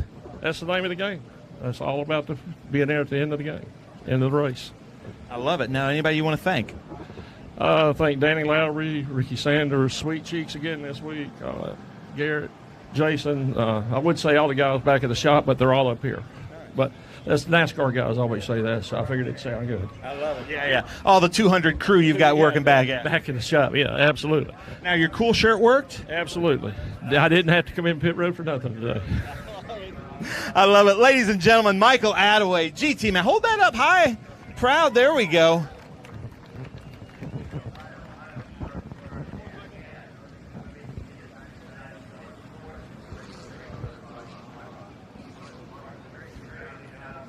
All right, Mid-Ohio, let's get loud. Masters GT, Michael Attaway. Attaway, Michael. Where is Jack? How do I say your last name? Rinky? All right. In third place, ladies and gentlemen, how cool is this from Turnkey Motorsports? Let's hear it. Jack Rinky. Come on, Mid-Ohio, get loud.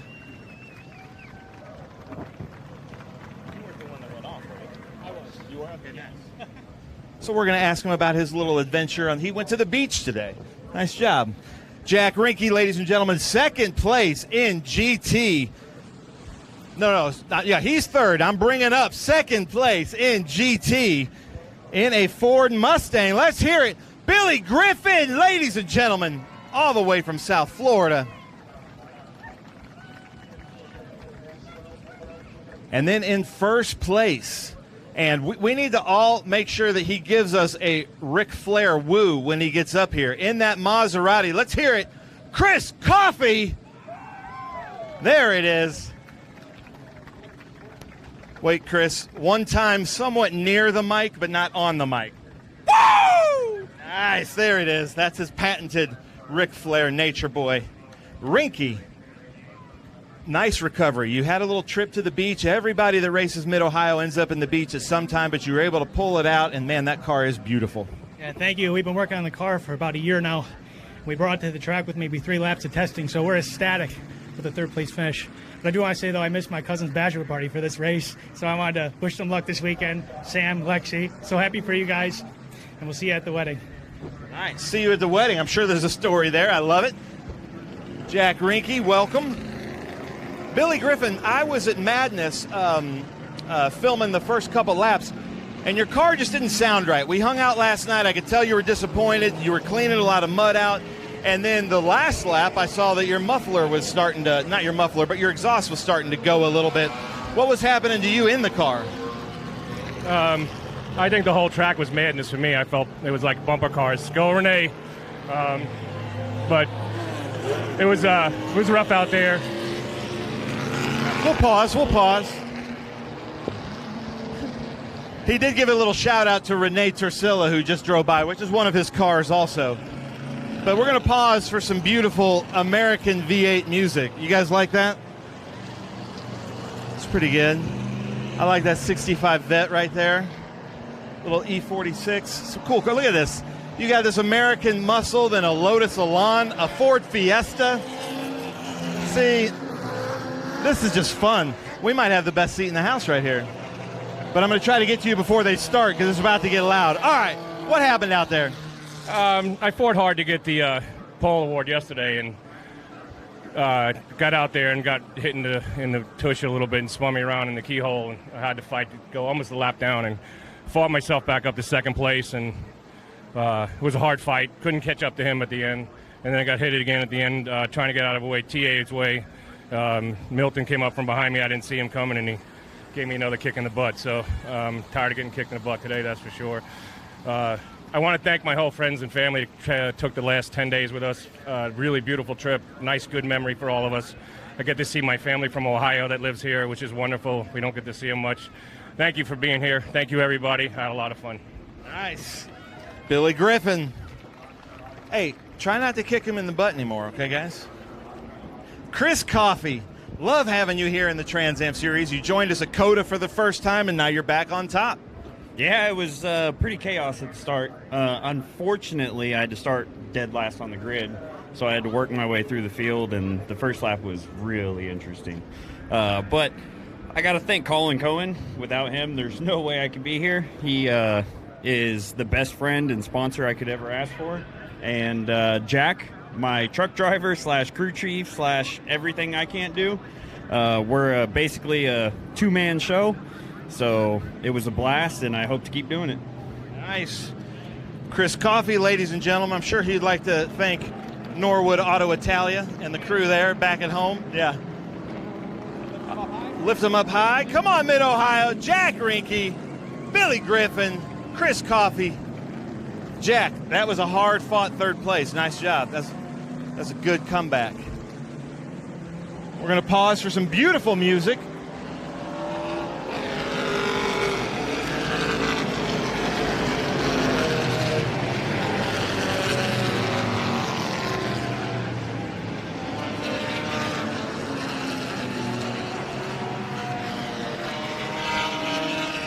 All right, Mid-Ohio, try to get louder than that on track right now. One more time, Jack Rinke, Billy Griffin, Chris Coffey. I like this crowd, Mid-Ohio. Keep it up. Even you, Duke Waldrop.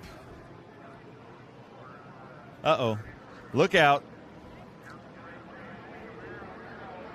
They're asking what they're going to do here. Yeah, have at it, gentlemen. Oh, they're going for it. You don't have to ask my permission. Look at that. Nice job. Give it up for the GT class. That was fun. Mustang, Camaro, Maserati. Joe Walsh wants to know, Chris Coffey, does your Maserati go 185? Not quite. Not quite, he says. Anybody want a Sunoco hat? Ooh, it boomeranged right in front of Wally. He's not grabbing it. It's a little sticky, that hat. XGT, Extreme GT, in that beautiful Bridge Hall Bennett AMG Mercedes. Let's hear it.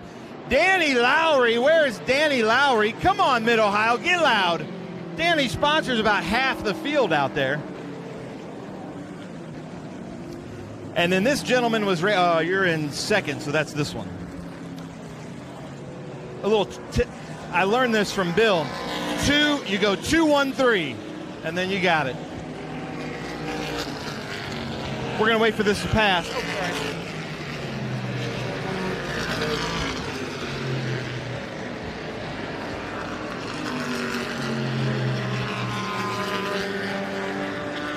So we saw. Completely, but do it after act.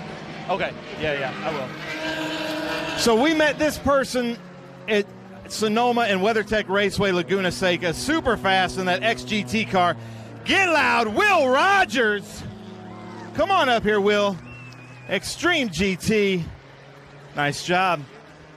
So, Danny, that was a hard-fought battle out there. And when you know that you've got, Boris said, Chris Dyson, Matt Brabham, Justin Marks coming up behind you, are you basically looking in the mirror more than the windshield? Well, I know as far as I'm concerned, I just get out of their way. I know they've got a very competitive race going on, and I do not want to impact their race, so I just give them all the track I can. Nice. Now tell us about your race. Had a good race. Chris and I felt like we're going to have a really good race. Will he tore it up. Super talented young driver. He just drove off from us, and figured Chris and I would duke it out. And Chris broke, so I was able to slide in on my belly a little bit.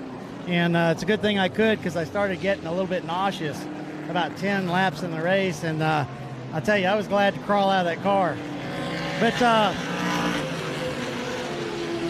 hey, I'd like to recognize my guys from Ace Duran. I'm running Ace Duran on the car. It's one of our companies. And Jim Collins and Beth Collins are here this weekend representing, so I'd like to recognize them. Thanks, guys. Thank you. Danny Lowry, Bridge Hall Bennett. Now, Will Rogers, you've been spending a lot of time with Nitro Motorsports and TA2, and I asked you where Detroit, when you're going to run XGT out here, and here you are, top step. That's right, absolutely. There goes the field. I'll have like 30 seconds here to talk, but no, very grateful to Chris Evans and the entire Chris Evans Race Cars group, Jeff Jefferson, Jerry Pitts, everybody on this team are incredible people, and they put a great race car together.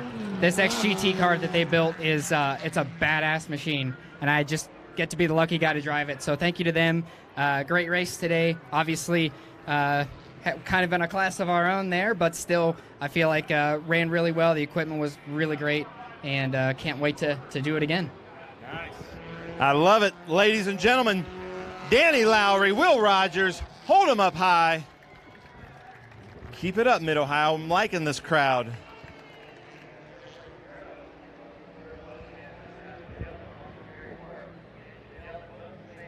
It's very color coordinated. Lots of black shirts on this side. I only have 10 minutes left before cars are coming in. Okay. Come on, Danny Lowry, Will Rogers. Let's hear it, ladies and gentlemen. All right, here we go. Super GT is next. I went out of order. I apologize for that, but totally my fault. Oh, look at that.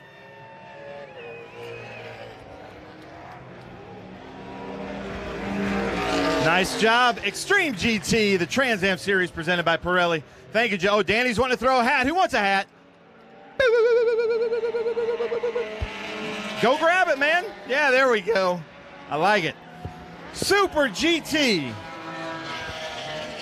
Super GT Masters. We heard about him from, he's not here. Milton Grant is our Super GT Masters, but I think he took off. So, in third place, Milton Grant's son. Let's hear it, Kerry Grant, ladies and gentlemen, from Memphis, Tennessee area. In second place, let's hear it in the number 18, Ricky Sanders. And first place, Super GT, Lee Saunders, Dodge Viper. Hey. Okay, silver and white. All right. Well, Kerry Grant, you bested your dad again. He was the Masters, but you're up here on the podium. How's it feel? It feels great. First of all, I'd like to thank my Lord and Savior, Jesus Christ. Hi to my family at home. And thank you to Larry, my crew chief over there, for doing such a great job. Yeah, I don't know. I had him covered all weekend, so he never really pushed me at all. So it was a pretty uneventful race. I had some new brake pads I was trying to figure out in the first half. An alarm coming on in the second half. But I made it to the end, and it was fun. Persevered, Kerry Grant. Ricky Sanders, how many cars do you have in your back pocket? You were with us at a Corvette last weekend. Now you're with us in a Porsche. Tell us about your race. The race was pretty good. We kind of started behind the 8 ball because I didn't go out in the rain yesterday. So I started in the rear, and I was able to catch the 2 Grants, and but I had nothing left for the Viper and Lee. So he ran a really good race, and we just did the best we could with what we had. Did the best we could with what we had. Let's hear Ricky Sanders. And now Lee Saunders, I'm going to come around from the back. Tell us about your race. First of all, I'd like to thank God for giving us a beautiful day. It's and a fantastic free country we live in. It was a good race. We luckily had some cars between us, and because Ricky and Kerry were both very fast, they just didn't have enough time to get us. I want to thank Kevin with KSR and Eddie with KSR, my 2 crew guys. They did a fantastic job getting us turned around for the quick 1 week turnaround, and just thank everybody, all the fans for coming out. Great seeing everybody here today, and really appreciate Trans Am bringing us here. Nice. I love it. All right, let's hear it. Super GT.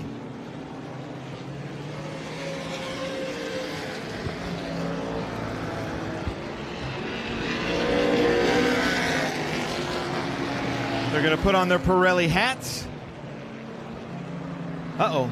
Oh, look at that. Good arm, Lee Saunders. Look at that. All right, come on, Mid-Ohio. Kerry Grant, Ricky Sanders, Lee Saunders, Super GT.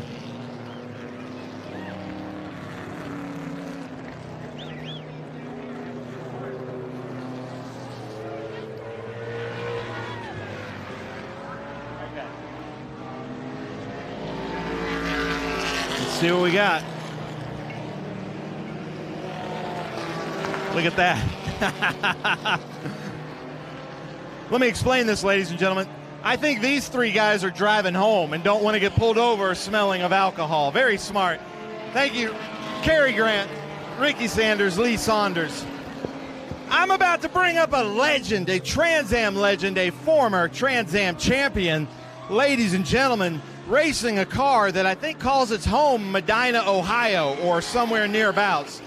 I saw him out here earlier. Is that where your car is housed, John Cloud? Is it Medina? Medina, Ohio, housed former Trans Am champion, the winner of Trans Am Heritage. Let's hear it. Wally Dallenbach Jr. Where is he? There he is. And then Ultimate Headers blue suit. Check it out. Wally back on top here with us at Trans Am. That's got to feel pretty good, and such a cool car that you're in. It is. I've loved driving that car.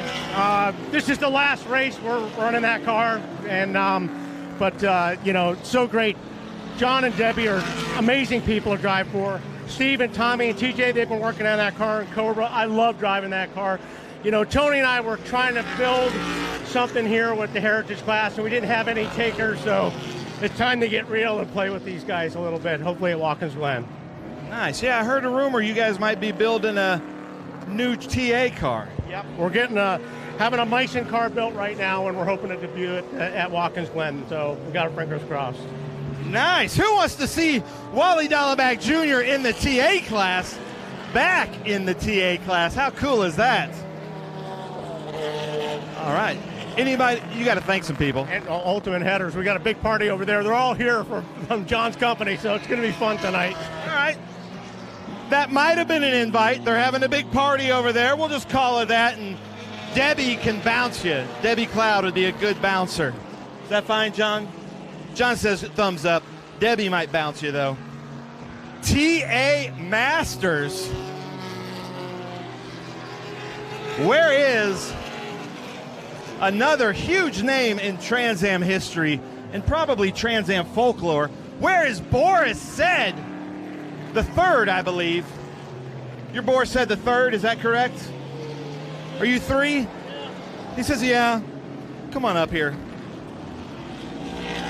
Now, the Masters, but you also had the lead for a while.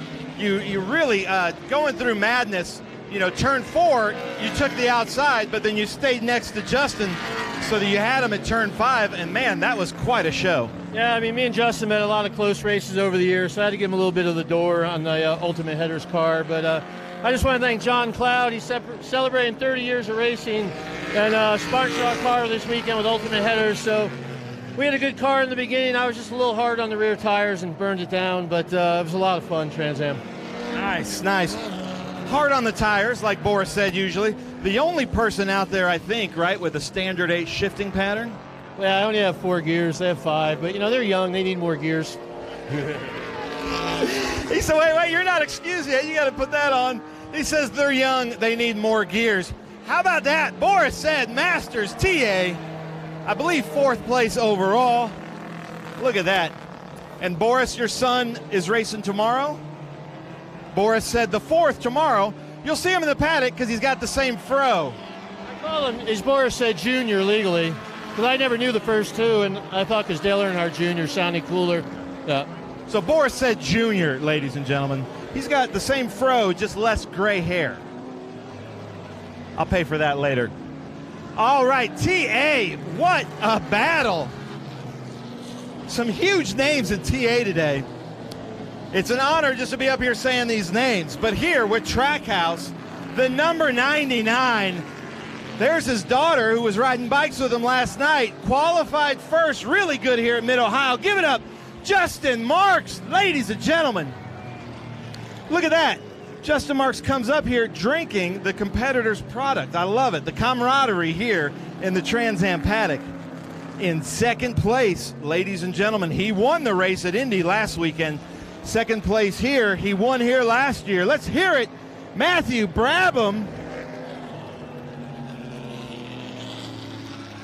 Mid-Ohio, you got to get louder than that, unless you've got a phone or a camera in your hands. Come on now. And then Mid-Ohio, drum roll, let's get super loud. Winning here, the Jim Weed victory lane in the Jim Weed car, Chris Dyson, 2-time Trans Am champion. There we go. There's that Chris Coffee Ric Flair. I love it. Now, Justin Marks, you went to the inside on that restart and then got behind Chris. Maybe, was it dirty air or was it just too much? What happened there? It's just a momentary lack of talent, I think. I mean, I got a good jump on the restart, and it's just one of my personal things I got to figure out is I just got super aggressive when the car wasn't ready for it, temps and pressure-wise. So I locked up the left front, went off the road, and was just super pissed at myself for the rest of the race, so I had to just drive as hard as I could. It was, I wasn't here on Thursday to test, so I hadn't driven in the dry since the race, and I was starting to kind of figure the line out, and I was happy to get back to 3rd. So, just thanks to my guys. Good day. Now, not to give team strategy, but, this happened kind of at NOLA. Maybe no matter where you qualify, maybe you just need to start in the back and race a little bit mad because you do so well. To be able to come through that field and get by Amy Ruman, which was probably the toughest battle you had out there, that had to be fun. Well, no, because both those times I went to the back, I finished 3rd, and there's only one spot I'm here to finish in. So it's a lot easier to try to start first and stay there. So, look, the guys worked really, really hard on this race car, and when I make a mistake and put us behind, I owe it to them to try as hard as I can. And Just happy to get back to third. So, yeah, it's a good day. Congrats to all the CD Racing guys and these two. They drove a good race. Perfect. Thank you, Justin Marks, ladies and gentlemen. We got to hurry because Group 6 is coming in, but Matt Brabham, great race out there. Yeah, I mean, what a race. It was awesome to watch, especially from my point of view. I had the best seat in town, so obviously I had a bit of an issue in qualifying, so it was hard coming through the field. I burned up my tires a little bit, but then once I got to these guys, I mean, the racing was unbelievable. They were side by side, throwing it down the inside, and then obviously it was pretty interesting there on the restart. So, I mean, I had a great time racing with these guys. It was all clean, and big thank you to Chris Dyson. A Dyson 1-2 for these guys, and Jim Weed, it couldn't have ended any better. So, super happy for Chris. It was impressive watching him from behind, and I had a great time out there myself, too. Nice. Matthew Brabham. Now, Chris Dyson. Man, nice job up there. Tell us about your race. Well, Ben, it was an absolute thrill racing with Justin, racing with Boris there, and obviously Matthew was coming up through. I think we put on a great show for everybody out there, and the 16 car was just amazing today. I mean, I was pretty disconsolate in qualifying, but I was really hoping it was going to be dry today because we were really good in the first test session. And good Lord willing, things worked out for us, and I'm honestly just so honored for the guys to come out here and have some success. We're putting together a nice championship campaign, and I'm really looking forward to going to Mid-Ohio with the Jim Weed cars and staying up front. Nice. Well, there we go, ladies and gentlemen. Justin Marks, Matthew Brabham, Chris Dyson here at the Jim Weed Victory Lane. That's got to feel good.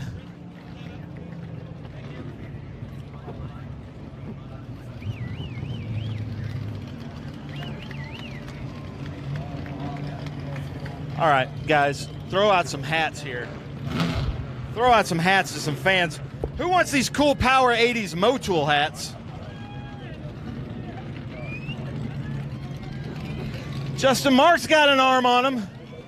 Uh-oh, look at that. Out of the park. Justin Marks just throws it out of the park. Look at that. All right, one more time with the trophies, guys. Come on, Mid-Ohio, get loud. Justin Marks, Matthew Brabham, Chris Dyson here at the Jim Weed Victory Lane.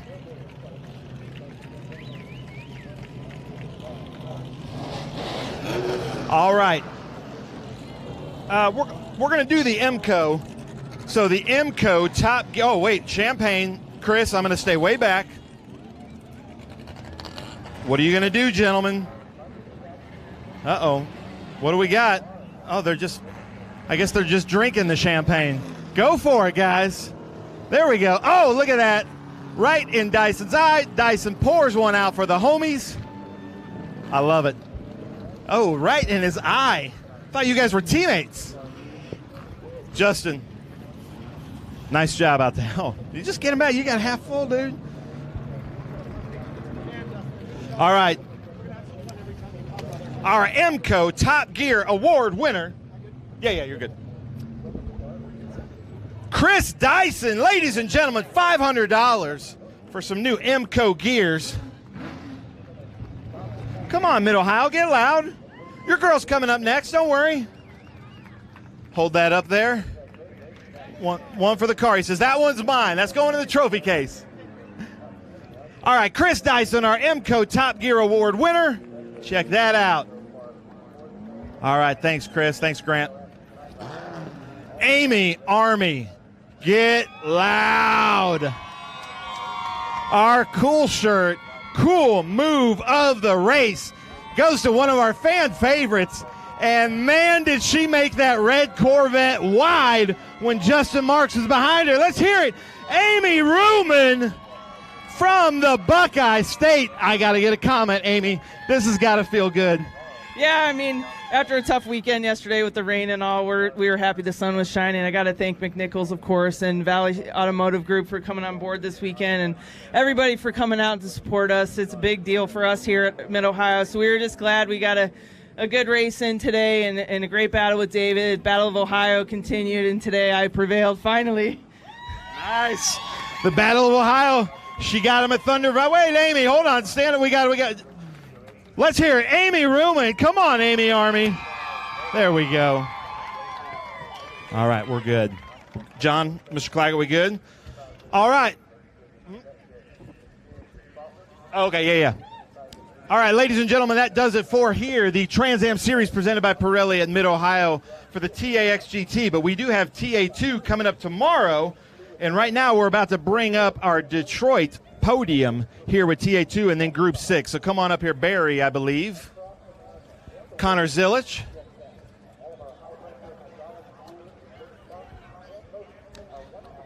Sorry, we can do a Brumby, we can do a family photo after this.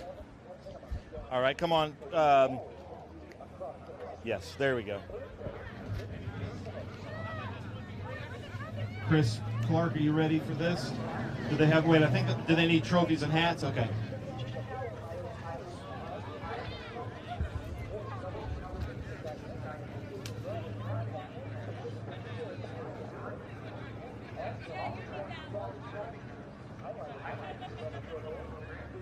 Hold on, gentlemen. We're getting some hats, I think.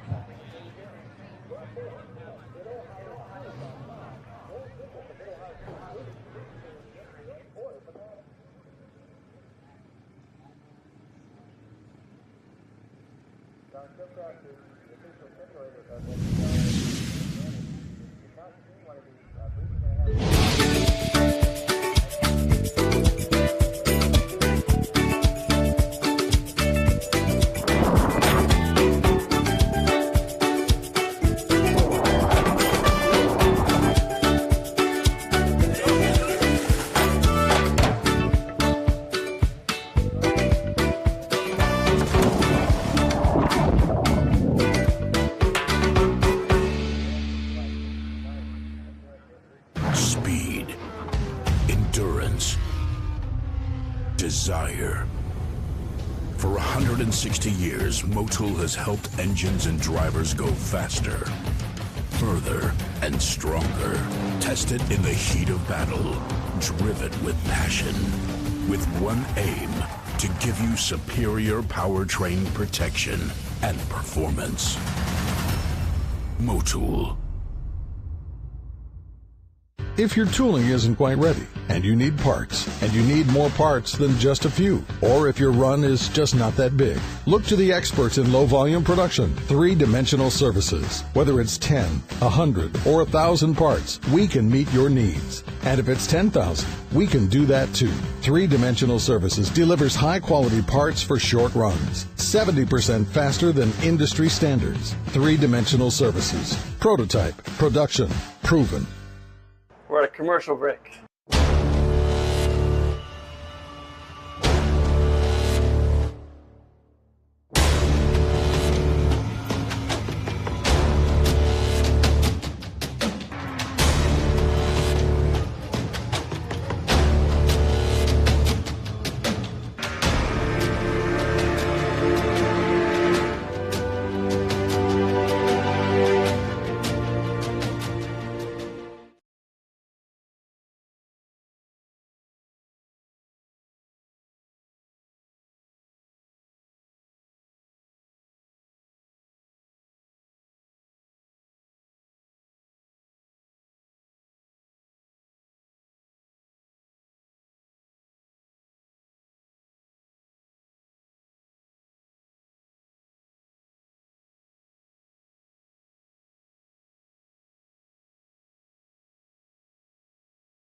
Welcome back to our speed tour from Mid-Ohio. We welcome you to what now is almost, I say almost because we haven't seen much of it, but a sunny day. Look, you can see some sun in the background there, heading off towards the keyhole. And we've got a really interesting SVRA group coming up. And it is a combination of Group 1, 3, 4, and 5B for historic racing. And that allows us to have some really interesting single-seaters, as well as some, well, different kinds of cars that you might not have seen, including this number 3 just coming up here. Look forward to this. So, as I said, Group 1s, 3, 4, and 5B. So what have we got out here? Well, we've got Robert Baxter in a Bobsey SR7. He's the fastest man out there. And then Travis Engen, a regular to SVRA and a very accomplished driver. He's in a Lotus 23B. Then there's the Thunderbird R, the Ford Thunderbird R, and that is in the hands of Daniel Fury. Chris Kearney in the number 12 is in an Austin Cooper S. We also have a Lotus Super 7 3, a silver one, and that's John Nash, another regular to the series. Sure, a quick glimpse there of the number 3 going through shot.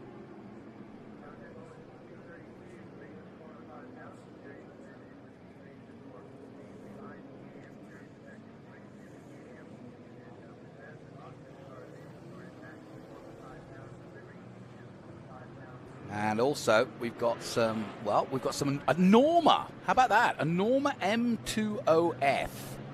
Now, I hadn't heard of the Norma until I found out that it was actually a French manufacturer, a sports prototype race car designed and developed and produced by French constructor Norma, specifically built for FIA Group CN specification. But we are about to go racing, and it's going to be the Ligier F3. That's very recognizable because it's a modern F3 car, similar to our Formula Regional cars. And alongside it, Nathan Bird in an AF01. So away they go. So it should be interesting to see how these two single-seaters line up together. Very similar spec. Nathan Bird, an accomplished driver. And how about that? Beautiful 24 Lola T332, Formula 5000 fame, that. And we've also got a couple of Lolas, a Spice, a Radical SR3 XXR, if that's out there. We'll talk more about that, but that's the latest, and that is really, really nice too. So down the back straight for the first time then, here in our Group 5A, 7, 9, 11, and PSSA. That's what's actually available for this group. The group I was talking about earlier is coming up later as they dive into turn 4. It does look cumbersome, that car, but boy, it's powerful and fast. And a very high up sitting position. I've got many pictures on my wall of Brian Redman racing a very similar car in Formula 5000, the 3-time 5000 champion. And a pretty good horseman.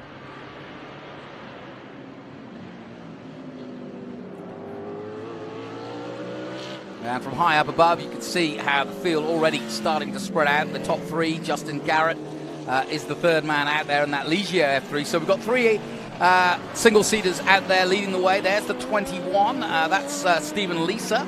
That's that Norma I mentioned, the Norma M20F from France. And a good start by the 24, that Lola in all red. And there's the 88 just going through. That's Danny Dzelski in the Radical SR3XXR. And why I got excited by that, it's the first Radical model to be fitted with the all-Radical Performance Engine Generation 5 biofuel ready 232 brake horsepower. That going through shot is the 21A. And like I said, Travis Engen out there, but he's in a Lola T9720 is Travis. There's your leader, Bird, the 88. Started second on the grid, but now leading this race. Nicholas Ambiado in second place. And Justin Garrett in the Ligier F3 in third. Fastest time in, well, probably wet conditions was 1:24.3. So like the rest of the field here, in all different categories, they've had to practice in the wet most of the weekend. So this is the first real dry run. We've got a good battle on here for the race lead. In fact, a very good battle as well. So, like I said, they've hardly had any time to prepare for the race here, but the conditions now absolutely set fair. So this is what they wanted. It doesn't really matter about practice, and it doesn't really matter about the times, but they would have liked a little bit more dry time, I'm sure, to get prepared for what is a very tricky track. And at the moment, Ambiato doing a good job of staying with the 88.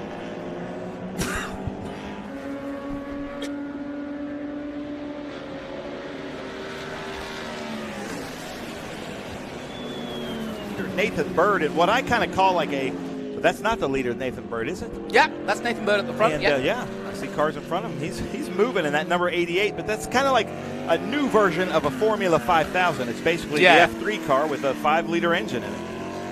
Yeah, that's actually a good way of putting it, isn't it? Yeah, exactly that. For those of you who know your racing, the big powered Formula 5000 back in the 70s was the king, and we've got actually a car that looked a bit more like that in the mid-pack, but coming through. But yeah, good way of describing it as we go back to the number 3 of Justin Garrett in that Ligier, of, now who is that in the number 3? It's Baruth. In the Radical PR6, yeah, that makes more sense. And I met him this morning. He came through tech early in the morning. They teched it right on the trailer, but there's that Formula 5000. Look at that monster. Isn't it great? That is basically a dude strapped to an engine with some wheels. That is just like... I just said they looked unwieldy, but boy, were they powerful. It's just a motor on a brittle chassis with huge tires and just...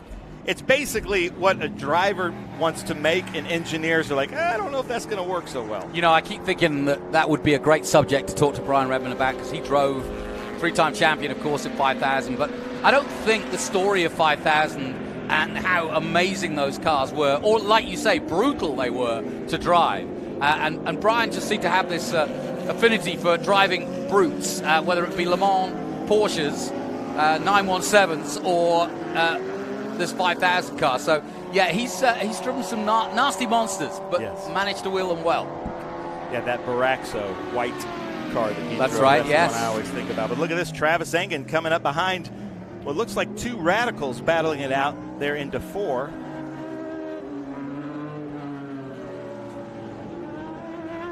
So that's the 88A of Danny. I'm not going to be able to say his name. Dieselski. Now, I was just talking about this SRX-XR. This is like the most modern Radical you'll have seen. And it's a beautiful car. And, of course, Radical, who often run with us as a championship, as a one-make championship, just goes from strength to strength. I think I read somewhere that there are more Radicals in the United States than anywhere else. It's like over 3,000 Radical cars. Yeah.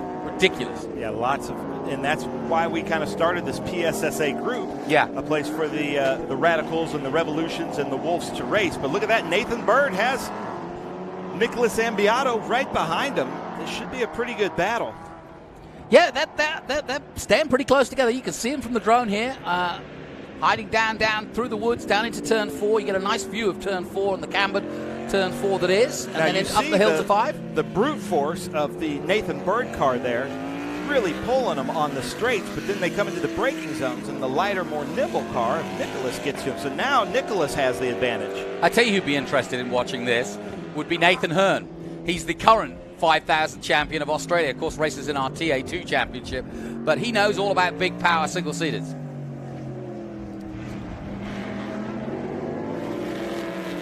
Here's your number 2. That's Brett Moyer in the Spice WSC. Look at those flames shooting out the back. Love it. Yeah, that Spice was made from 1994 to 2000. Carbon fiber aluminium composite monocoque. And a Chevrolet engine. Sometimes a Ferrari or even an Oldsmobile was thrown in the back of that. V8 naturally aspirated with a Hewland transmission. This is always one of my favorite cars. And speaking of Brian Redman, this is a car that he would have also driven. Yes, yeah. That's David Jacobs there. Chevron B19, yeah, he's synonymous with Lolas and Chevrons as well. In fact, he drove, I believe, a Chevron in the Tasman series back in the day. And everybody, all the big fellows used to go, Sterling Moss and everybody else used to go over to New Zealand and race in what was the Tasman Championship. The leaders are coming up to him, too, back there. There's Brett Moore here again. Look at the flame shooting out of the back. Yeah, coming out of the carousel. Times, too. It comes out of the left sometimes, comes out of the right sometimes, comes out of both. Maybe some engineers can leave comments in SpeedTour TV on YouTube and tell us why that is. I certainly couldn't answer that one for you. Yeah, watch as he comes into the, well, we're not looking from the back, but when he came into this braking zone, he was really shooting flames. You see that body rattling back there. Yeah, I know. But it's okay. It's almost as though it's designed that way so that it kind of just is part of the main body. Yeah. And it just sort of rattles away. That's a hell of a color scheme on Glenn Javidon Jr.'s car. That Doran JE1, look at that. Yeah, S2000s. Every once in a while we have like an S2000 reunion here at Mid-Ohio Sports Car Course, and some of the best racing you will see. Those are just, you get a group of them, that becomes some of the coolest racing of the weekend. And I think New Jersey this year, our race at New Jersey is going to be our S2000 race. And New Jersey's a really good racetrack for these S2000s. So if you've got an S2000, make sure you sign up for our New Jersey Speed Tour coming here in a couple months. You're not going to miss that on a cloudy day, are you?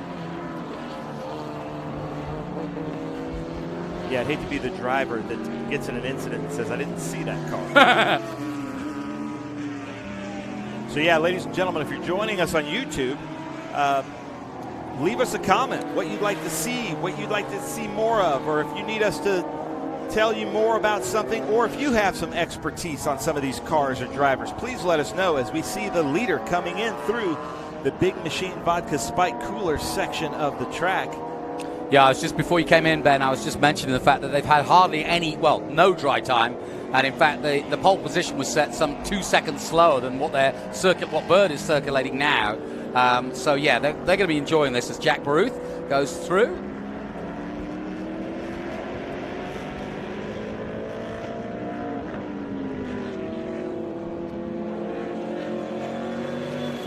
Eighth position Bird was one of the brave ones. He put on rain tires and went out there.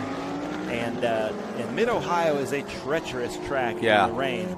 It's tricky when it's dry, never mind when it's wet. And he's trying to build his racecraft, so I think it was a good decision from Dustin and the team over there to say, go out there and learn how to drive this thing in the rain. And man, what a beast that thing must be in the rain. But he kept it clean. Still a good battle at the front, just a second or just over between first and second at the moment. Garrett's some 7 seconds off that battle in third position in the 31 in the Ligier F3.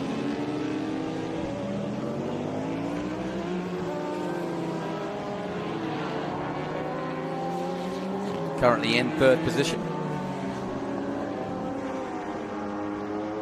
And now the halo seems almost normal, doesn't it? And I say that almost, but we've had now several years, all the way from Formula One to every FIA category of single-seaters. Indy have gone their own way with their own sort of canopy or fighter pilot cockpit. I'm not a big fan of the Indy cars. I like this approach a little bit more. You know, and I'm a big fan of Scott Dixon, and I read quite a lot about Scott struggling to stay cool. When they introduced it, when he was testing it, he just couldn't find any which way to get cool air. They've devised some systems now that have helped, but you know, you can imagine. I mean, it's almost a closed cockpit, isn't it? Yeah. The way the air moves over that right into the air that's being sucked in, it's basically designed to go right over it. It feels like you'd almost have a loss of air circulation or loss of oxygen. You know, and the modern halo that you're looking at now, at first everybody thought, well, is it line of sight? Is it going to get in your way? And the truth is, just like anything, the eyes are very clever, that once you dial them in, you don't even know it's there. In fact, you don't know it's there. And your eyes see through it. And White flag. White flag, final lap. And so Alex...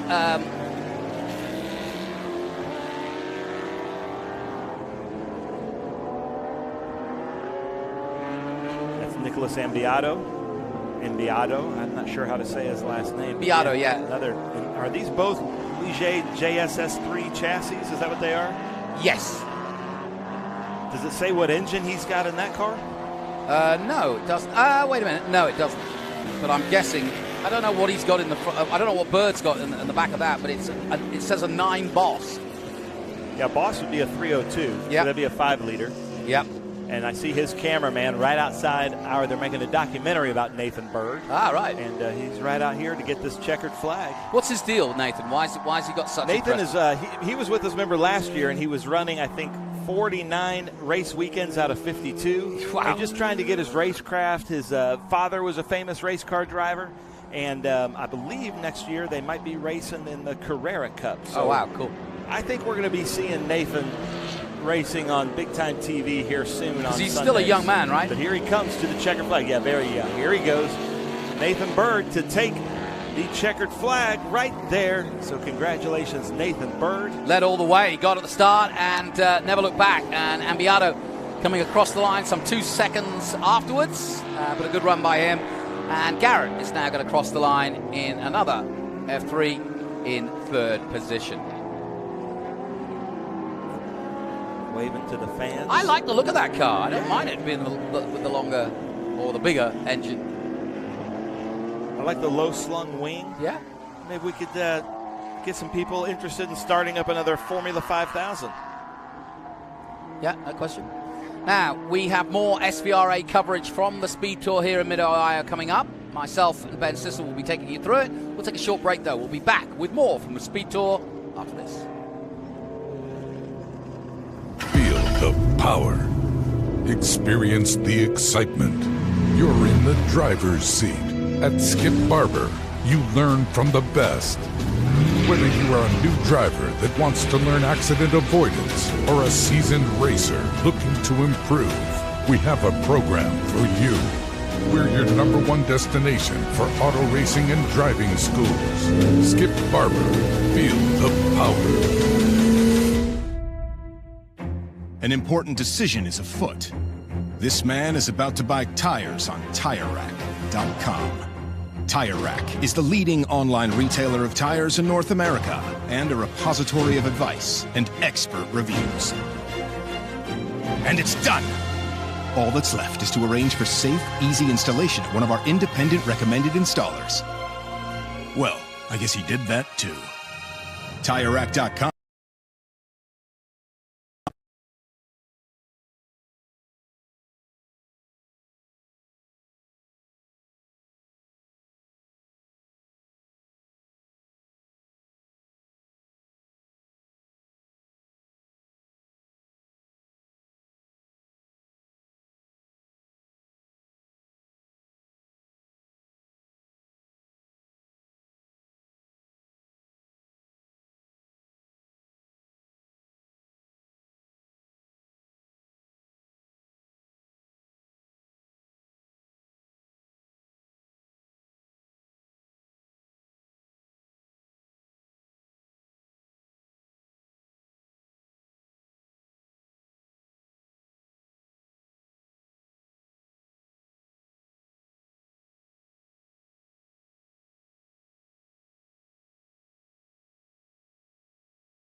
So, welcome back to the Speed Tour.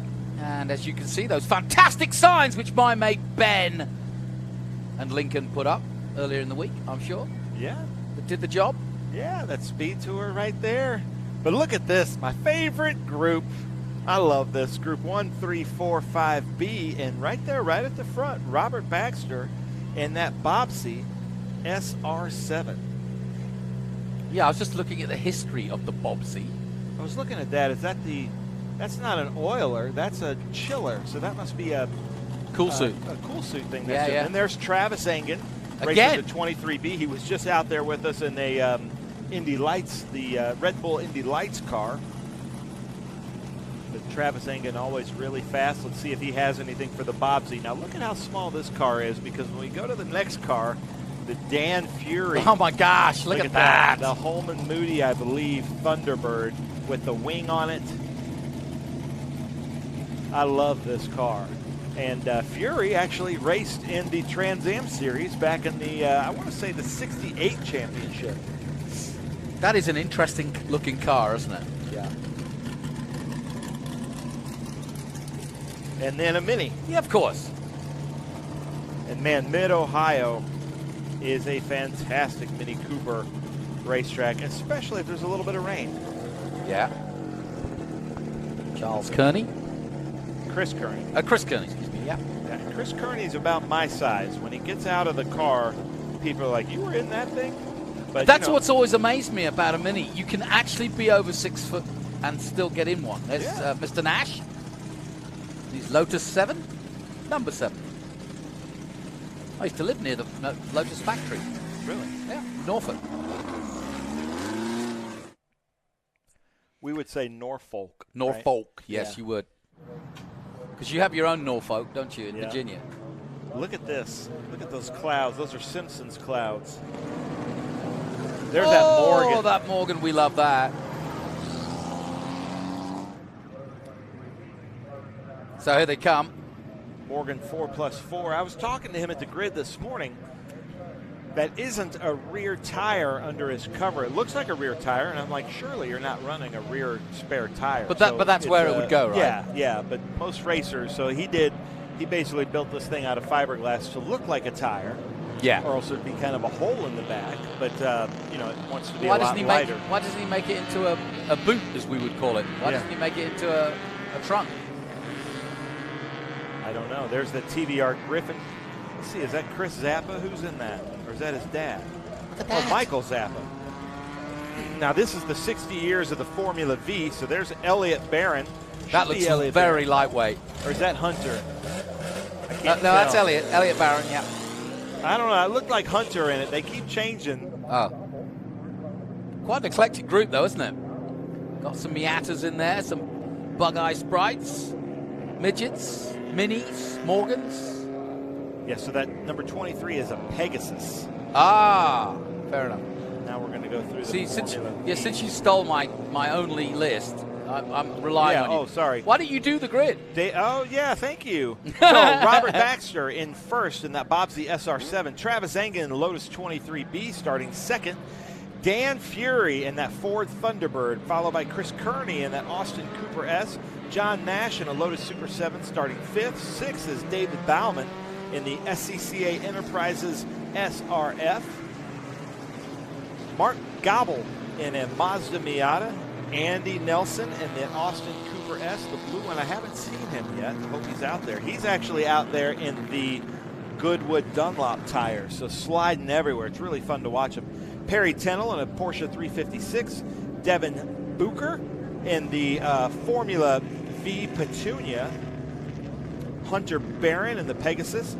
Jesse Jurgensen. Now, the Formula Vs are split starting themselves, so they're starting in the back, but this is the order they should be in. Okay. Jesse Jorgensen in the Zinc C4. Mark Pladsen in a Morgan 4.4. Michael Zappa in that TVR Vixen, a beautiful car. Heather Barron in a Zinc C4 Formula V. Patrick Somerville in a Zinc C4 Formula V. Steve Yarborough, MG Little People. Dale Osterly in a Mazda Miata. Danny Doherty in an Austin Healey Sprite. Thomas Phelan in a Datsun SRL 311. Brad Babb in a Sunbeam Alpine. David Rosenblum in a Ford Fiesta. I think he was in a different group, though. And then Alan Chalmer in a Mazda Miata MX-5. Do you think that MG uses ELF fuel, given that you said they were MG little people? Yeah, maybe. Yeah, well, I don't know. I don't want to get canceled. I'm not allowed to say that car manufacturer's name. I was merely referring to the French manufacturer ELF of lubricants and fuel. I would think so. I don't know what you're I think talking they about. usually used Castrol. I'm not sure what they call it, petrol, right? Where you are? Yes. Petrol. I don't know, but that would make sense. So there's a hint in the word BP, British Petroleum. Yes. That's why we call it petrol, for petroleum. See, I don't know why it's so hard to understand. It's a simple language. They not have... Petroleum could be thousands of different products. We call it gas because it's short for gasoline. But here they come, taking the green, Jonathan. Here we Walk us through go. this. Stop our ramblings. Group 1, 3, 4, and 5B. The NetJets feature race 1. And away we go. Now, that Thunderbird was kind of a small car for Ford back in the day, but it looks enormous out there with massive, the Mini and doesn't the it? 23. Yeah. Well, this is just as much a challenge for these historic cars, and I would have thought it would be pretty exhilarating in a Mini. Now, we've got 2 different race starts. We've got the second group, if you will, the sort of fastest single-seater cars coming across the line now. So they're just chasing this group who now head into the keyhole. Woo! Feeling's getting out there in that 356. And here's that fight for Group 5. Travis Engen on the inside there. John Nash in that Lotus 7. John Nash was with us last weekend, as was that Mini Cooper, as was Travis Engen John at Indianapolis. John Nash is pretty much at every SVRA race that I have ever been to. Yeah, it's rare to not see him. And look at that, Dan Fury on the inside. This has got to be a crowd favorite car here. He's got the right name as well. Yeah. It just seems like the right name for the guy driving it, that car. Well, we found our first fan of the weekend, and Logan has brought him in and switched him on. Thank you, sir. Yeah, that feels good. It's getting a little hot here at Mid-Ohio. Look at them coming through Thunder Valley. So that's John Nash and Mark Gobble. There's that Bobsy. And Chris Kearney in that red Mini Cooper S. Oh, John Nash on the inside. Look at that. Making Norfolk happy. Hey, and through goes the Mini as well. Lovely. Adding lightness. So here comes Andy in that blue Mini. Now, Andy is wearing a different set of tires than Kearney. They're pretty equally yoked, except Andy's on those hard Dunlops that makes Goodwood racing so much fun to watch. So what is the radius of a Mini's tires? It doesn't look more than 12 inches. Yeah, the wheels are 10 inches. 10 inches? Yeah. Wow. Basically golf cart wheels, and then those are pretty skinny tires that he's got on there. Those might be 12s, but Look I at think him he's got on 10s. 3 wheels. I love it. Through the keyhole. So have you ever heard of a Mini Moke? Oh, yeah. Yeah, we used to do the Macau Grand Prix when it was a Portuguese enclave. We could rent Mini Mokes to drive. And my word, we had fun. Oh, yeah, those are fun. They're basically Minis Jeeps. Yeah, basically.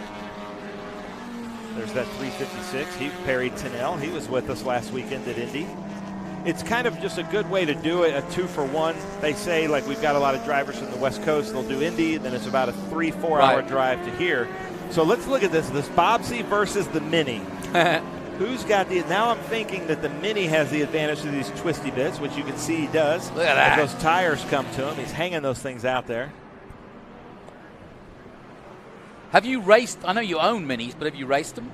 I've done spirited drives on tracks. I don't have a that's racing a good expression. license. Spirited so I might borrow technically that. allowed to say that I've raced my Mini on a track.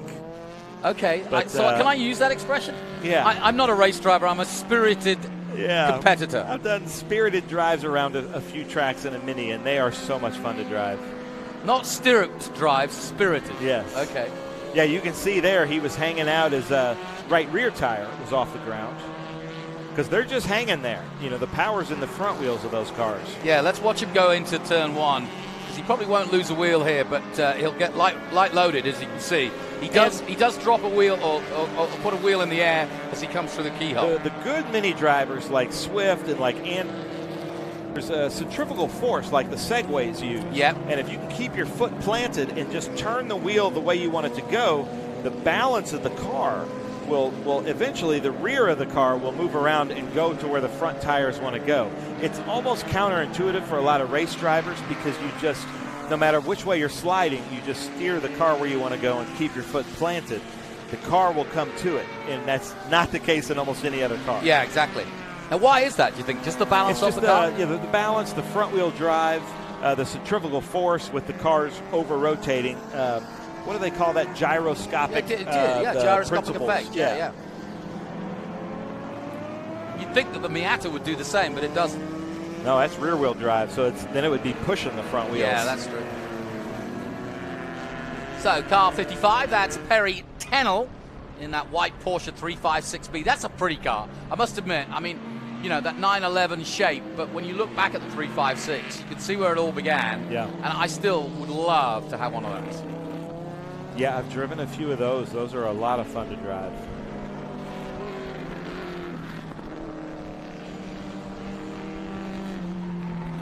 There was a time that you could buy 356s for about $20,000 to $25,000. No longer, no.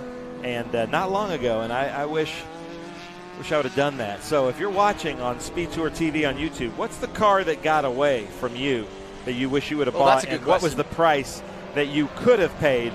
Now, like even a Porsche or a Ferrari 328 or 308, those used to be $25,000 to $30,000. Well, I hadn't realized until I started to get sort of ads from people, but I bought the Unicorn, the Toyota Tacoma truck. Oh, yeah. It's a unicorn. Yeah. I mean, it's worth more now than when I bought it, and I've done 60,000 miles in it. Well, it's because everybody knows now those things can go 600, 800,000 miles, without huge maintenance. There's a frame car that I was talking about with the rear tire racing that MG that we were speaking of. I'm not going to get canceled for saying MG midget. With the 76 No, ball hang on a the minute. side. You can't get cancelled when it is an MG midget. Yeah, but you never know these days. I think it's more. Well, never mind. But we do have to be journalistically correct. Yes, that is our job. It right? is. It's an MG midget. Or I've told you before. My grandmother had one. I've been in one. They're great cars. Oh yeah, tiny. Yeah.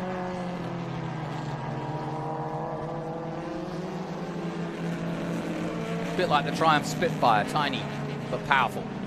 Oh, going around the outside. Like Eminem says, around the outside, Steve Yarborough coming in. That's a treacherous corner there because the car, you go to almost zero gravity at the top of the hill, then it compresses down. You really got to have faith in your front suspension there. Coming up to Thunder Valley, it's nice to see from above. You get a much more open perspective and you can see more of the tracks now with drones, and I'm really enjoying this coverage. And the grass is that green here. Yeah, it is. Well, we had a lot of weather leading up to this. So if you just tuned in, we've had 24 hours of pretty much wall-to-wall rain. And it wasn't the good rain. No. It was the rain where it's just enough water to keep the track wet, but it wasn't like a downpour. You know, it was just enough that you never got a dry line out there. So it's kind of the frustrating rain. Here's this MX-5 Miata battle. That looks like an old, or two older Miatas. Yeah, there's the newer generation there. And then the first gen, the flip-up headlights right behind it.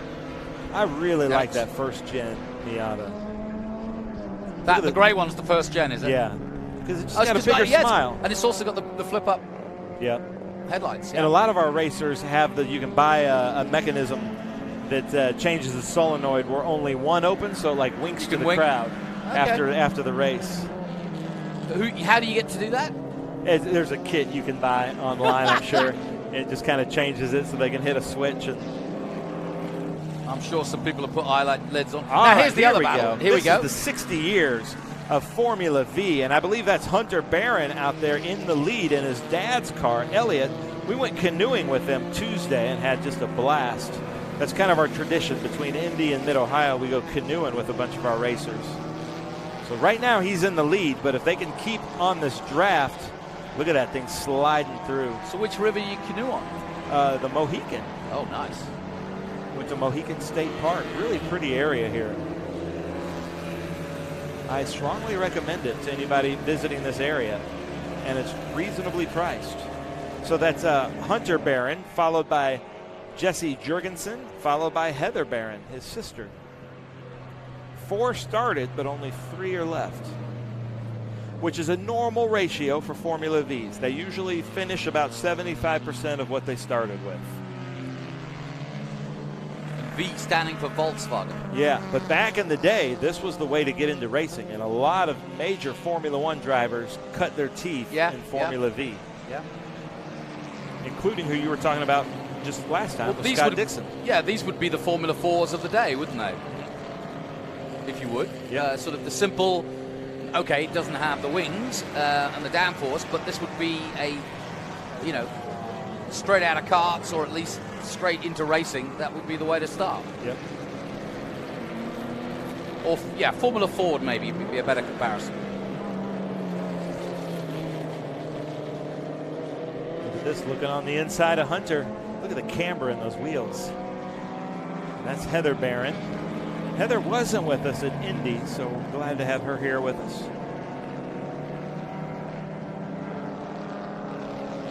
Looks fun. It's like a fun car to drive. You can see Mid-Ohio just added that concrete patch there, the exit of the keyhole on the inside, and I'm hearing from our drivers that there's a lot of grip on that concrete patch. Not in the wet, but in the dry there is. Well, I'm laughing at the fact that everybody now seems to have got that camber turn 4 down where they can go around the outside. Yeah. As long as it's not, you know, in some of the more higher, faster racing, you get marbles built up like there, and it's too risky. But with a sort of slower stroke, less used weekend like this, you can use that outside line. We've seen it in Trans Am already. Yeah. And if you do that, you've set yourself up better for the next for a turn 5, defensive line into turn 5 as Travis Engen goes around. That's exactly what Boris said did in the TA race. Yeah. Brad Babb in that Alpine, Sunbeam Alpine. So the Sunbeam Alpine and the Tiger are basically the same car, just one has an American V8 in it and one has a British 4-banger in it. Right. So I'm going to put my son on the spot who's sitting next to us. Lincoln, what's your favorite car in this class? I know you like Miatas. Who? He likes 356, yeah. Oh, yeah. See? He's with me. He's got good taste. There it is.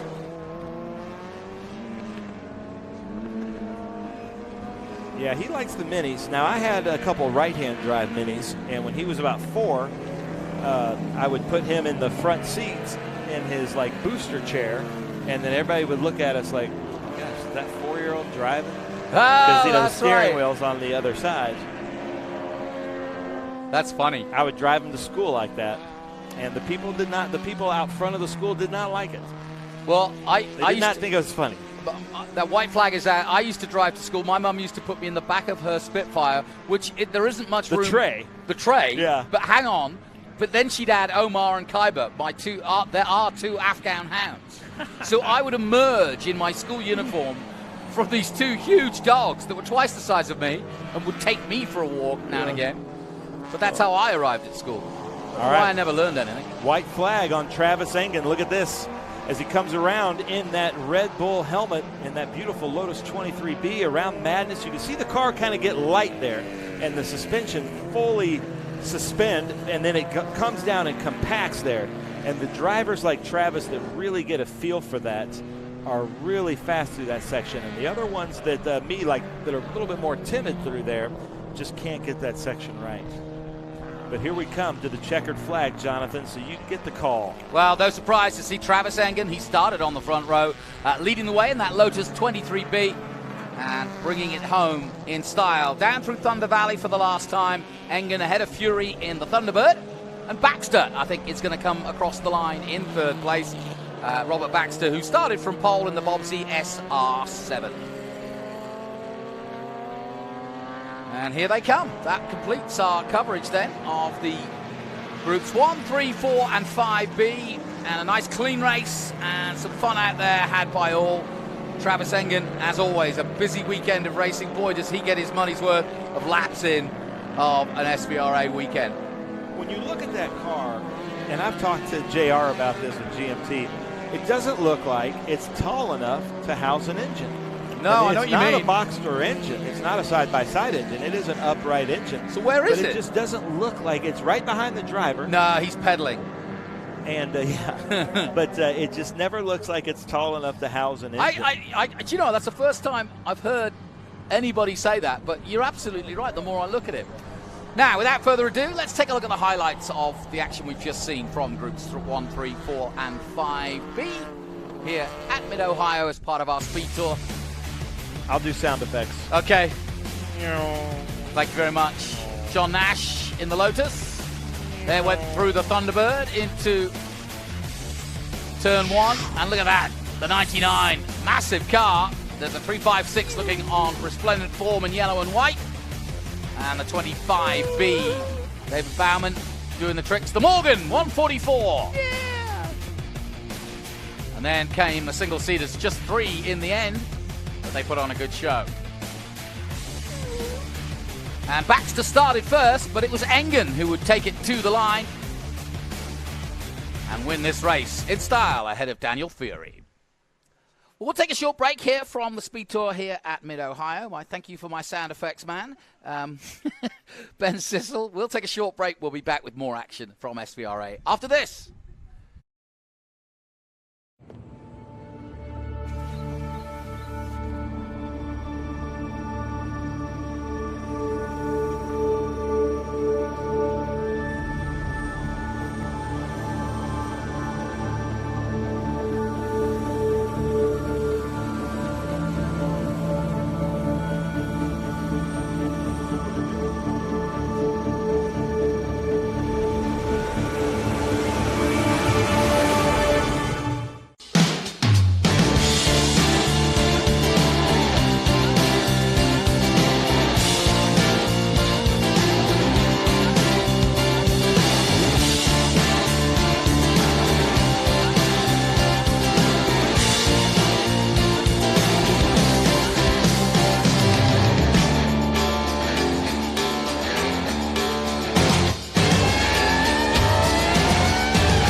Welcome back to Mid-Ohio. The clouds still in the air, as it were, and forming back again after what was, we hoped, the end of our inclement weather.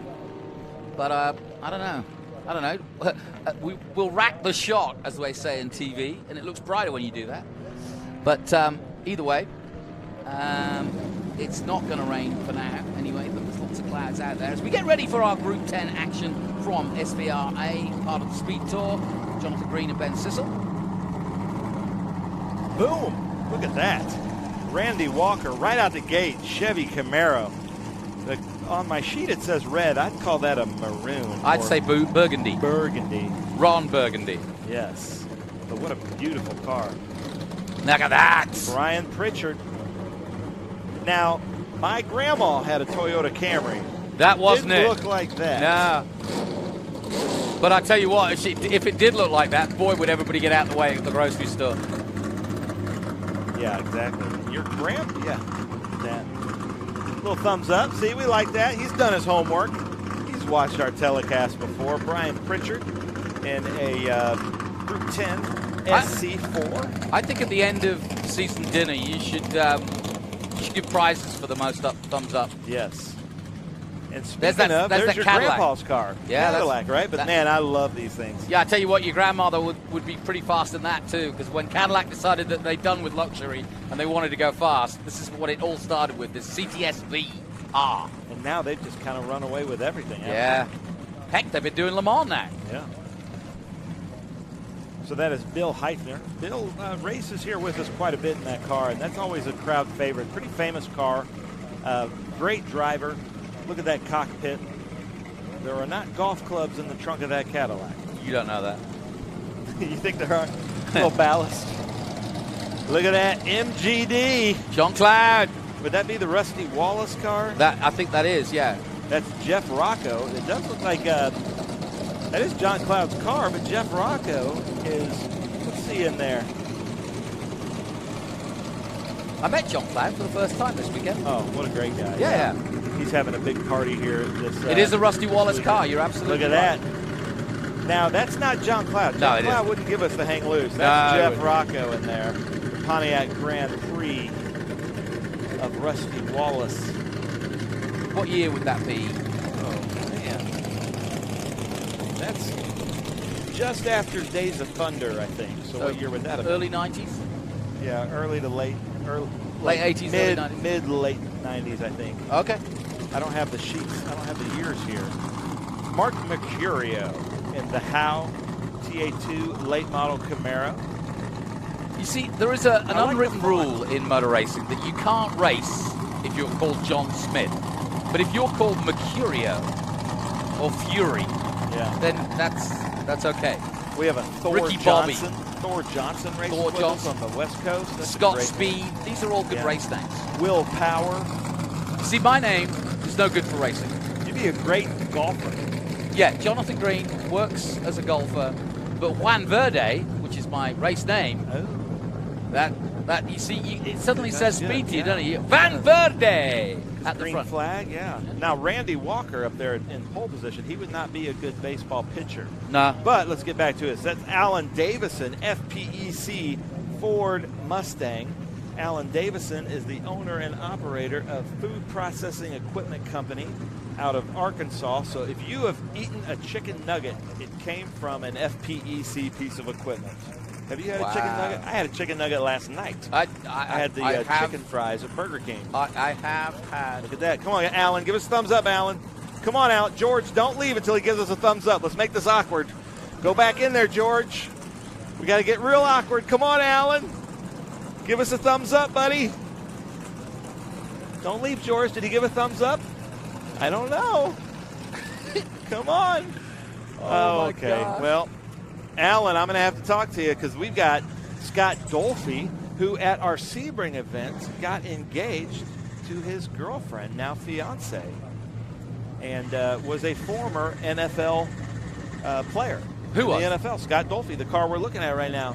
And it's just one of those things, like I was talking to him, when you compete at that kind of a level, you're always competitive. So even at Indy, they all had to dress up in these checkerboard shirts so that they could win the best dressed competition. That didn't exist. Hang on. So what did he play? He played football? If I were to guess, I'd say some kind of lineman tight end. Now, he gave us a That great was a little good thumbs hang up, hang loose. Yeah, hang loose. Shaka bra. They're in the Jamie McMurray car. Send it, full jandle. Yeah. Jamie McMurray. And then look at this. Ron Fellows is here this weekend. Just walking around. So is Pippa Mann. Yeah. So is Moreno. Tommy Byrne, who I talked about on the F4 grid. Roberto Moreno. Yeah. Yeah, he's always here. Tommy Byrne, yep. But whose description of the track was perfect. Mark Dismore. Okay. His grandson is racing in F4. He's here. And Ron Fellows. I think I saw Spencer Pickett as well. Let's not forget to mention Boris said. You know, the people that are just racing in Trans Am. Yeah, I know. Wally Dallenbach. Yeah, Wally Dallenbach Jr. But look at that. Ron Fellows signed the car there. But that is John DeGaynor. John DeGaynor was the CEO of, oh man, John, I'm gonna Stockbridge, Rock. It's not Rock Ridge. That's the town in Blazing Saddles. I think it's Stockbridge. I get this wrong every time. I think I might. But he just recently retired. I'm going to ask Lincoln, can I come and join you for Thanksgiving? I bet it's hysterical. It probably gets old, doesn't it, Lincoln? And then look at this. Reed Yeah, my dad Kreider. tells the same jokes. Don't worry. Reed Kreider in that Nissan 240 SX. Kreider Racing that David Paterick races under. So pretty cool. Pretty good. So my medicine is wearing out, ladies and gentlemen. Yeah. So you can leave comments. and yell at me a little bit, but we're having fun here in Mid-Ohio. This is supposed to be fun. And I'll start a GoFundMe if you want me to switch him off. Listen, we'll take a short break, and the comedian that is, Ben Sissel, will be back, and I will try to be his foil after this break.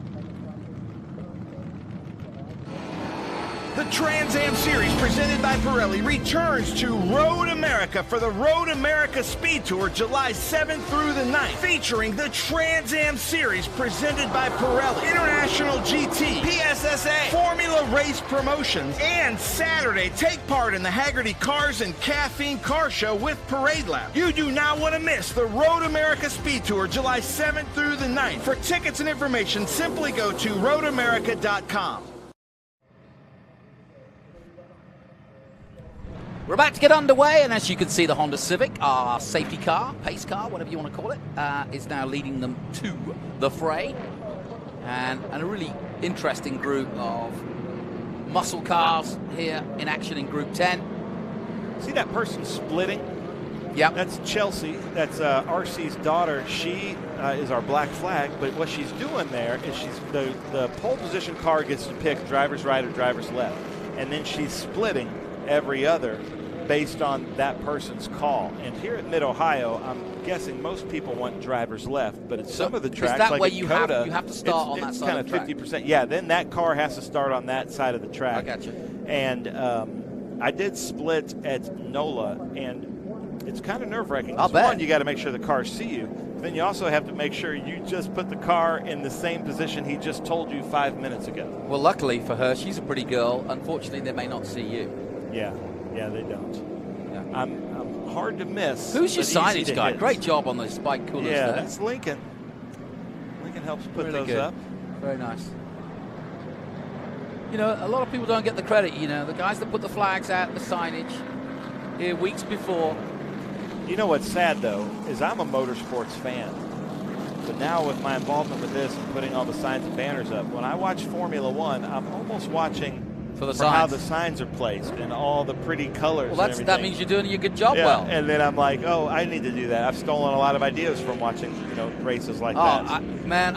I did motor racing in Asia for a long time, and me and the boss used to go around and walk the track and realize where in Thailand or Malaysia or whatever they put all the signage like for the crowd, not the TV camera. Oh, okay. So we'd have to redo all the signage for TV the night before the race. Oh. Which was fun. That's not fun, yeah. And then if it's in Thai or Mandarin, you don't know if it's upside down or not. You have no idea. So the lights are out. So Jonathan, bring us home for this Group 10 Mid-Ohio Grand Prix race here presented by PERMCO. Okay, well, we've got the Chevrolet Camaro in pole position in the hands of Randy Walker. Brian Pritchard in the Camry, the all-black Camry, there it is, the number 8, will line up alongside him. And then Rusty Wallace in the hands of Lucas Pank, who has just been in action, I would have guessed, out in the IGT. He's not out there. He's not out there. Oh, he is now there. But here they come to green, Jonathan. All right, here we go. Out of the carousel, side by side, towards the bridge, and the big left-hander coming up. Group 10, the NetJets feature race 1. Away they go, and a good start by Randy Walker in the 03. Takes the lead with aplomb. And then it's side-by-side action with the CTS Cadillac making his way down towards the keyhole for the first time. And a good clean start once again. But it is the man, Randy Walker, leading the way in the 03. Good job, SVRA drivers. We got Ron Fellows back there. And that Cadillac CTS just going, it seems like it keeps going to the wrong part of the track, but watch for him to move up through the field. He's going to kind of let the race come to him, but that's Alan Davison there, giving a good race there with Mark Mercurio. Both, I believe, Howe chassis. Yeah. Into turn 4. That was the cambered corner I was talking about. You can see it from that angle quite well. And then you've got that better line on the inside that becomes, from the outside that becomes the inside for 5. And then really, there's no overtaking in this section here because you just get yourself in trouble if you try. Now, if I were to make my prediction, even though he started at the back, I'm going to give Ron Fellows overall victory in this race. Wow. That TA car back there, driven with the hands of John DeGainer, that's a pretty unstoppable force unless something happens with lap traffic or any unforeseen circumstances. But there's Randy Walker, beautiful burgundy Chevrolet Camaro. Yeah, I agree. Burgundy's the color. What's the difference between burgundy and maroon? Ooh, 5. See what I did there? Brian Pritchard there in that Toyota Camry. Well, this is a good start between these two. They started on the front row, but here comes the Camry, side by side. He's going to try an outside move into the keyhole. Never an easy thing to do. You want to get it done early, and he's done just that. Nice. Cuts across, but now he's going to turn it in, and he's messed it up. Well, that's a classic illustration of how to get it wrong at the keyhole, because not only do you run out of racetrack, but once you're on that edge, you can see the dust fly up. That lost him so much. But now not he's putting a lot down of the camera. momentum. Look at that. He's right back there. I thought Rusty Wallace was going to be able to take him with Jeff Rocco behind the wheel, but now he's got it. Now, Brian here's that Pritchard's got outside the move I was advantage. talking about. Look, stays on the outside, uses the camber, now has the inside, now takes the lead. Oh, that's man. the way to do it. After that, I would have messed my pants with that, and he's out there just still keeping the momentum, keeping his foot in. Let's see this replay, Jonathan. Yeah, now look at what I'm talking about. He comes in here, and I say, you've got to get it done now. You've got to come across the track, but he didn't. He couldn't. He was too far out and then lost grip, and then as you can see, once he's gone on the marbles out there and the dust and the dirt, there's nothing he can do. So you've got to get it. It's a good move, yeah, but you've got to get it done earlier. But he didn't lose a lot of momentum. That he should have lost a place or two on that. Yeah, but I man, agree. unbelievable. So I think Randy Walker maybe is in amazement and now has to kind of snap his head back into the racing here, because how in the world did Brian Pritchard save that? Brian, MVP of the day right there, buddy. Nice driving. Nice and here driving. comes Ron Fellows up in the rear there. Look out for him, Rusty Wallace, Jeff Rocco. Jeff Rocco in third position in the genuine draft. And in the draft, in fact, but out of that draft. And he's going to try a similar move now around the outside of the keyhole. But he thinks better of it and tucks back into the race line. There's the John DeGainer, Ron Fellows car. But speaking of MGD, so John Cloud, who owns that Rusty Wallace car that we're seeing right there, they called their team Team MGD. This is their 30 years of racing, because they came to, I think, a racing school that Bobby Rahal was putting on here at Mid-Ohio. And they were drinking so much Miller Genuine Draft that weekend that Bobby Rahal referred to him in driver's meeting as Team MGD, and it just stuck. And he's been running that team name for 30 years. So, you know, I guess when Bobby Rahal gives you a nickname, it just sticks. Yep. Ask Graham. Yeah. And Bobby Rahal also a Buckeye. That's right.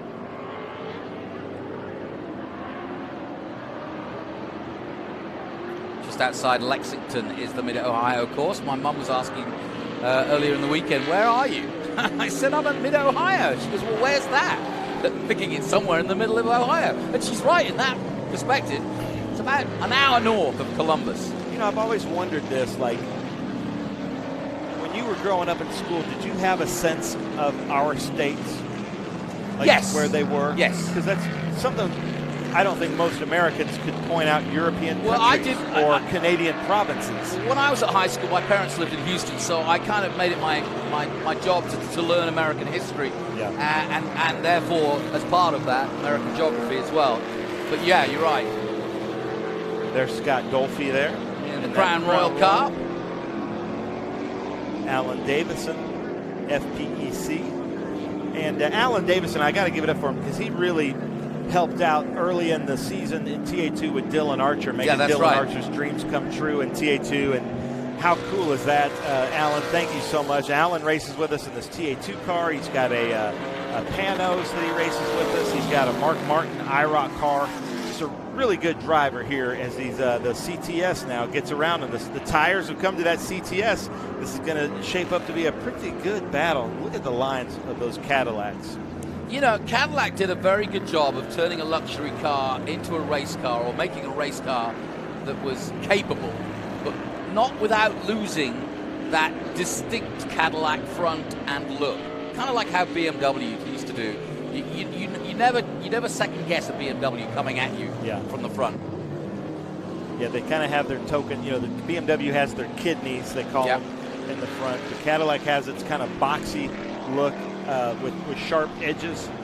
When I was 16 or 17, I had a 1974 Cadillac hearse that I bought from a funeral home. That was my daily driver. Yeah, and that was a great car. Had a 501 in it. Got 8 miles to the gallon.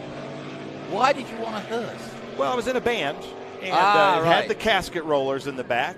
So I put a piece of plywood on the casket rollers and just could roll it out, put it on a sawhorse, and we could get all of our gear like that. What were your fans, Deadheads? Now, see, Jonathan's lost his meds, too. I love it. Now, there is that 240 Kreider Racing. Really, really cool car, and that's over there in the David Pinteric paddock. But I think Ron Fellows is up to second place. I might be right here. Let's see. Come on, DeGainer. You were right. He said he could do it. Started in the back, but I knew that he's a really, really fantastic driver. He was driving the Devon with us in Group 6. I think he won overall. Look at that, man. The left rear tire, man. Just put a lot of weight on that, on that 240. That is a cool car, that 240. Yeah, it's a 240 SX. Yeah, here it is. There's the battle. Come on, DeGainer. Let's see, though, but Pritchard, we know Pritchard can drive because he's made a recovery like nobody has seen at the keyhole. But this, I would probably say, is John DeGainer's home track. So let's see, ladies and gentlemen, who is going to come out ahead here. Now, this is where Ron Fellows' car there should have the advantage. If he can put his foot down, look at the traction coming off. Yeah, he needs to use this back straight. He needs to get the drive out of the keyhole corner and use the power of that Camry to really push on. Camry's alignment looks off, or maybe that's one of those cars that was designed. It does look a bit offline, doesn't it? It's crabbing just a bit. Look at this. Here we go. Oh, that's nothing. DeGainer's got him. I bet you somewhere up on the hill is Ron Fellows smiling a little bit watching this live. That's his car that he raced in the Trans Am Series, probably in the early 90s. Mid-90s. Now here it is, winning again in Mid-Ohio.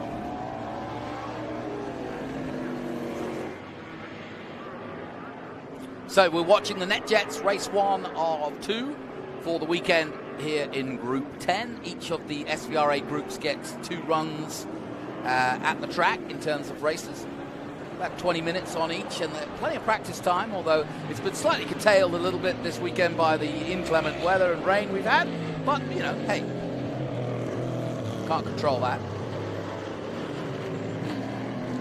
There's always that bump there at the exit of the carousel that can really knock the car sideways. But look at this gap now. Now see the Toyota Camry, it looks like it's going left but going straight. Yeah, I know exactly what you mean.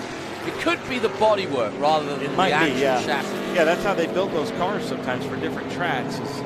Oh, you mean like right with an... there, Oh, yeah, now you see it. Not going left but going straight. Do you think it's... That's weird.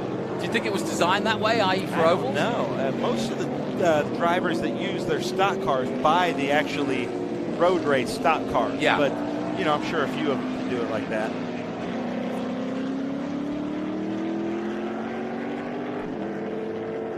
I don't know if you call it fonts for numbers, but I like the font that he's running on his numbers there. The little wing at the top. Flying flames out of the leader as he navigates through 4 and 5. No, that's not the leader. Sorry, now it's second place. That's 4th place. He was pole. Oh, that's Randy Walker, 4th yes. place. I'm with you now. DeGainer in the Ron Fellows car went from last to first. And then Rocco, I believe, is in 3rd place in the MGD car, the Rusty Wallace car. We do have a lot of campers here, and I love that about Mid-Ohio. Looked iffy all week long. Yeah. But they are like, that's not going to keep me away from my racing. So we appreciate all the fans here that came out. Our next event is at Road America with the Trans Am Series International GT, PSSA, and FRP. Always good. Tickets are available at roadamerica.com, and it is going to be a fantastic race. Yeah, Road America always puts on a good show. And Trans Am love going down towards Canada Corner, through the woods. Always fun. And then back up that massive hill, that long straight. Bill Heifner.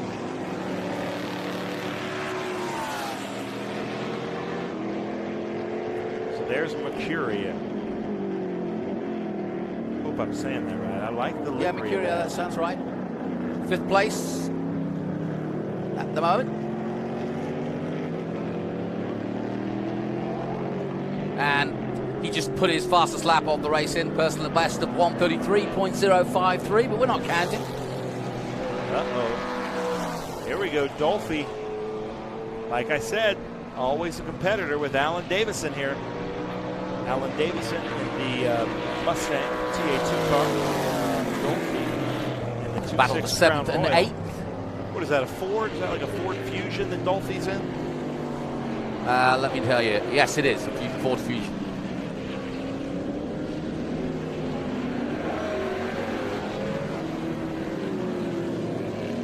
So they make the machines for the chicken nuggets, you reckon? Yeah, like the big industrial. It's really, really impressive. Is that how they cut the nuggets, is it? Yeah, and lots of food processing equipment for big, major restaurant chains. And Good business to be in, yeah. Yeah, and they do it all over there in Walmart country of, I think, Benton, Arkansas area. And but it is a big, top-notch operation, stainless steel machines. It's a huge factory. So, and he gets to come out here and do a little bit of racing, which is also really fun. So winding down our Group 10 NetJets Race 1. Jonathan DeGainer leading the way in the Ford Mustang. NetJets from Columbus, Ohio. Yes, that's that. Good point. So yeah. that's probably their closest airport that we race at. Yeah, good point. Uh-oh, Dolphy looking inside. Alan Davison shuts the door. Dolphy's, I don't know if that's brake dust on his front wheels or they don't match. I think that's just brake dust. Man, when Dyson came in and released the brakes, I've never seen a cloud of brake dust so large. Back with your leader then, Jonathan DeGainer coming out of the carousel in the Ford Mustang. Looking for the white flag and takes the white flag. So last lap. And a comfortable lead now for the final lap for the number 4. Yeah, you said comfortable, and I would say it just looks comfortable. Like you can tell that the car looks comfortable on this track, that the driver knows the track.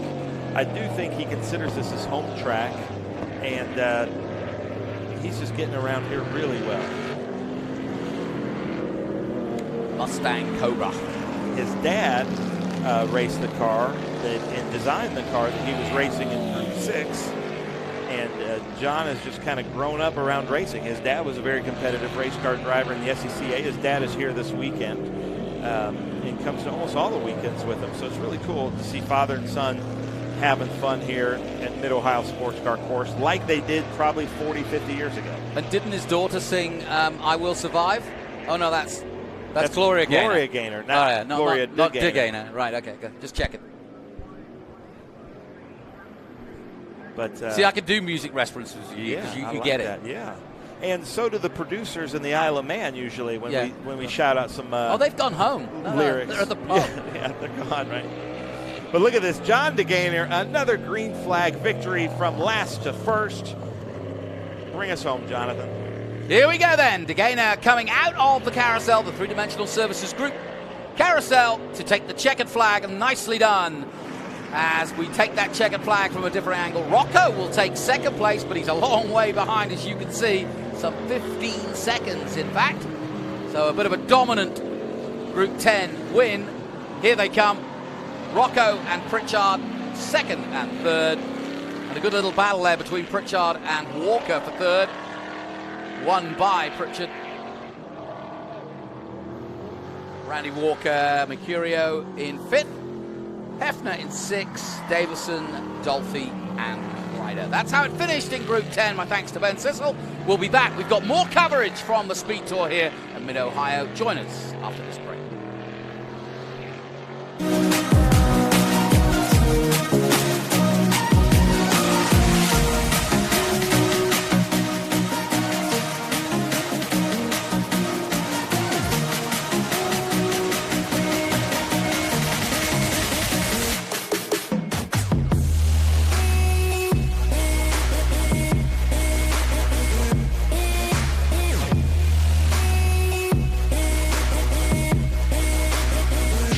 Okay, so pretend this is your car, and say you have an accident. Ouch. At least your insurance will pay for another one. Right? Well, maybe not so much. If you have a standard policy, they get to decide what your car was worth, which could mean trouble. I mean, who wants 3/4 of a car? At Hagerty, we agree on a value up front and then pay that amount, guaranteed. That's because we want you to end up with a whole car. Hagerty, let's drive together.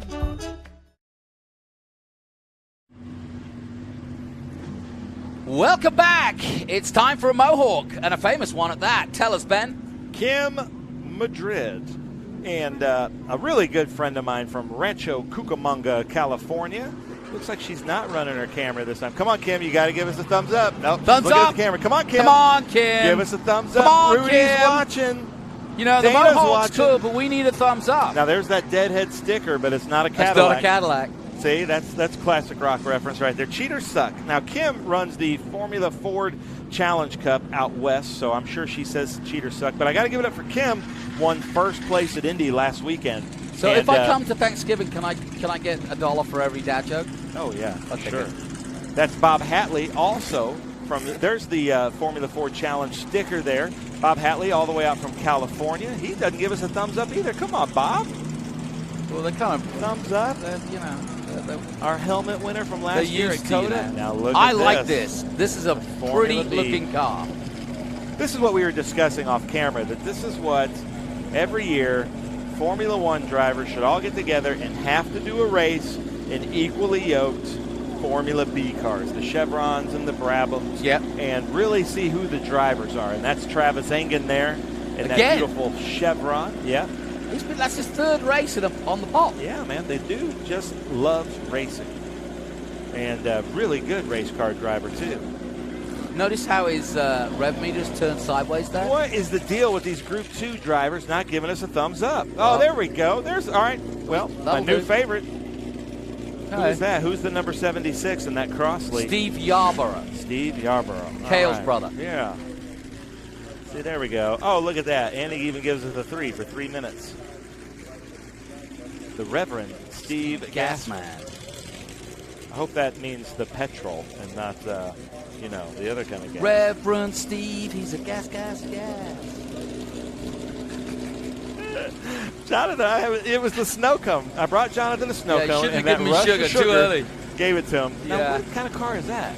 Is It's that the a Lola? Lola T342. Look at the snorkel on that thing. Don't drive that underwater, though.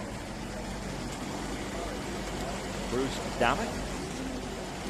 George is giving us some great shots, but no thumbs up from the up one. And he's using the correct finger. Appreciate that. I don't know. I got to figure out what it is with this Group 2 group, not one to give us a thumbs up. There'll be something said at the Maybe they've briefing. gone on strike. They said, they're going to ask for the thumbs up. Nobody give them a thumbs up. I don't know what a PRS RH01 is that you're looking for.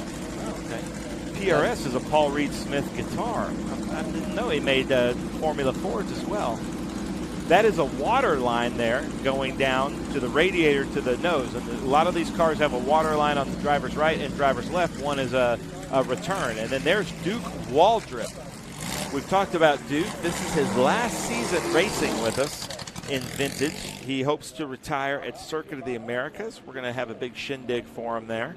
But he has the honor of being the only person to race a boat, a motorcycle, and a car at Daytona. Wow. So that Lake Lloyd, they used to race boats there for about 2 years. Oh, until inside. They I figured out that's probably not the safest thing to do. No. And so he did that. That's pretty cool. Yeah, one time I went to the Rolex and a guy was on a jet ski and did a 24-hour jet ski. I couldn't believe it. So I'm watching the Daytona 24 hours, and this guy is going up and down that lake for 24 hours. I bet you he had pruny hands after that. And feet, probably. Yeah. So Kim Madrid up front, she and Bob Hatley, they do this twofer that we were talking about. They drive out to Indianapolis and do that weekend with us. Bob Hatley had some bad luck with his RV and his trailer, so they had to abandon Bob's trailer somewhere in the Great Plains, load his car onto her trailer, and then he drove the rest of the way here without a generator. but they're here, they're racing, and it's awesome. I think this is the 3rd year in a row doing this with us. Oh, good. Yeah, I don't think I've seen Kim at the pole before. It's good. Yeah. By the way, did you see the Trackhouse RV in the background there? Yeah. That's nice. Yeah. Justin Marks I like that celebrating logo tonight in that one. Now, Kim had she basically redid her whole car, and we've all noticed that.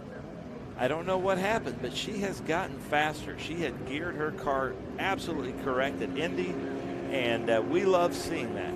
So hats off to Kim, and I know that her whole contingency out west in California. Let me ask the you West something. Coast is watching. I'm sure a lot of people are interested, as I am. Historic racing, you try to stick to as close to the original as possible. What about tuning? You can tune as long as it's kind of what they would have done. I'm sure that and it's different for each class, but I'm sure that they can kind of port and polish their heads. Our tire technology is just better. They could go back to the same tires that we ran in the 60s, like those Dunlops that Goodwood makes you run. But from a safety reliability standpoint, it's better to have these Hoosiers that they're running that, are still bias ply, but give good grip. That's why they're doing kind of better times than the Formula Fords back And there are in the guys day. that do tire supplies for all the different historic manufacturers, right? Yeah, Sasco is here, and as long as you put your order in early, they will have the tires. So I bet you Travis is probably running Avons, the real soft Avons on that Formula B. Kim is running Hoosiers. I'm not sure what Hatley's running, but they do make tires for all of these cars, even the Nationals that we got to run from over 100 years at Indy. But let's get this call, Jonathan. All right, here we go. Group 2, Formula Development. NetJets feature race 1 into turn 1 at Mid-Ohio. And Hatley takes the lead away from Madrid immediately. Kim having to work now from 2nd place. Now look for Travis Engen, who's going to have a little bit more power and a lot more grip and tire patch in that Formula B to get by Kim. Kim sees him in the mirror, lets him go. That's not her race. That's a Group 2 FB. But she's in a Group 2 FF. But even so, as you can see, it's ruffling those feathers. Yes, the Mohawk. And we were just at Mohican. So down the back straight for the first time. This is our coverage of Group 2, the first race of their weekend. They'll be racing again tomorrow. And we'll be bringing you plenty of action tomorrow. Talking of which, if you've been with us on the live stream, we've got some great young guns, if you will, in Formula 4 and Formula Regional Americas. Basically the future Carl Kirkwoods, Dakota Dickersons, and Hunter Yaneys of the world. And we've produced great stars over the years, even though it's still very much in its inception here in America. Formula Regional, that is. And great to see Carl Kirkwood winning already in IndyCar in his young years for Andretti Autosport. But I have to ask, I watched the Indy 500. Yep. And when he hit the wall and was upside down and all the sparks, why did he open his visor? I'm sure it was like a claustrophobic thing, but all those sparks were flying around. The first thing he did is he opened up his visor. I couldn't figure that out. I'm going to ask him that. That is a good question because, I know one thing, you take your hands off the wheel. For a simple reason, you don't want to break your wrist. Yeah. And I think once you've done that and you're upside down, I think he was actually being quite aware and wanted to see, forget the sparks, he wanted to see just exactly where he was and what was going to happen, rather than be under a visor that he couldn't see everything. So I think it was probably a natural instinct. Maybe. Yeah, Duke Waldrop now mixing it up. I think Travis Engen got around Bob Hatley here at the keyhole turn. Duke Waldrop taken to the inside. Duke and Faye and their son are out here. We're with us at Indy. They're also with us at Lime Rock. And there goes Travis Engen around Bob Hatley. Bob Hatley, I believe, in a Swift. It must be hard for Travis Engen with so many different cars in such a short space of time. Braking points and use of the brakes and the throttle and how much input you get from those very different cars. What was he in at the start? He was in a 23, Lotus or he's 23. in a Indy Lights car. And then in a Lotus 23. Then to this Formula B. Sometimes he's in that Audi R8. That's right. And I've asked him about that, and he says not really, because you get into your mindset, like I would if I have a sports car, but I also have a pickup truck, and you kind of drive it. And my son, I'm still hauling the trailer, even though I'm not. So maybe for the drivers it doesn't happen or it doesn't translate like that. But to me, I think I would get confused sometimes. Well, I just drive my Tacoma like I'm Mario Andretti. I channel my inner Mario. I'd love to do that two-seater with him. So I left Lime Rock. Yes. And I had to drive, there's this road there, the Taconic, that you can't drive a truck and a trailer on. So I had to reroute. And somewhere in a village in New York, 2 hours away from Lime Rock, there's Duke and Faye bringing flowers to a cemetery. And on these trips, they like to go look through old cemeteries. But it was just so random because I was lost. And here they are over there. And I honked my horn and they waved. And you so were I asked them found about that at Indy. Yeah. How about that? So Kim Madrid coming up on Bob Hatley going into turn 4. These are really close friends, basically family, coming up on each other. And then she's got the car right behind her, the number 93. Who was that? Glenn Taylor. A really pretty car. What did you say that kind of car is? I'm not familiar. It's Taylor's car. Yeah. It's a PRS RHO1. Yeah, in my world, that's a Paul Reed Smith. I don't know what the PRS stands for. But I bet you can leave comments on our YouTube page and tell us what that is. PRS is. Look how close they are, though. 4 of them. Line astern, having a great time here at one of the greatest tracks in America. Opened in the late 60s and has been holding IndyCar races, NASCAR, Xfinity races, Trans name Am. it. Trans Am, IMSA, and of course Trans Am. That bump right there at the end of the carousel gets everybody. So now Bob Hatley, he's getting a little bit of a pull there from Travis, as is Kim. Glenn Taylor ducks outside to give Kim a look. And look for Kim now to try to get a run coming down the keyhole. You kind of try to set yourself up for a good exit line to kind of slingshot, because you want to be able to carry momentum down that long back straight with a little bit of a kink going into 4. So let's see if she can set it up. Glenn hard into the turn there in that PRS. Langen's pulling away by half a second at the front over Bob Hatley. Kim Madrid, the battle we're watching at the moment, is for 3rd place. Glenn Taylor, and behind that, Duke Waldrop. Then Steve Yarborough in 6th place, and Bruce Domek in 7th. Kim Madrid takes the drift She comes. off of the Swift of Bob Hatley. Bob sees her. She's got turn 4. And that was pretty in pink, wasn't it? Yeah, look at Glenn Taylor coming up right behind, too.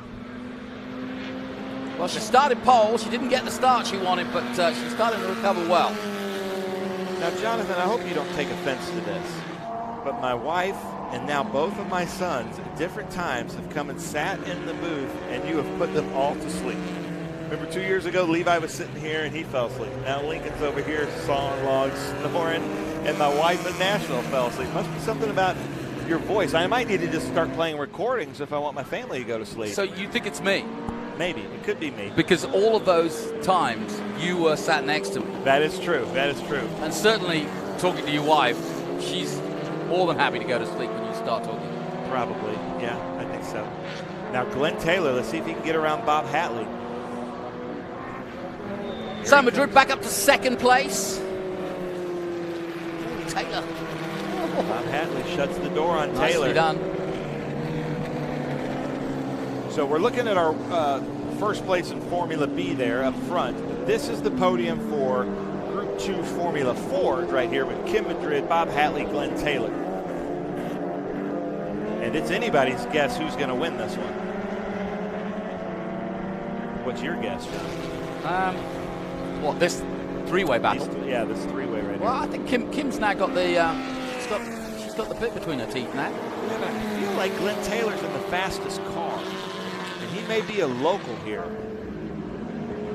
This is as good a place as any to make an attack, but he's going to have to stay line astern for now as they come through 5. But he's made a big pass on every lap because he started in the rear of this field. Yeah.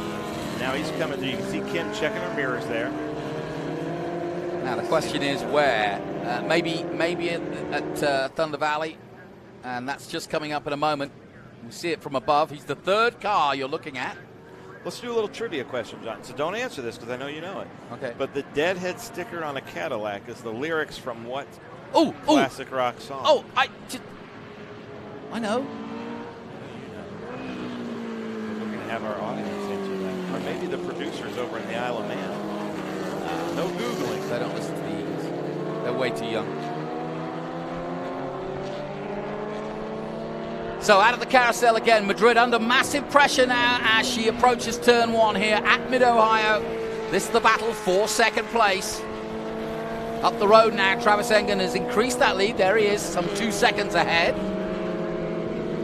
I don't know, Kim. Glenn Taylor's coming in hot. Boys of Summer? Yes. So it's actually not an Eagles song, to be fair. Don Henley. It's a Don Henley song.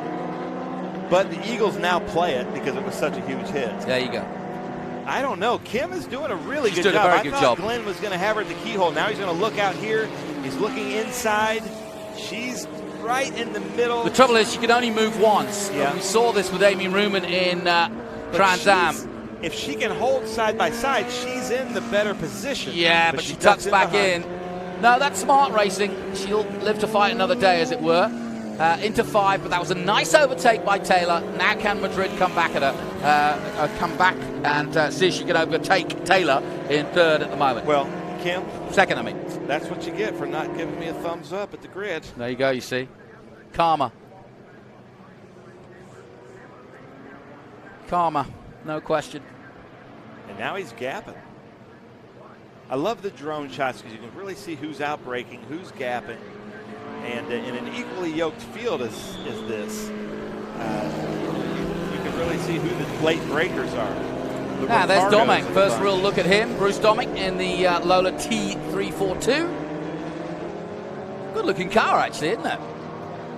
Yeah, I have a problem with these purpose-built race cars and the uncreative names.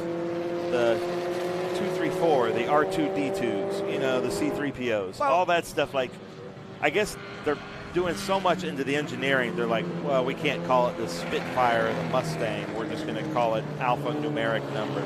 Yeah, it's a bit dull, isn't it? But then you look at Volkswagen and they've got the Touareg and every other African tribe name, stroke, whatever.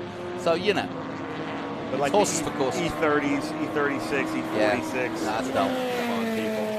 I know. But I guess I do drive an MGA. Okay. I can't talk. Or the MGB. So we've got the 76. Look at that snorkel shaking. There he goes. Into the keyhole yet again. Slightly different lines. That's a good line for the 28. He took an Look early at the drive. apex. Look at the drive he's going to get now. Look at him come alongside in a moment. But that was good driving. And now he's going to duck in, get a bit of a draft. See if he can suck himself into a position to overtake at 4. Not going to be, though, because already the gap increasing, in fact. I think he had to get on the brakes a little bit because the 76 took like an early apex and he was going to take a late one. Then the 76 came over and I think he had to just touch the brakes just enough to lose that momentum. Right. Steve Yarber is the man we're talking about in that number 76 in 6th place at the moment. Time running out, though. White flag is out. So one more lap to go here in our final Group 10 race of the day. All right, Kim, I think you've got about 3 chances to get Glenn Taylor here. Duck right in behind him. Now, has Travis Engen, the man we're looking at here, has he won a race today? Yeah. Okay. Yeah, he won in the Lotus 23. Ah, yeah, of course he did. So this will be his 2nd win in a different mark. I think that there's a room in Travis Engen's house full of red hats. You think? Yes. Because sometimes he can come away with 8 to 10 a weekend. Wow. Because he also does our enduros. Yeah. Come well, on, Kim. If Kim's going to do it, she's going to have to do it here. Time running out. Travis Engen on his way to victory here on the final lap in that beautifully prepared Chevron B17B. Wouldn't you like to see all of the Formula One drivers, all 20 of them, do a race in that car? Yeah, I would too, yeah. I'd love to see really Verstappen on the know wheel who of the that. drivers are. Yeah. Who do you think would? Who do you think? You know a lot about Formula. Who would you say would come out on top in that? You know, I hate to say it, but I think Verstappen would. Me too. I don't know. You'd be surprised. Somebody like Albon might just step up and show you what he's got. Well, look at this. Now, usually the Formula Bs can gap the Formula Fords, but Kim Madrid looking inside on the carousel. Come on, Kim. Last chance. Here she comes. She's going to have to make a dive down the inside. She's not close enough. And they're going to run to the line here, and it's going to be a 1-2-3 finish. Very close indeed. Engen Taylor Madrid. But that's a great way to finish that race. Madrid doing everything there in her power to get past Taylor. But Taylor kept on and took second place. Look at that. Now she's giving a thumbs up. Yeah. See, if you'd have done that at the grid, you might have won the race, Kim. But she's giving the other driver there a thumbs up. That was a well-fought race. Really great to see the camaraderie here in SVRA as we see Duke Waldrop. Why are you not in cowboy movies, Duke Waldrop? What a great name. Yeah, that is a good name. Who's that stranger in town? It's Duke Waldrop. All right, that concludes our final SVRA race of the weekend so far. We'll have a full day tomorrow, of course, here at Mid-Ohio. We're going to feature most of the single-seater racing, though, as well as Trans Am tomorrow. We do have some group racing from Group 6, 8, and 12 as well. But my thanks to Ben Sissel and Lincoln for joining us here in the booth, and my thanks to Greenlight Television, giving you the pictures here across our live stream here from Mid-Ohio, part of the Speed Tour. We're getting to the halfway point in the season. Lots more racing to come, though. I'm Jonathan Green, and we'll be back with tomorrow morning right at 9 a.m. local time with the F4 Race 2. That'll be followed by FR Race 2. That's the Formula Regional. Then comes the big one, the highlight of the day, which will be the Trans Am TA2. And after that race in Detroit, really looking forward to that. And then we've got SVRA and more FR and F4. Until then, though, goodbye from Mid-Ohio. Enjoy your Saturday evening.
But here comes the battle for the second